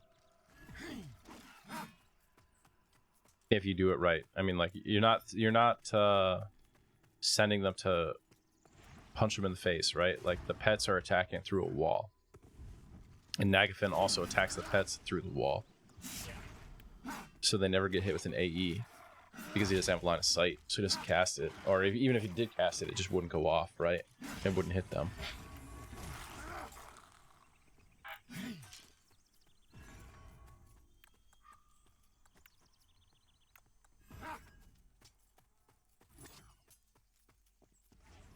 Works on TAC P, and that's like, what is it?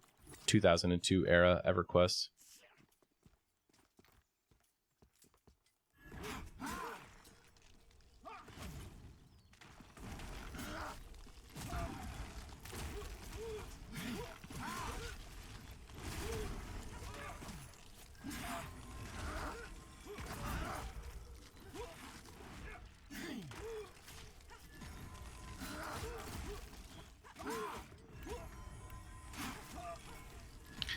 I like Mitigation of the Mighty. I think it was a big improvement. Like, I don't know if it's necessary in Velius and beyond, but the 32k dragons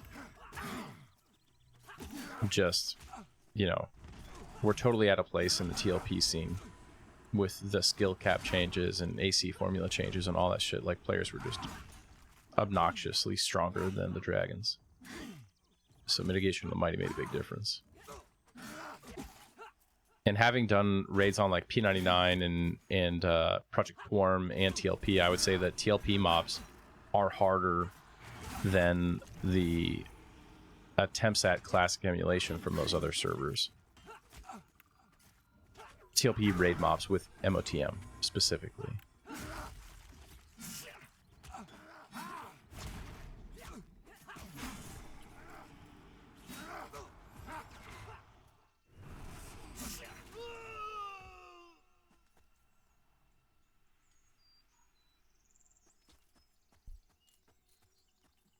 What time is it?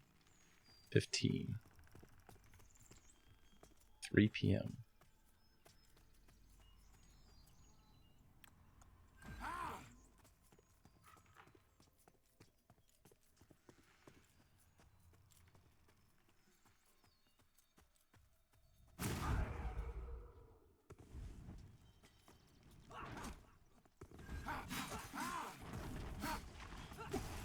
I think Underfoot had a really good system of having like extra achievements for difficulty that rewarded you with additional chests and stuff.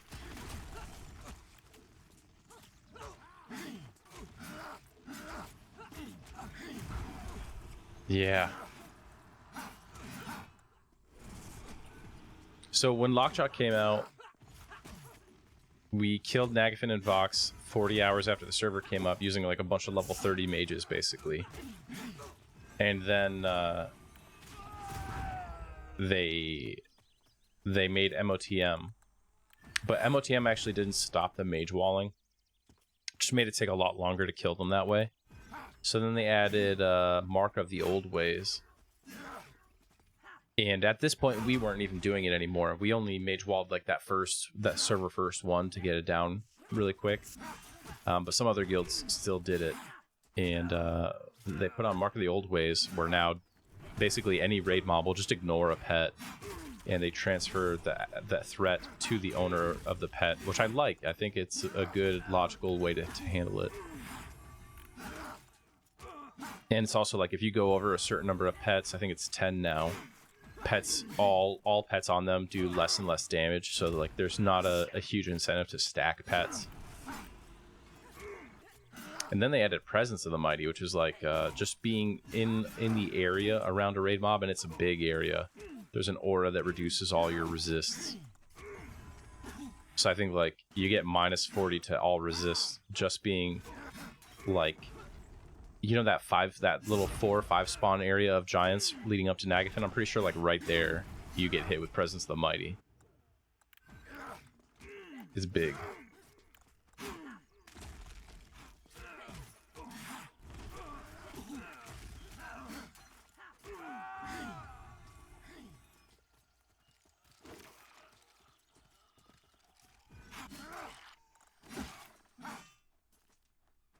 Yeah, I mean, like, if they want to at least do, like, difficulty tiers, they should do, like, it starts out really hard, and then after, like, at least 2 guilds have beaten it, they patch it down a little bit.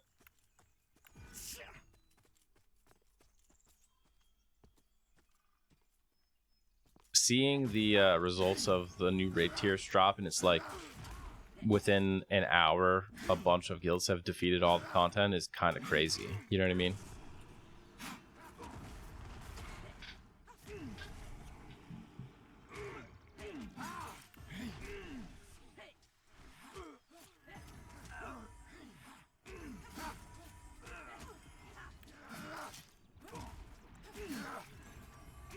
It also feels weird seeing like the spread between the top 5 guilds being like just a couple of minutes for an expansion.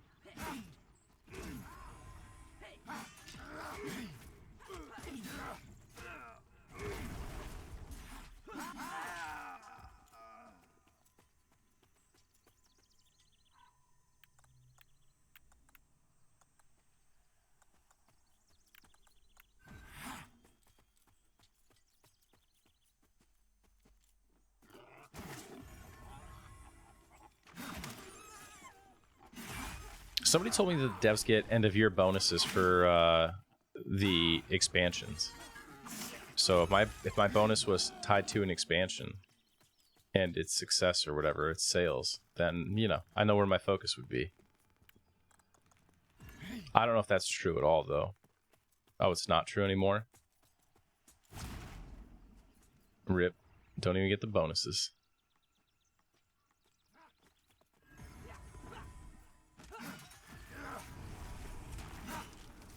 Oh, that was a long time ago. Wow.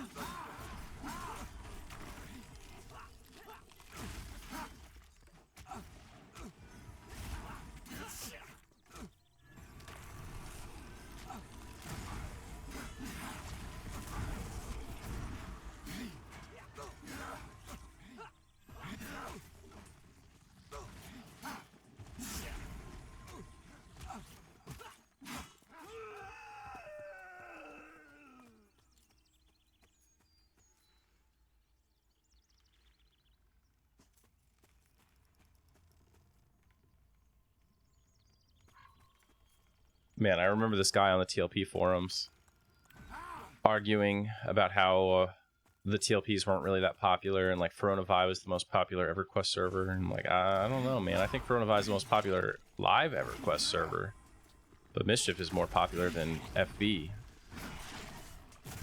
And he was just spamming me with like the EQ resource little tracker and shit. And I was like, yeah, dude, but Finalizing doesn't have an AFK auto kick. Like, if you're AFK for 15 minutes on Mischief for the first 2 years of its existence, it kicked you off the server. There's dudes on Finalizing who haven't logged out in years.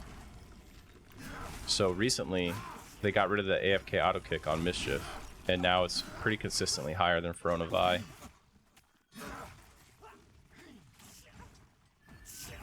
And our population there is like half of what it was at the time that this argument happened.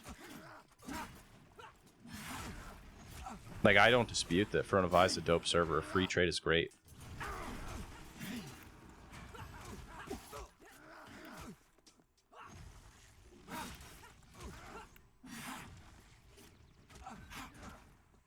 Oh wow, that's crazy. A royalty on all expansion sales.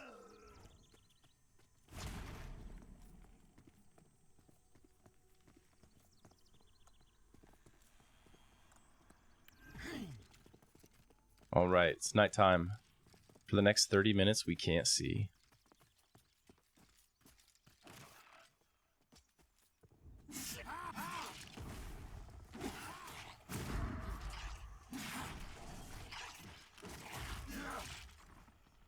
When you worked there, how were TLPs viewed?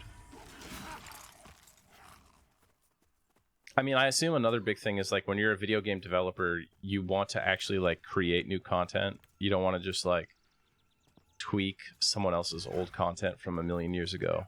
They probably like enjoyed making expansions.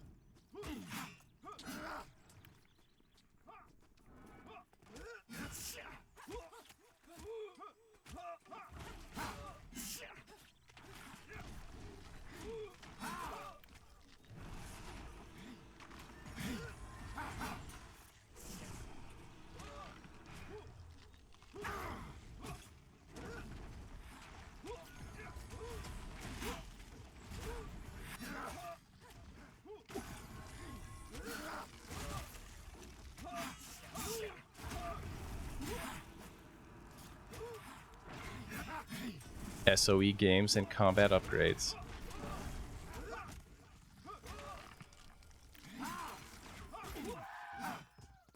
Didn't they do the same thing to Star Wars Galaxies?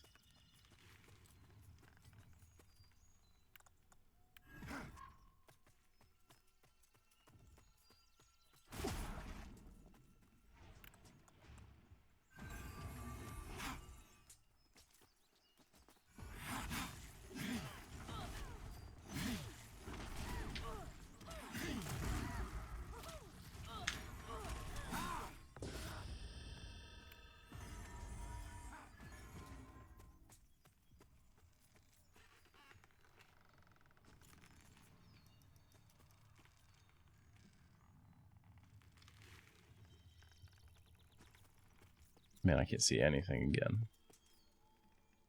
Like, you may as well just camp out at night. Come back in 30 minutes.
It has grit.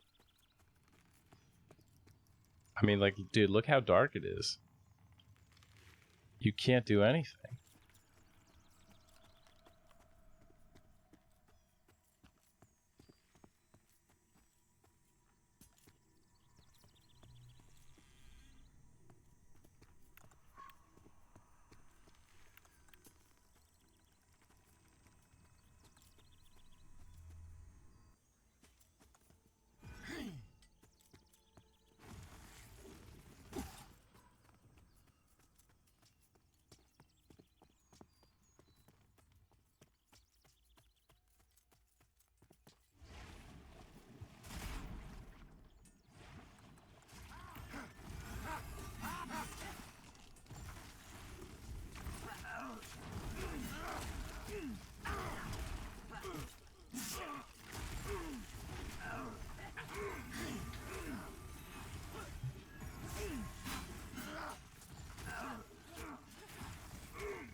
Yeah, it makes sense about TLP being important. I'm glad that it's seen that way. I remember the dark times before Holly came, when it was like every 3 to 4 years we got a TLP.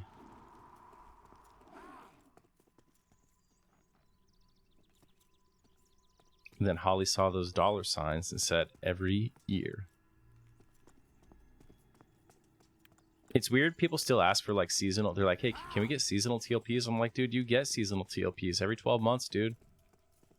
Every 12 months you do a season. New season starts the 3rd week of May.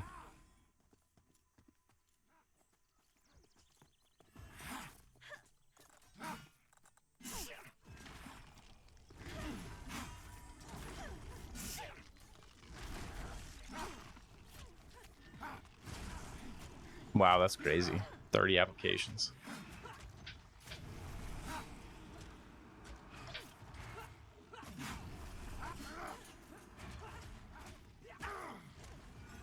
I had no idea it was so involved to set up a server for them. Why is it so much easier for an emulator to be set up, like by like 2 dudes or something?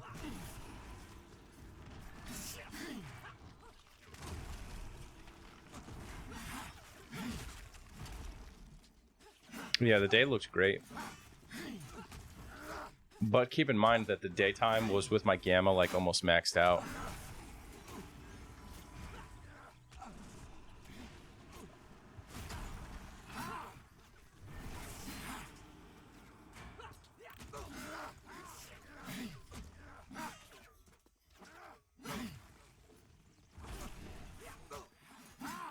Yeah, dude, those were rough. Like, EQ back in the day was so dark that you could get lost as a human going from North Kanos to South Kanos.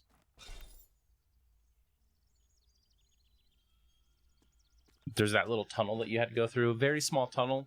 Blind as a bat. Or trying to escape Surefall Glade. No chance. Just push straight and hope.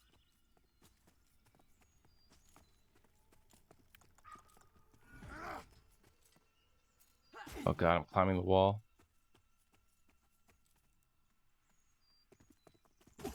I think that's a good idea, Avril.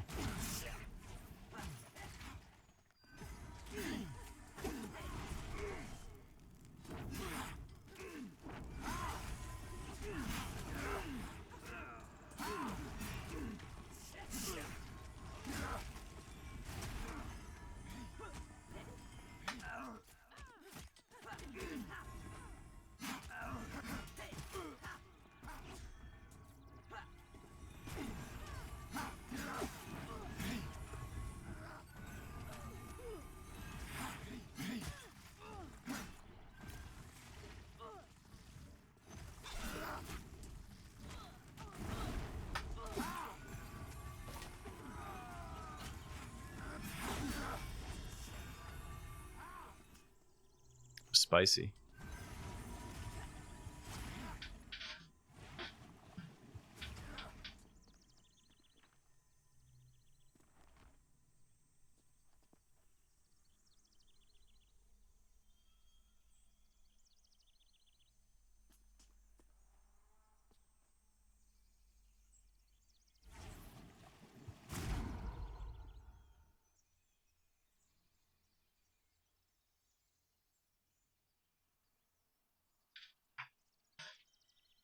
Yeah, they should backdate those group buffs.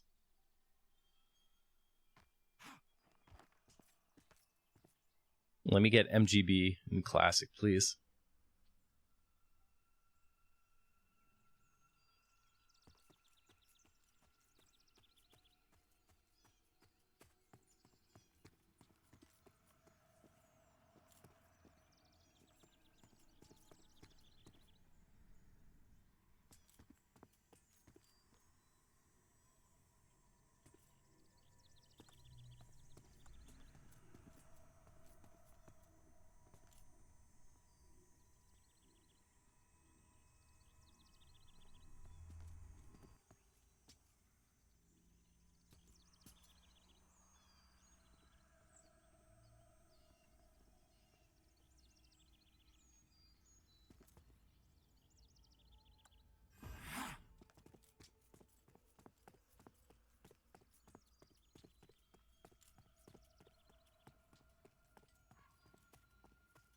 Later, TBK. Sorry to hear about your kiddo.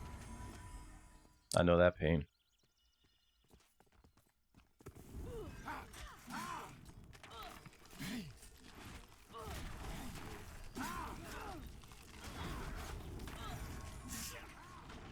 How far did you go with EOE?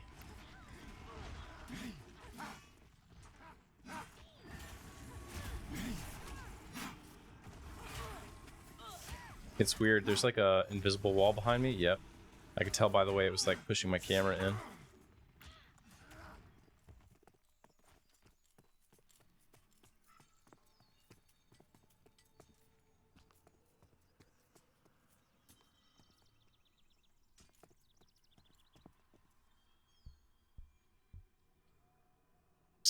Yeah, dude.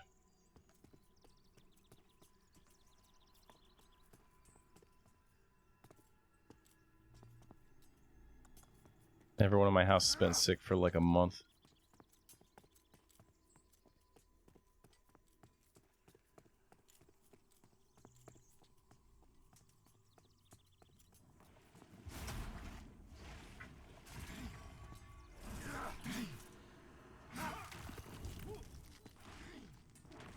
Sweet. Yeah, I'll grab these back mobs. I'm just trying to stick to things that are easily grabbed without me having to run through all that shit up there. Still only 2100. That's not good.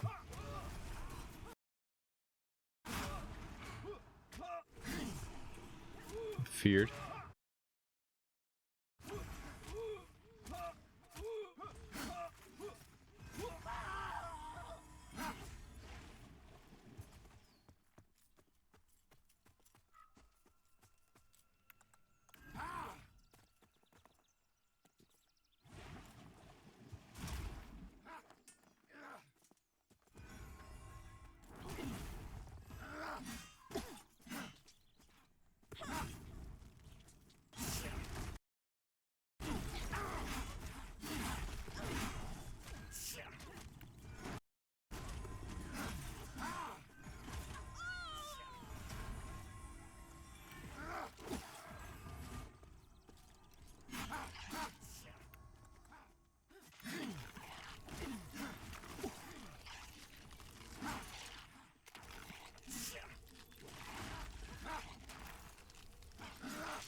If I could go back and redo Vulak,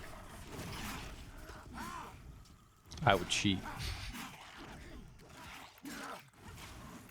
I'm like, fuck it, they're not going to enforce the rules. Let's go hard.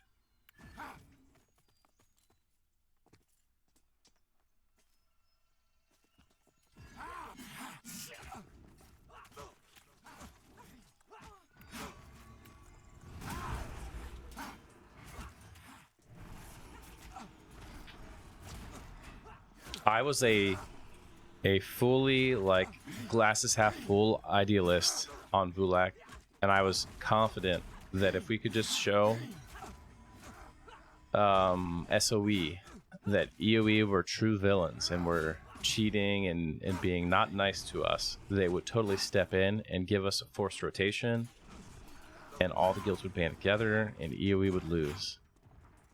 And I learned some hard life lessons over the course of 8 months on that server.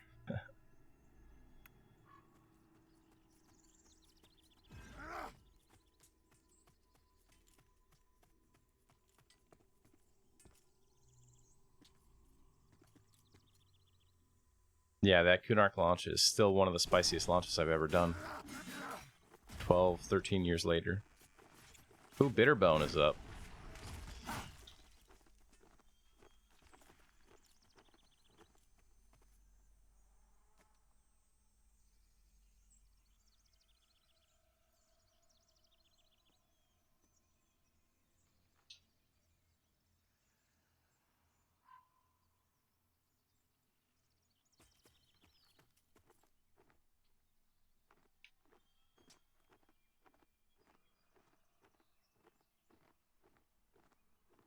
We have him named here. He's like a high level. He's probably gonna wreck me.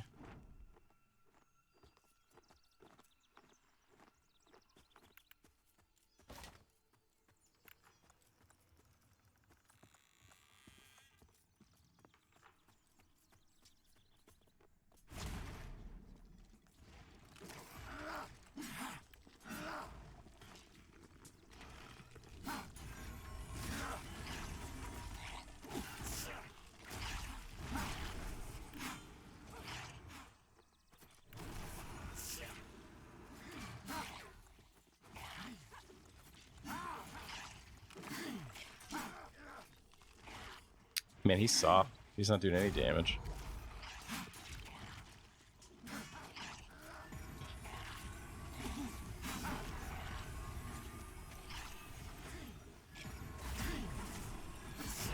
So after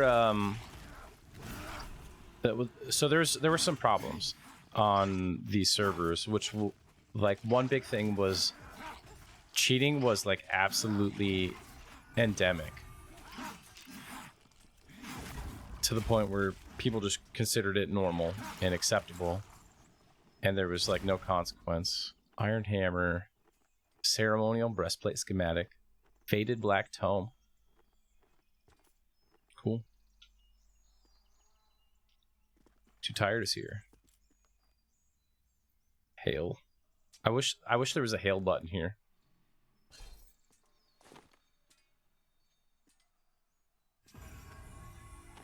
About to get that makeover thanks to our boy Too Tired. I'm going to be swagged out. Let's see what we got.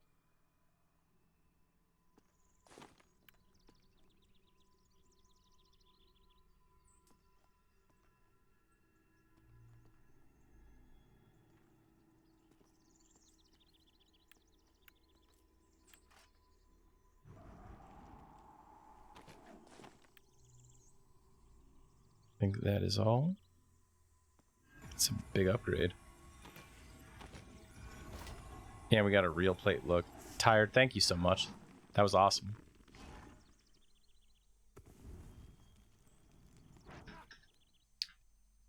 Yeah, cheating was really bad, but also there was an issue with Shadow Knights. Okay, so Shadow Knights could harm touch for like around 2,000 damage.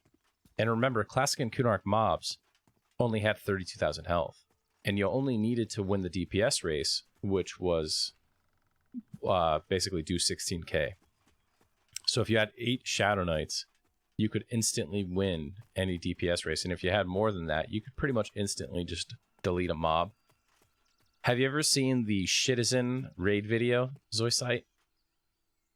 The big problem was the Shadow Knight thing, because it meant if you cheated, you could kill a mob before anyone else could do anything at all legitimately.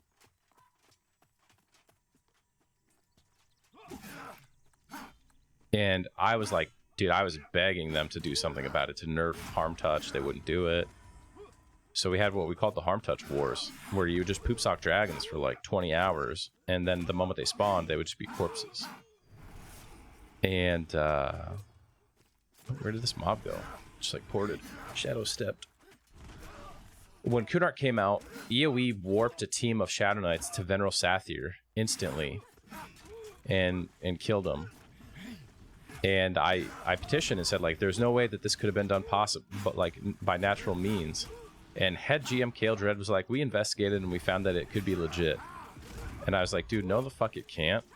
Like, it was less than like 2 minutes after the expansion opened, Veneral Sathir was dead. Like, there's no way. You'd have to run across the whole of the Dreadlands, and even at Bard speed, you wouldn't have made it in time.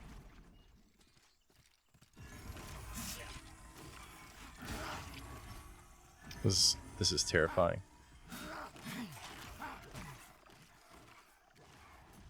I do not have the tanking ability here. I guess Too Tired could just tank them all.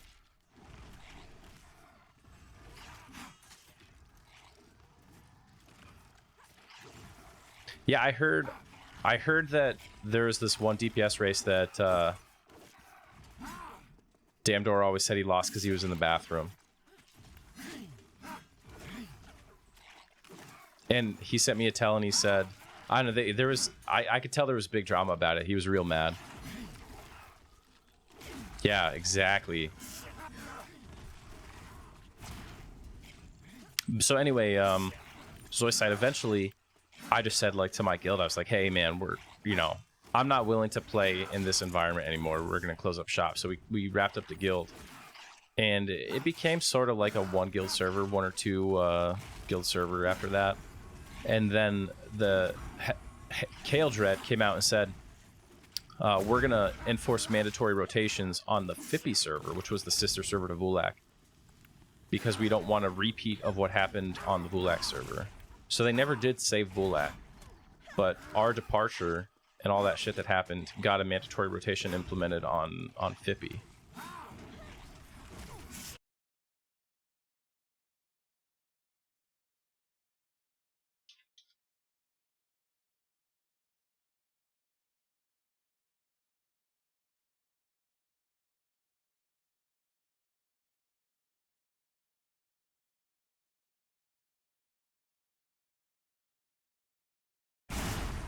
There's the link to check out.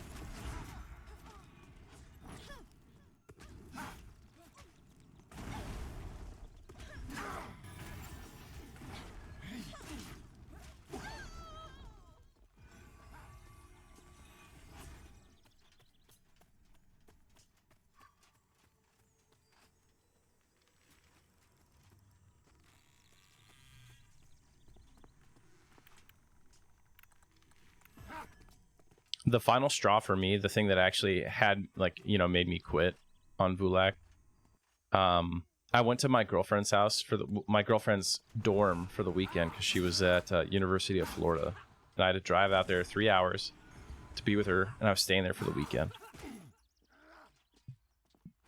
Nothing was due during that time, so it was no big deal. But then the servers went down.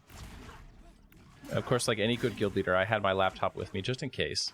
But I was hoping to just spend time with my girlfriend. The servers went down, which means that Trachodon entered a 20-hour window to spawn.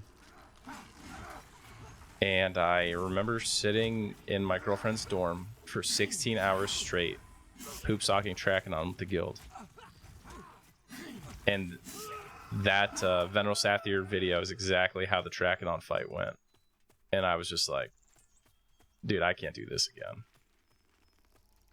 This is too dumb. I have wasted like an opportunity to spend time with this person so that I could do this for no reason.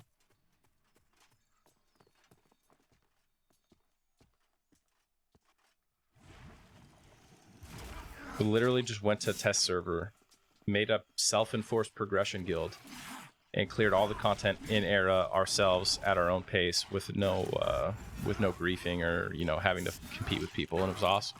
Super casual guild. Made a ton of friends.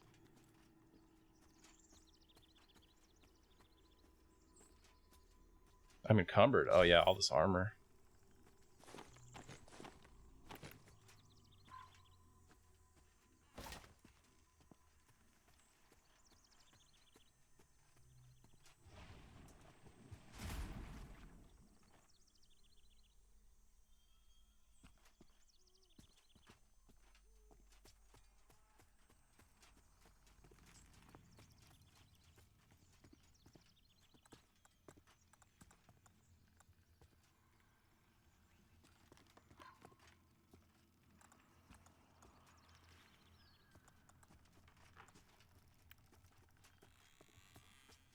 Yeah, I'll probably hand it to Athena.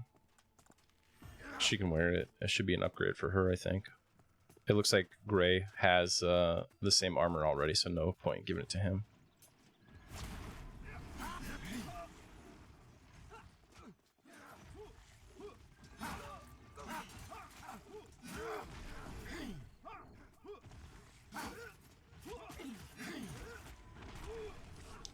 I mean, I think the meta for guild longevity is actually just to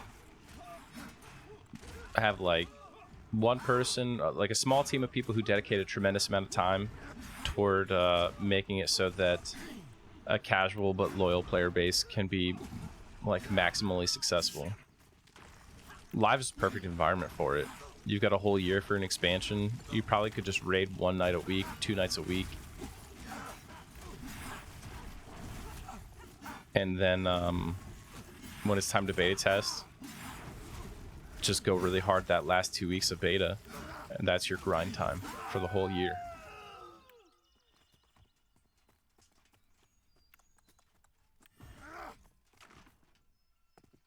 Keep a spy in your competition's guild, and whatever exploits they find, make sure those get reported to be fixed, and make sure no one knows your exploits so they don't get fixed, and then boom.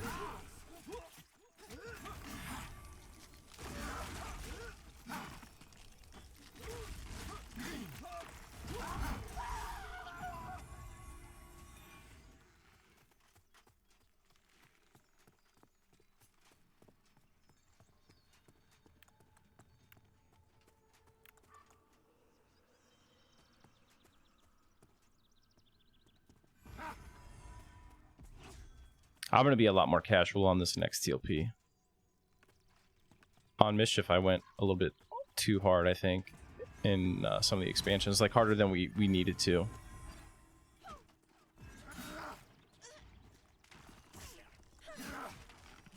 There were some expansions that we beat like 6 times on test before it launched. Just to make sure we would be faster than any competitors.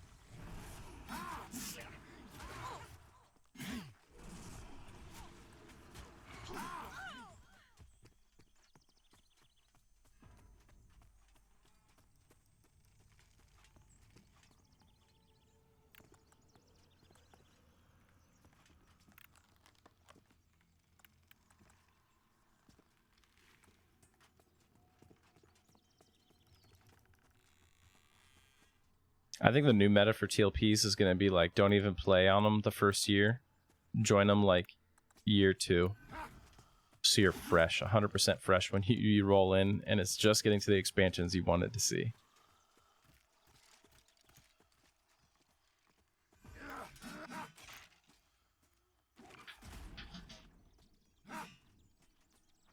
Kunark's the worst.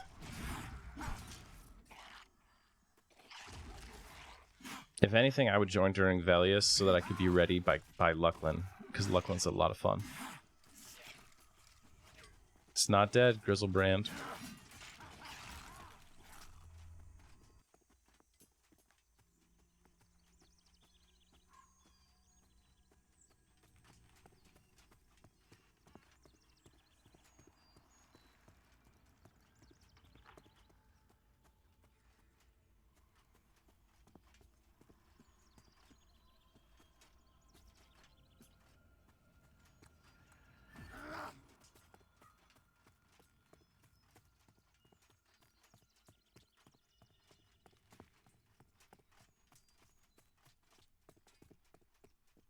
I'm surprised to hear that. Like, people come to the server during Planes of Power.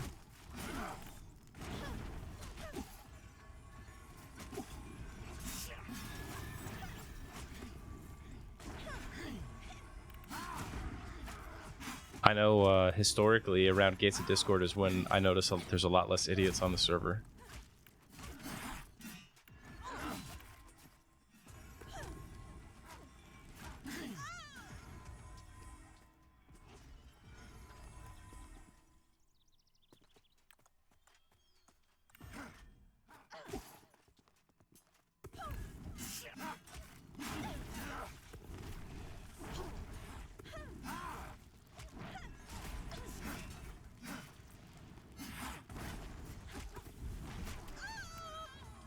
I really mean like the toxic idiots, not the baddies.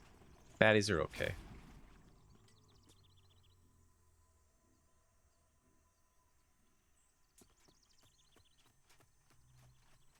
Real talk, classic through Planes of Power is like the worst part of EverQuest. Luckland is like the highlight. But GOD, Depths of Dark Hollow, The Serpent's Spine, Secrets of Fadeware are all bangers.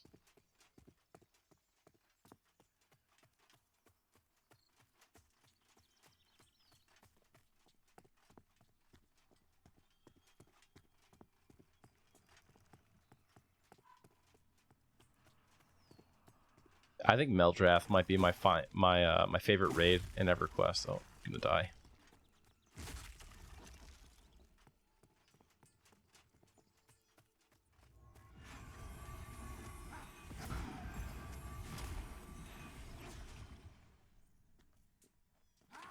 Underrated? Why?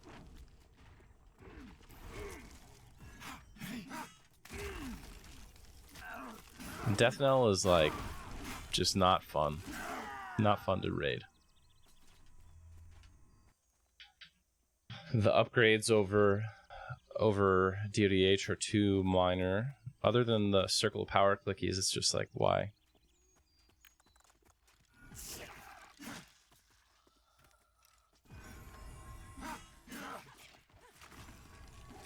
Yeah, dude, Demiplane is awesome. The first time you see Mayong activate during the final fight in Demiplane and the music plays, 10 out of 10 experience, man.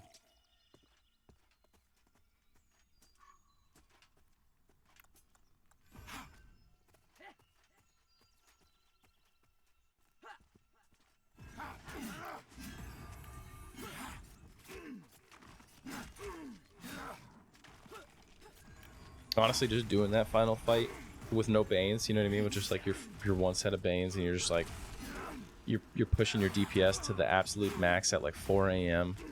trying to stay ahead of the ad waves so that when Mayong pops, you don't have too much shit in camp. It's one of the best server firsts or like guild first kills ever. Every time I do it on a server.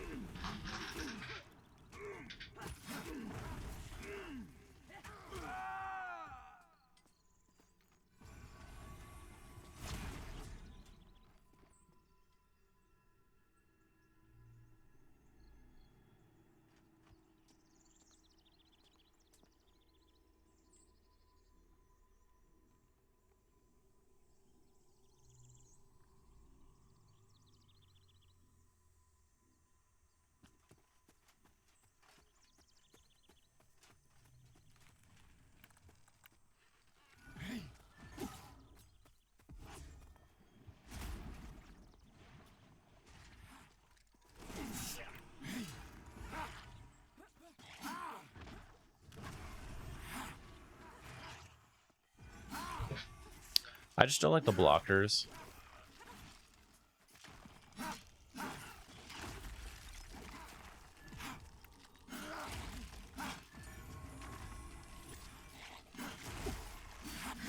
Surprised mortals? I like Cthulhu. I like Sisters.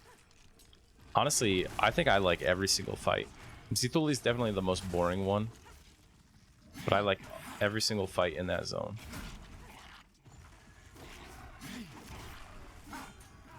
Performers, great. especially when you really master it and you're just like ahead waiting for mobs.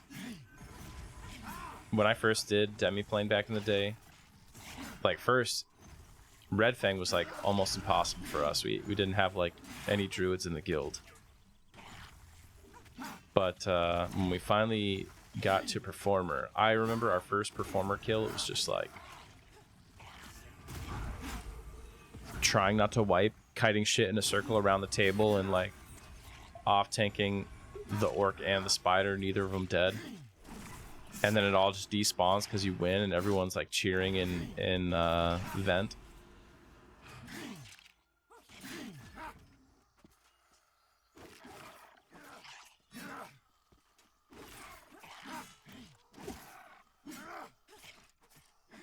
One of the big benefits of being a scrub guild is that you get moments like that where everyone's really hyped because you didn't think you could beat something or you were stuck on something and then you finally beat it.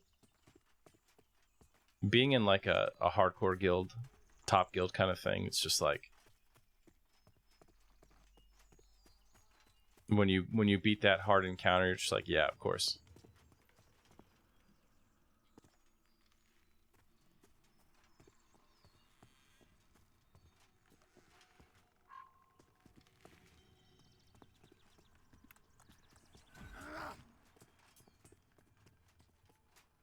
Yeah.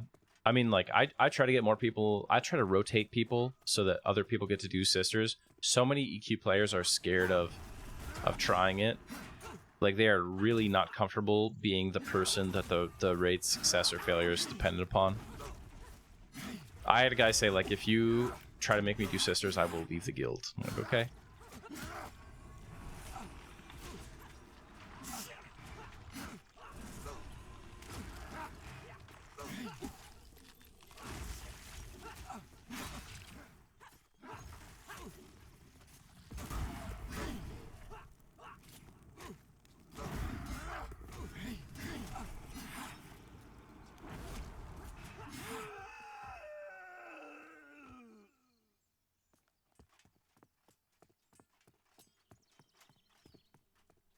Yeah, I heard about that.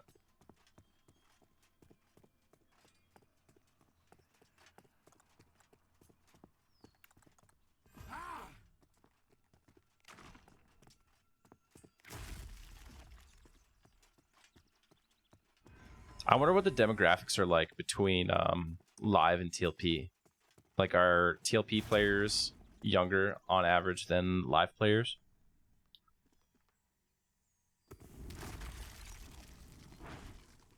On TLP, live players have it's like a meme reputation for being boomers who like don't understand how Discord works.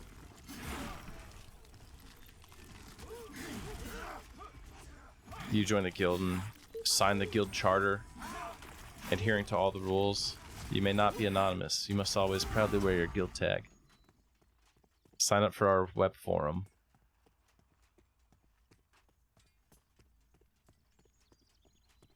Located on our website.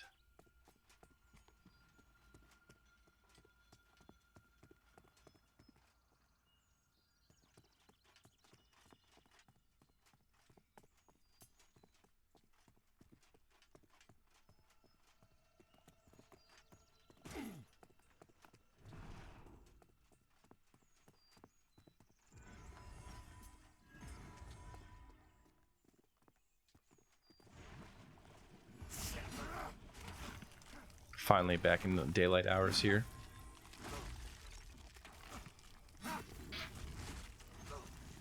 LOL.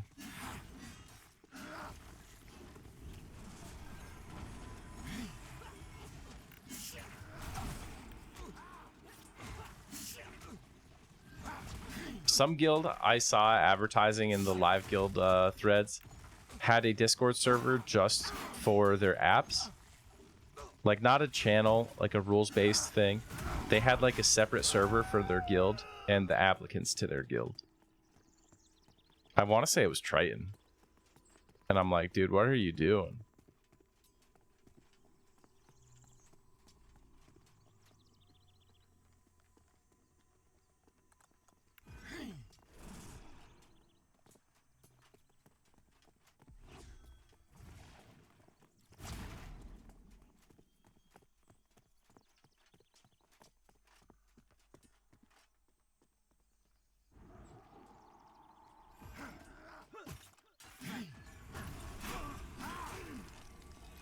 So yeah, they had a whole separate Discord server for their apps instead of having like a role in the guild Discord for apps, so they had like limited access or whatever you wanted.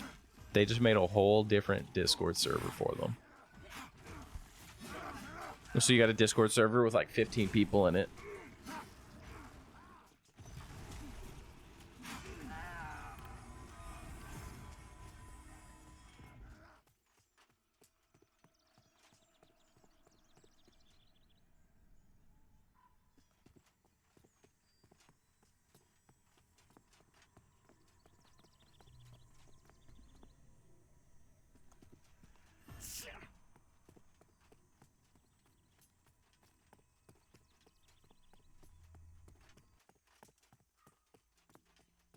What were you trolling them about that they got so butthurt?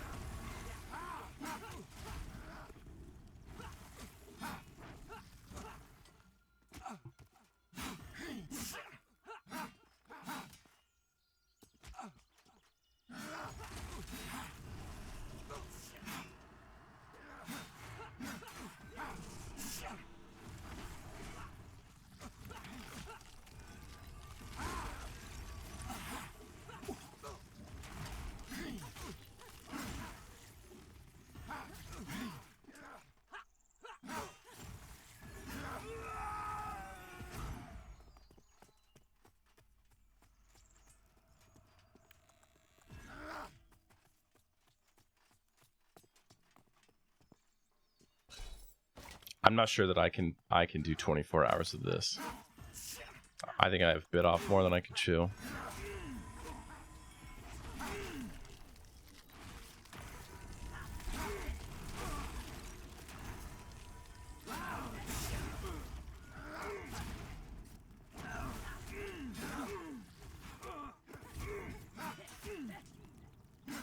I'm not tired. I just like, I no longer want to be playing.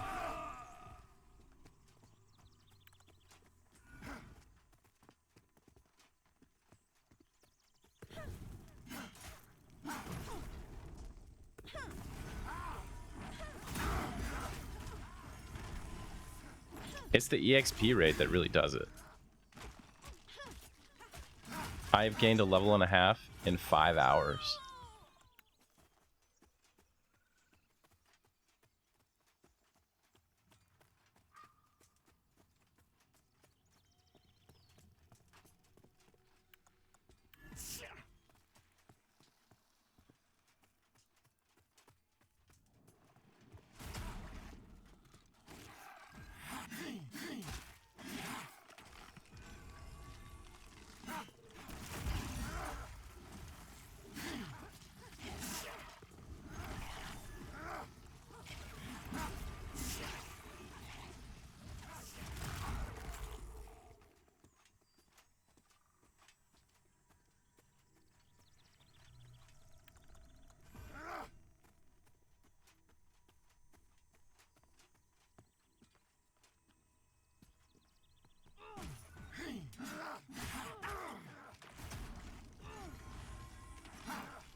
I mean, we're coming up on 2 hours at Manor right now.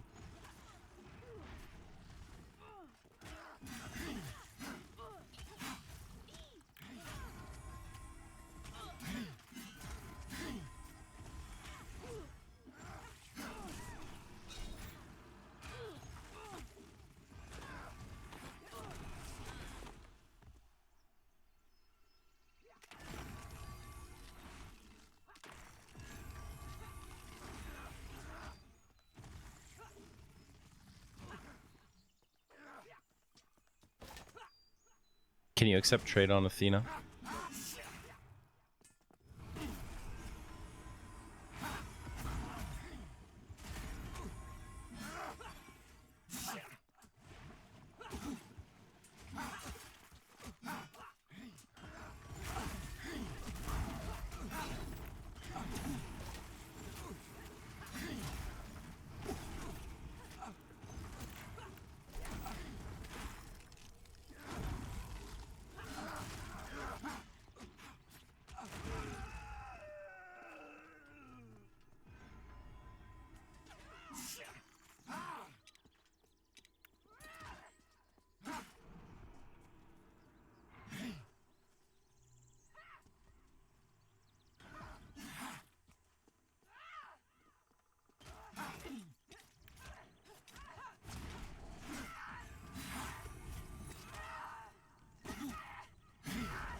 I think these particular skeletons aren't that hard, but there's a high-level cleric here who's like tanking and healing and stuff. Without him, it would be much more dangerous. Who probably would have died after that pull came in.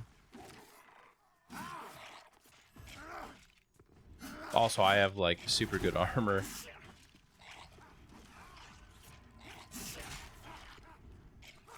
I need like 5 rogues in my group.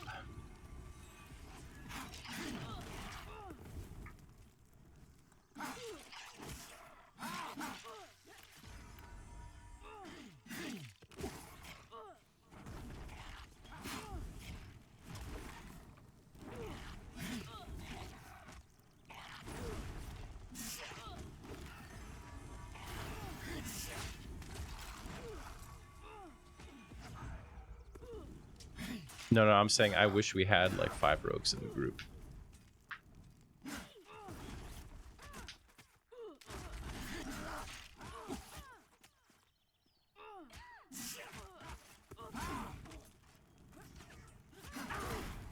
You don't see a lot of enchanters.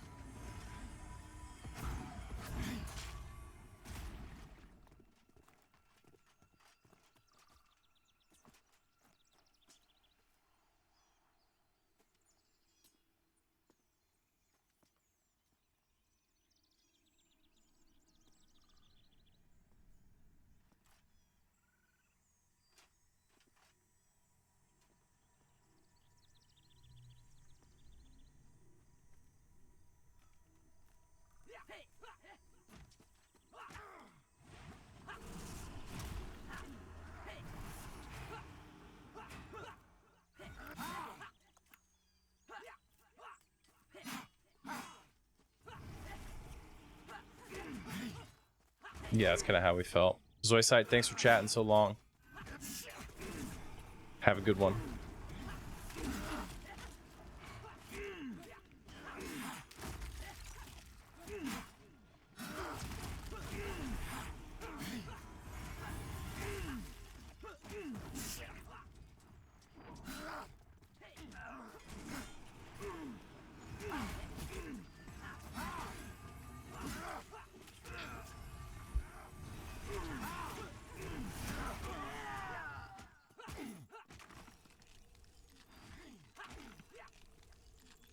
I wish fear made me actually run in fear instead of just like stand there looking stunned.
What level do we usually leave the manor?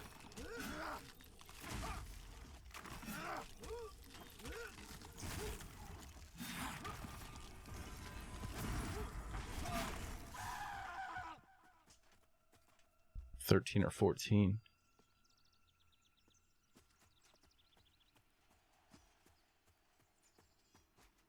Nine more hours of this, baby. Let's go.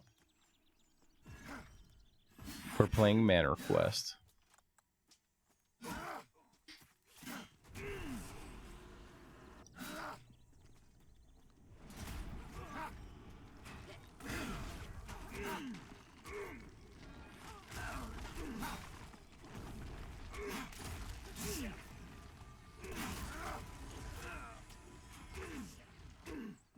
We could die for it. You're talking about the one at the top of this zone, right?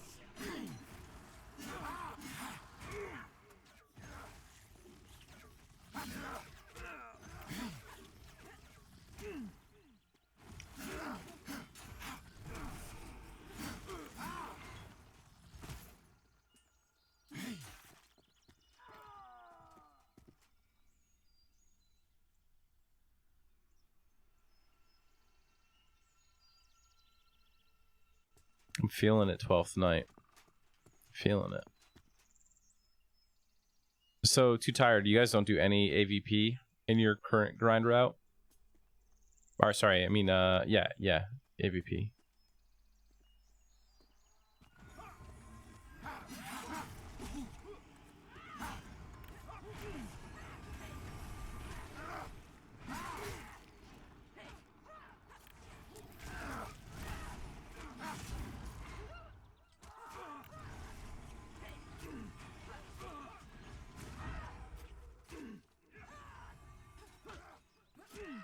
Yeah, we did like a small group on bees in AVP, and it was actually like really good.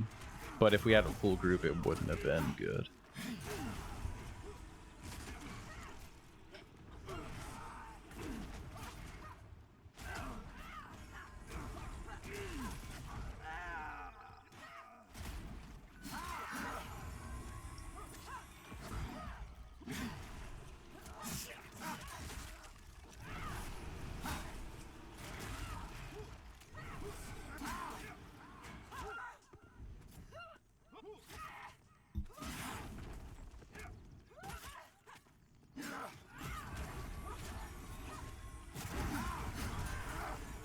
Yeah, but it's like level 16 content, 16 to 20 content. So it's like not the range where we need a lot of extra shit.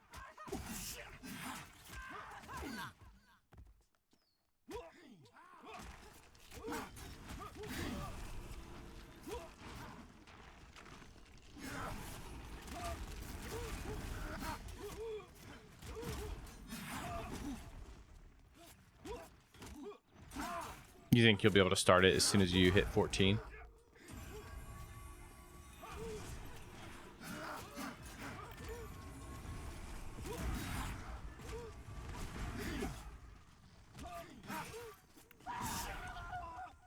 I heard there's a level 40 named there.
Yeah, they tend to like really undertune things.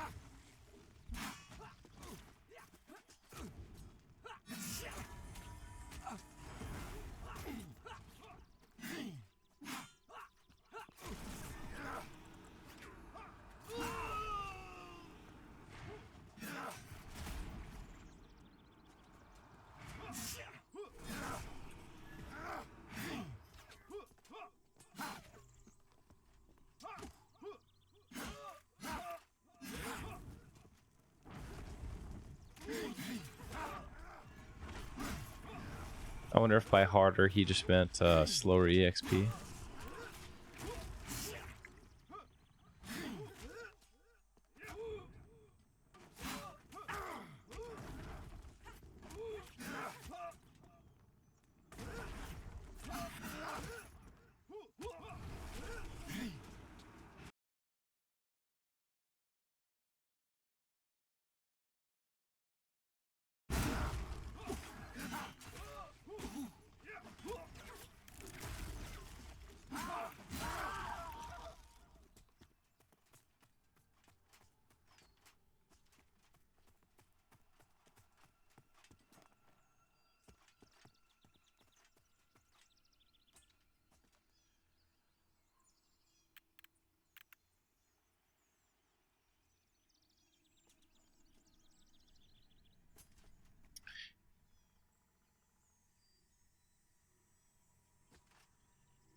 I need to get one of those standing desks, like the up-down standing desks.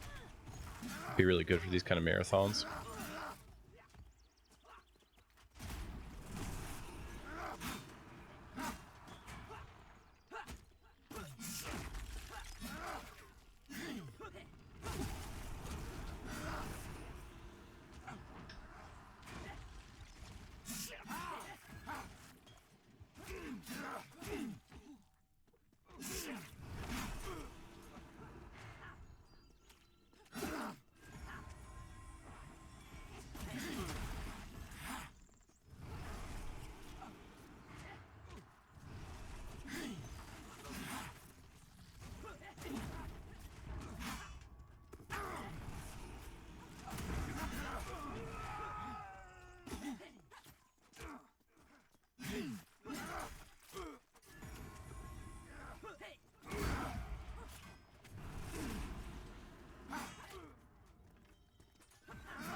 Is that Shadow Step intentional, or is that a bug? Like, every time I see him resolve a spell targeting someone else, phase shift. Let's see. Yeah, I don't know. I see this guy like popping all over a lot.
"19 hours to go."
I figured you meant like battle stations when you said general quarters. Are you a Navy person?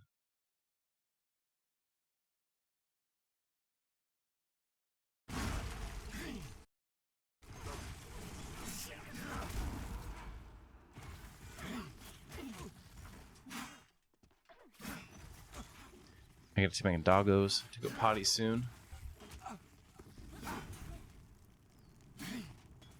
They've located me in my office and have begun Operation Cry Until I Go Outside. Nice.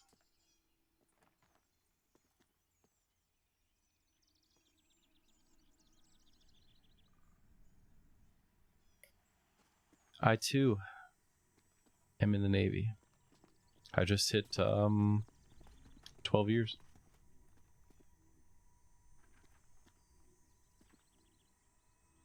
That's a big pile of mobs right there.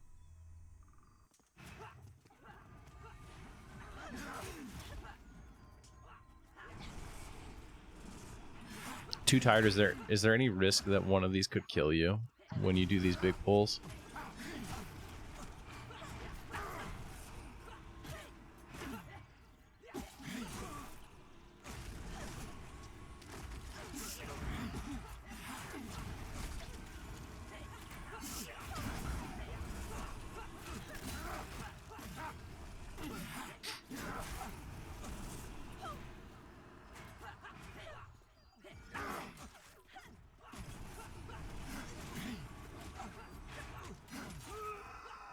Oh shit. Had to pop LOH there. Kumu is just about out of mana.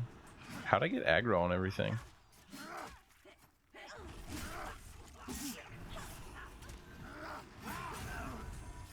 Add.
I think my dog, it can sense it. It knows what go out means. It's getting hype.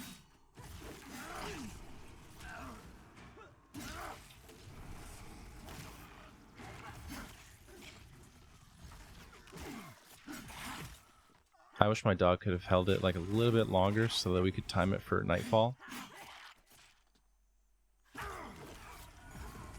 That way I have less time in the terrible night.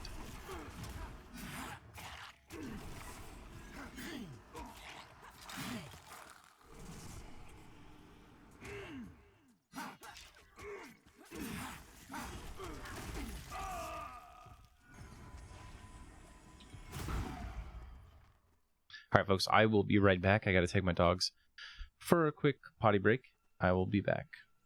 Hang tight. I'll leave my camera panned out so you can see the group continuing to fight.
Hey, I am back. Sorry about the AFK there.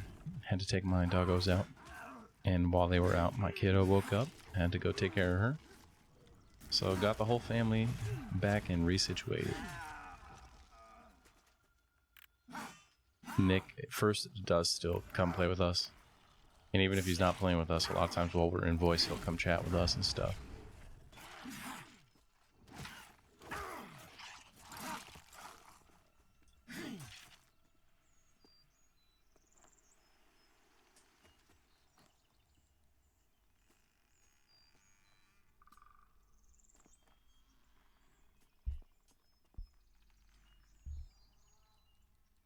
So Nick, when is the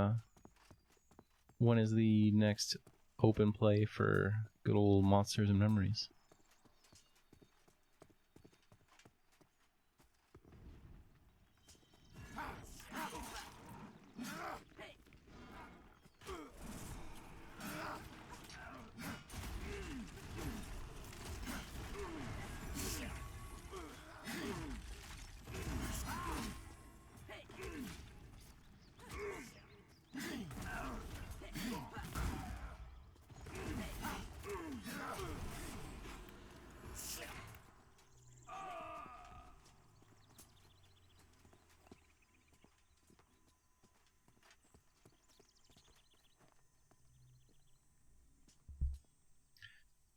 I wonder if this camp will actually get a little bit better, since we're kind of at the bottom of the range intended for it right now.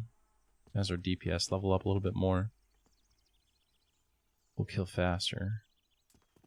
And it'll actually be like 12 to 13 might be faster than 9 to 10 or 10 to 11 was.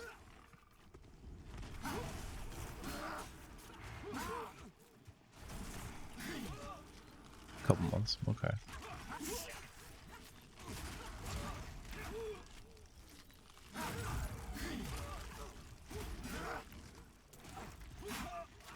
Plan around the TLP, like around the TLP launch time. Oh yeah. Concur.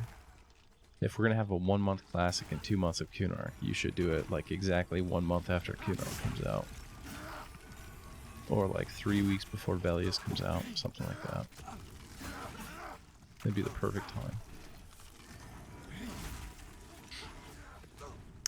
We think Kunark will be June 20th. If it doesn't launch as Kunark, it will be June 20th, Kunark launch. So sometime in July would be like the late July or very early August would be the lull.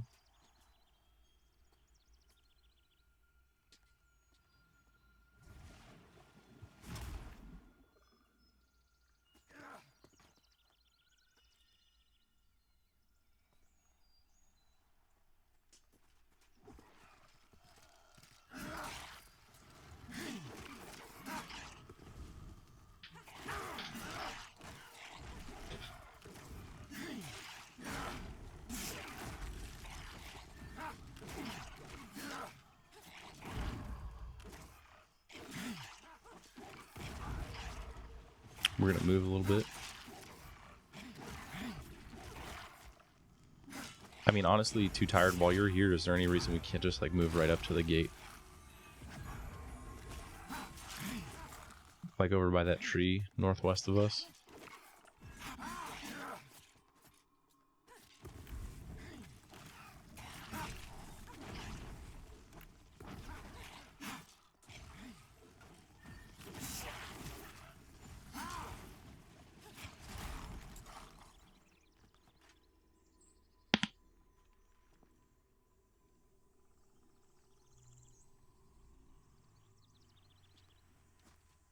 I'm gonna talk quietly because my door is open.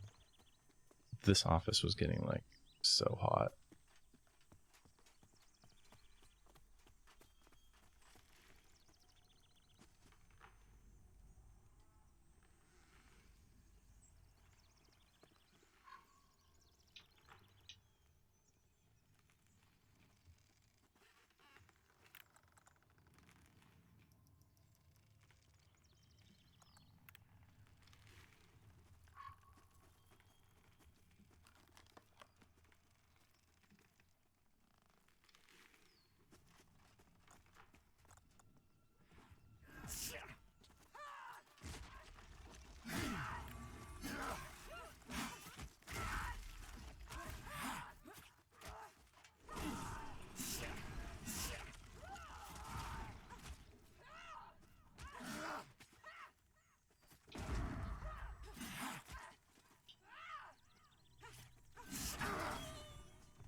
Interesting. You got a double EXP message.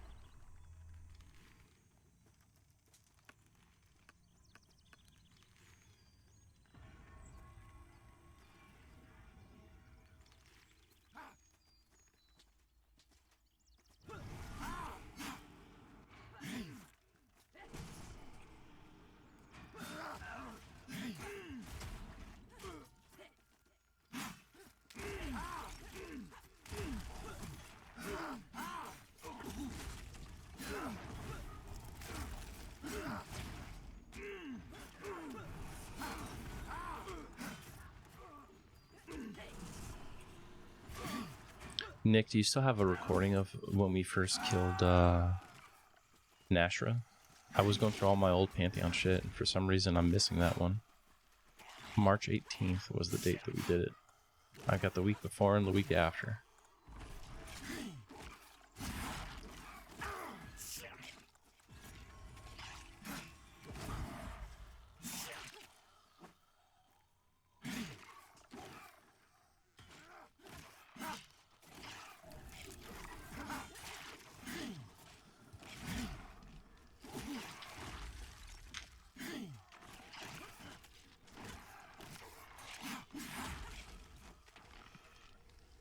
Uh, 2018.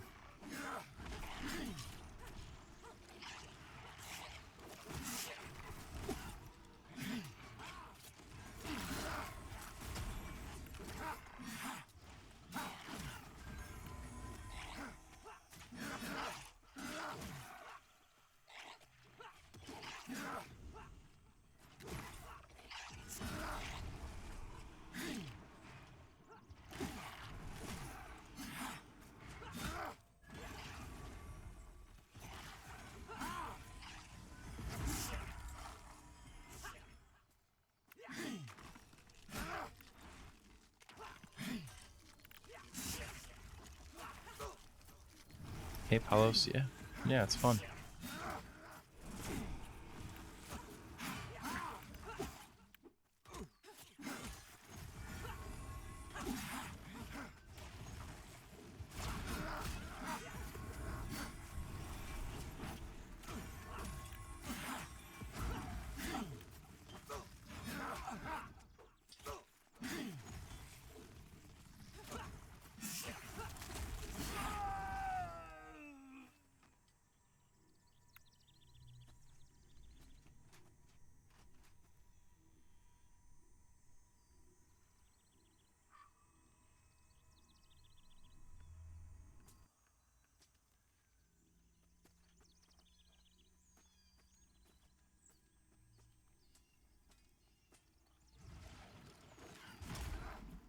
Right now, only human for race, but I think ogre is coming soon. It feels like it's coming soon.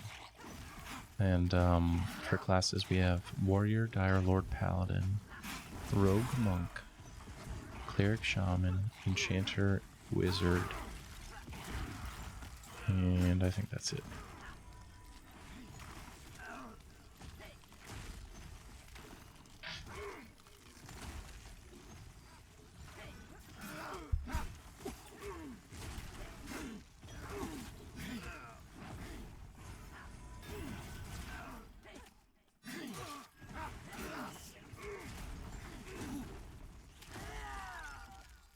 Dude, it's so dark and it's only like 9 p.m. No, it's 1900, it's 7 p.m. right now.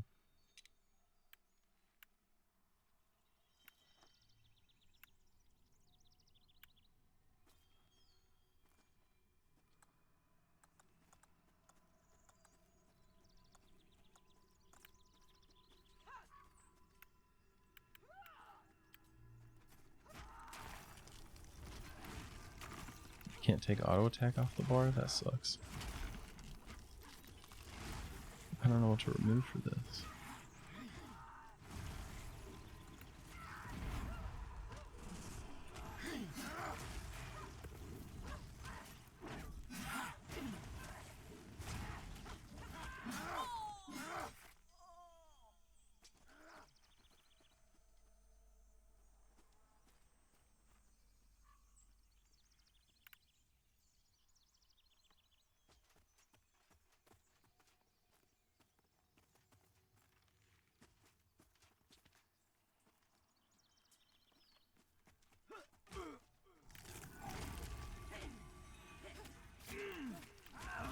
Oh, I can't even engage while this book's open right now. Wild.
Now this takes readiness. Okay.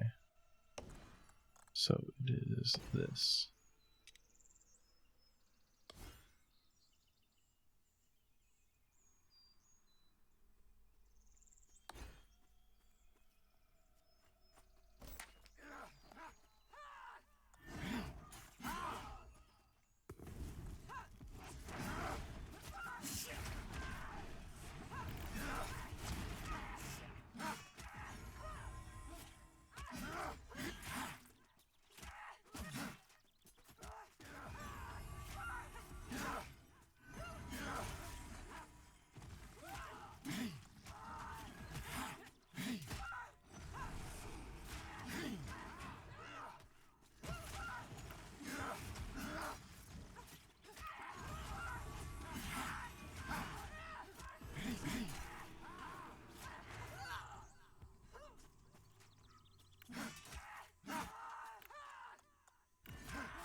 Faithful strike. Miss, miss, miss, miss, miss, miss, miss.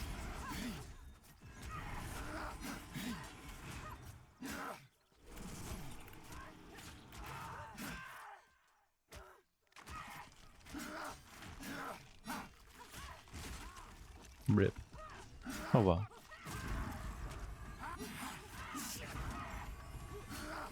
People will just have to take our word for it.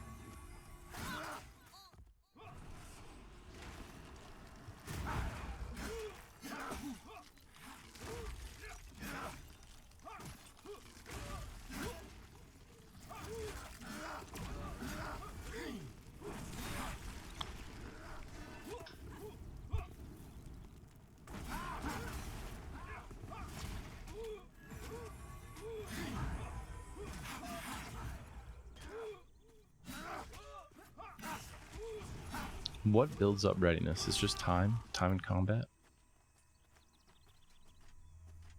It looks like it's just combat time, yeah.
Ding. 11.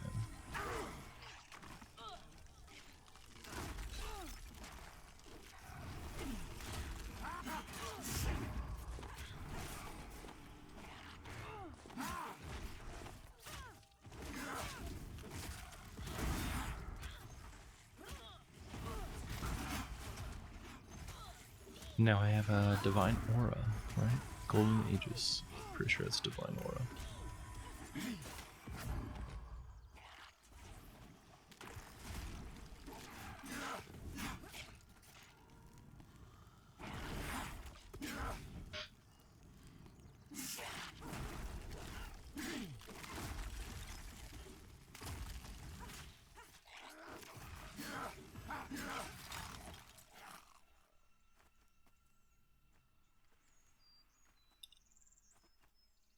Oh.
Getting old, man. I'm tired.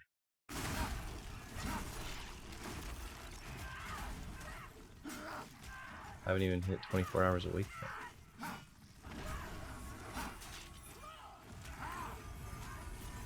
Gotta hang up the boots. Yeah, I haven't had caffeine. I try to usually save caffeine until I've been awake for at least 24 hours for these sorts of things. Just so it really gives you that oomph.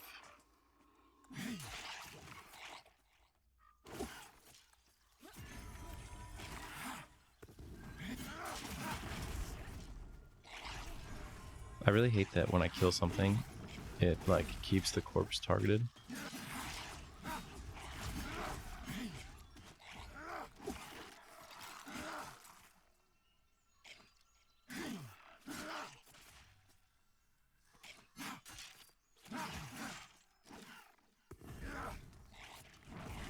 Nice, we got bitter bone.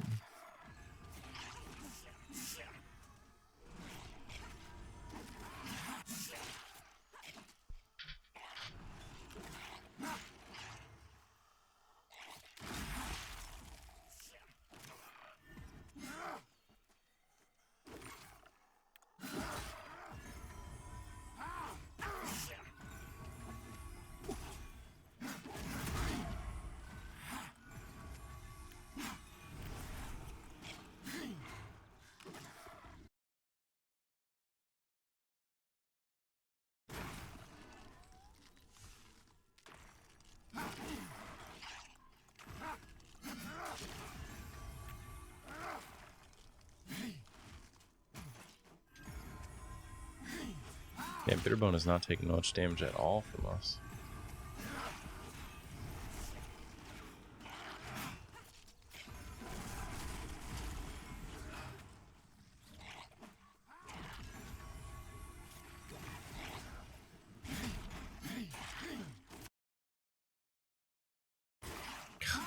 Dude, Everall, we're staying in this camp till like level 13 or 14, which is like 6 to 9 hours.